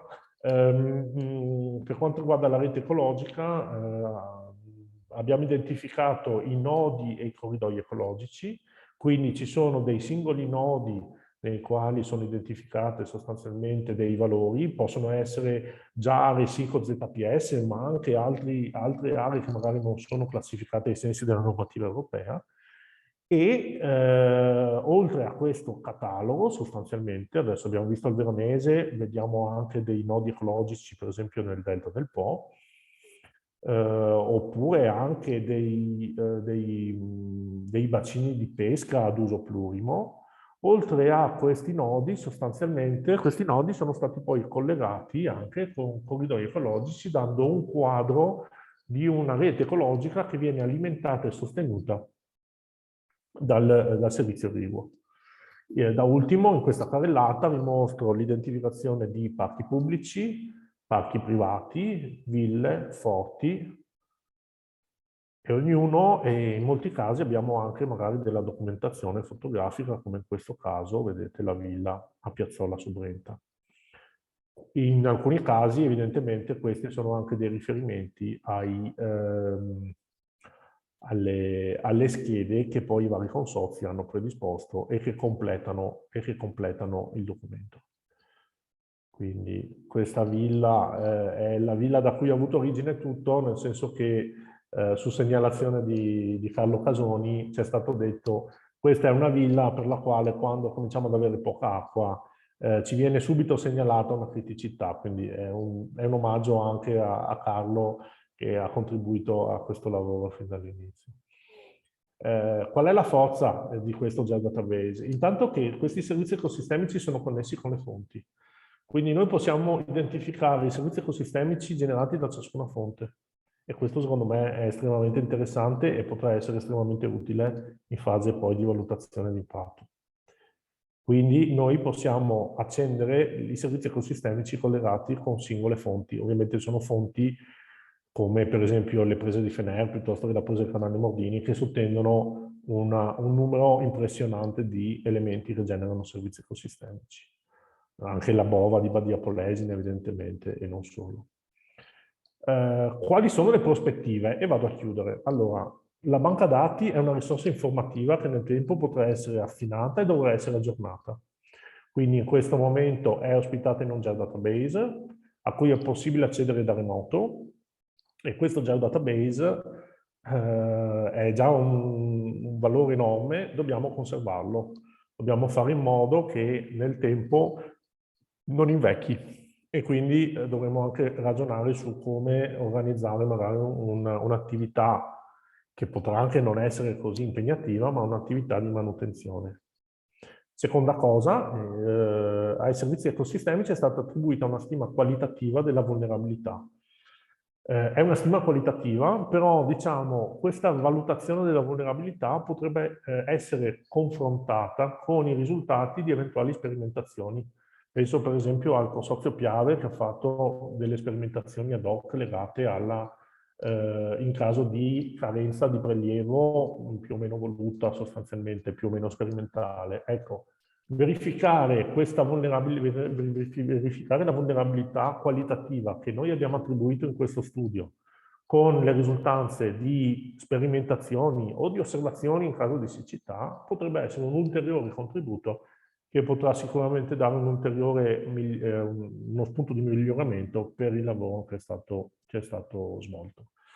La mia presentazione si interrompe qua, intanto vi ringrazio e naturalmente resto aperto alle domande. 13:01, quindi sono perfettamente in tempo. Da buon ingegnere hai spaccato il secondo. È andata bene. Ma devo dire, quando vedo la presentazione del lavoro complessivo, non dico che c'è un pizzico di emozione, ma poco ci manca, nel senso che a mio avviso il lavoro è notevole e dà dei margini davvero di ampliamento ancora più grandi e ha una futuribilità a mio avviso molto, molto importante. In termini tecnici, in termini di utilizzabilità di questo GeoDatabase e di possibilità poi di mantenerlo, di estenderlo, di farlo dialogare anche con Sigrian, tutte le situazioni che sono davvero importanti. Non ultimo anche per attività di comunicazione, perché poi il lavoro è lì, è vostro, lo avete fatto voi, insomma l'abbiamo fatto tutti insieme. E quindi per me è stata veramente una soddisfazione vedere il lavoro nella sua globalità.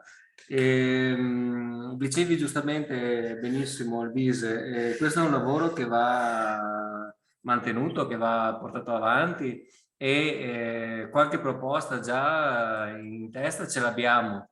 È ovvio che poi non decidiamo solo noi, insomma, bisognerà fare delle riflessioni tutti assieme, tutti i consorzi, i direttori, però credo che ci siano veramente ampi margini e che la qualità di questo lavoro sia un buon viatico per poterlo mantenere.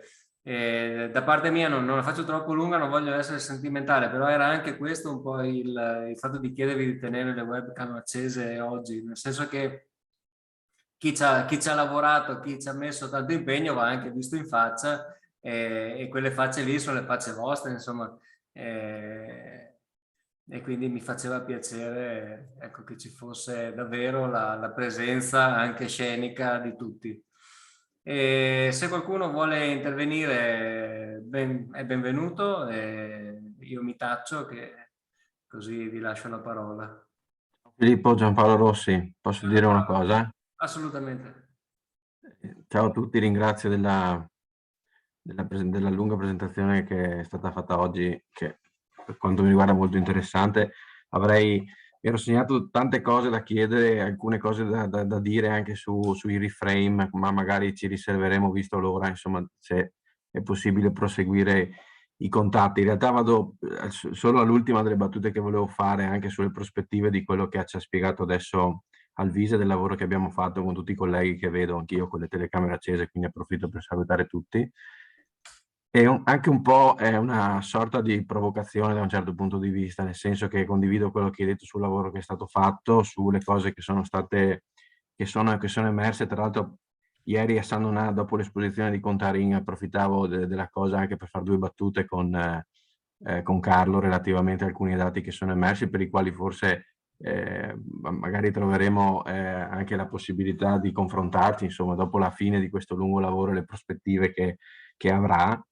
E la provocazione era anche questa, nel senso che anche alla luce dell'introduzione fatta, quindi legando questo lavoro a Sigrian, al rinnovo dell'articolo 17 bis, delle concessioni, eccetera, eccetera, forse risulterebbe una cosa importante definire anche questo famoso servizio ecosistemico, come tutti i servizi.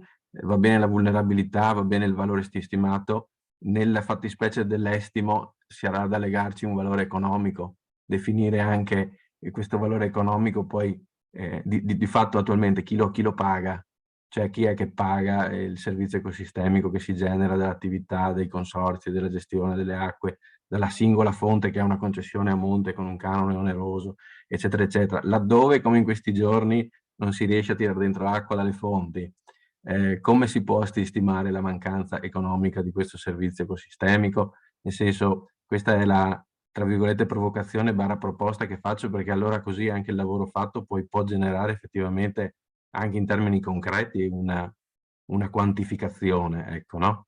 Quindi mi taccio qua per non farla troppo lunga, ma insomma questo era semplicemente il messaggio che volevo mandare, ecco. No, ma hai toccato il tema fondamentale, il tema dei temi, diciamo, no? Nel senso che alla fine bisogna quagliare, come tutte le cose, i numeri, quelli più facili a cui attribuire importanza sono proprio quelli dei soldi, insomma, quindi diciamo che da questo punto di vista, sempre grazie alla Regione, perché poi ecco, non abbiamo ringraziato anche la Regione in tutto questo, ma tutto questo lavoro è stato reso possibile da voi tecnicamente e dalla volontà poi della Regione, no? di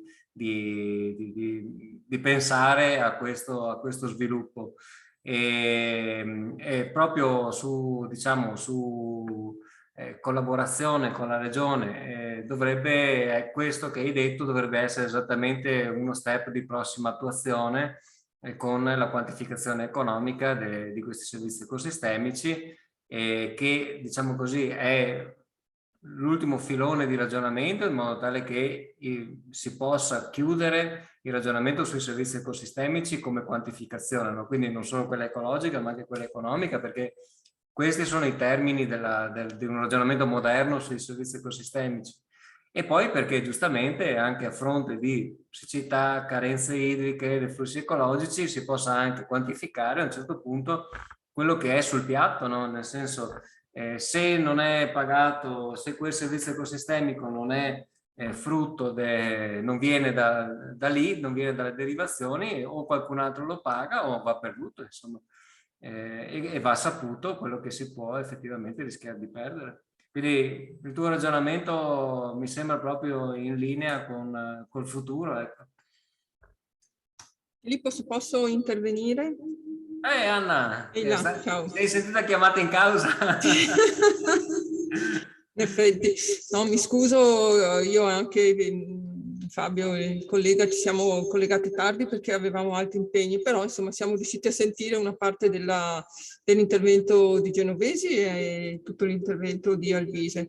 Io devo dire che ogni volta che vedo questo lavoro rimango ammirata veramente di tutto quello che è stato fatto, perché quando l'ha proposto De Lucchi, me l'ha proposto Gigi all'inizio, ricordo che lui insisteva nel dire i consorzi sanno tutto, i tecnici sono bravissimi, hanno tutto nelle loro teste, dobbiamo riuscire, no, a renderlo in una forma fruibile alla collettività, e devo dire che è stato fatto un lavoro incredibile e tutte le volte io lo ribadisco, da quello che sappiamo è l'unico in tutta Italia, quindi complimenti a tutti. E confermo che a brevissimo partirà anche il lavoro sulla valutazione economica di questi servizi ecosistemici che vogliamo concludere entro fine anno, i primi mesi dell'anno prossimo, quindi sarà un ulteriore tassello da aggiungere a questo lavoro. E poi ne approfitto anche per dirvi che noi stiamo andando avanti con tutta l'istruttoria delle numerose domande che tutti voi consorzi avete presentato ai sensi dell'articolo 17 bis. Abbiamo concluso una prima fase di istruttoria delle domande della lettera B, quindi quelle che erano più problematiche perché erano prive di un titolo, insomma, concessorio, e abbiamo già approvato il decreto ed è stata anche approvata la delibera che vi invieremo oggi. È la delibera 279 del 2022, che è quella che attribuisce anche il titolo autorizzatorio provvisorio a tutte le derivazioni della lettera B. E quindi verrà pubblicata il 25, venerdì, quindi giusto in tempo anche per rispondere alle richieste del Ministero dell'Agricoltura, che aveva chiesto per i progetti inseriti all'interno, ammissibili, no, per il PNRR, di produrre la concessione entro il 25 di marzo. Quindi insomma è stato un bel lavoro, grazie a tutti e basta, non ho altro da aggiungere se non un ringraziamento a tutti voi per il lavoro. È un ringraziamento che ci facciamo tutti uno con l'altro, perché alla fine poi no, si è visto che la collaborazione tra persone, tra consorzi, tra istituzioni è la chiave per fare dei risultati, insomma, che hanno un ottimo significato per quello che posso dire io. Ecco. Niente, ecco, io direi che sì, anche il discorso della valutazione economica è un ulteriore tassello anche per difendere, no, le derivazioni, nel senso non tanto difenderle da padroni, quanto difenderle nel senso che hanno sul territorio veneto, e l'abbiamo visto bene anche ieri, no, con il convegno storico di San Donà. Niente, io vorrei sentire da voi se c'è qualche altro intervento.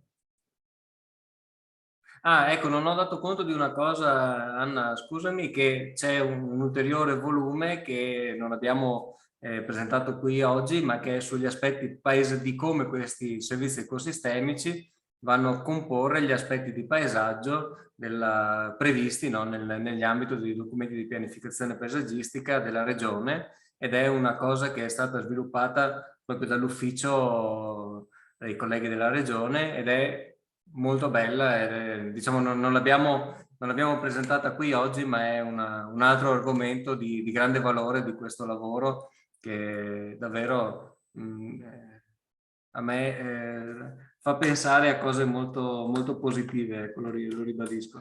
Se qualcuno di voi ha qualche intervento.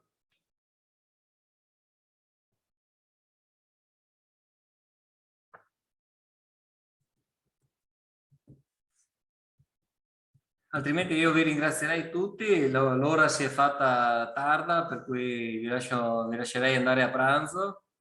E niente, vi ringrazio Radar Meteo, ringrazio Roberto Genovesi e se ritenete potremmo anche pensare di approfondire ulteriormente il passo di Iriframe, nel senso prima sono venute fuori delle considerazioni che probabilmente meriterebbero un'altra mezza giornata di connessione.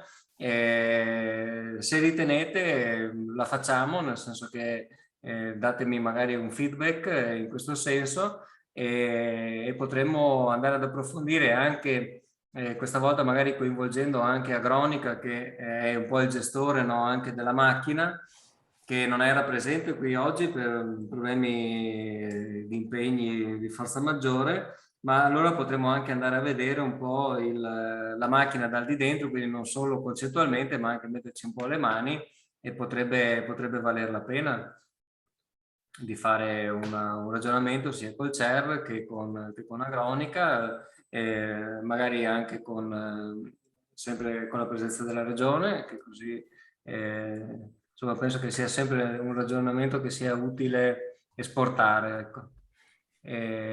Magari anche via mail, insomma, datemi qualche feedback anche su eventuali temi che ritenete opportuno approfondire a seguito della giornata di oggi.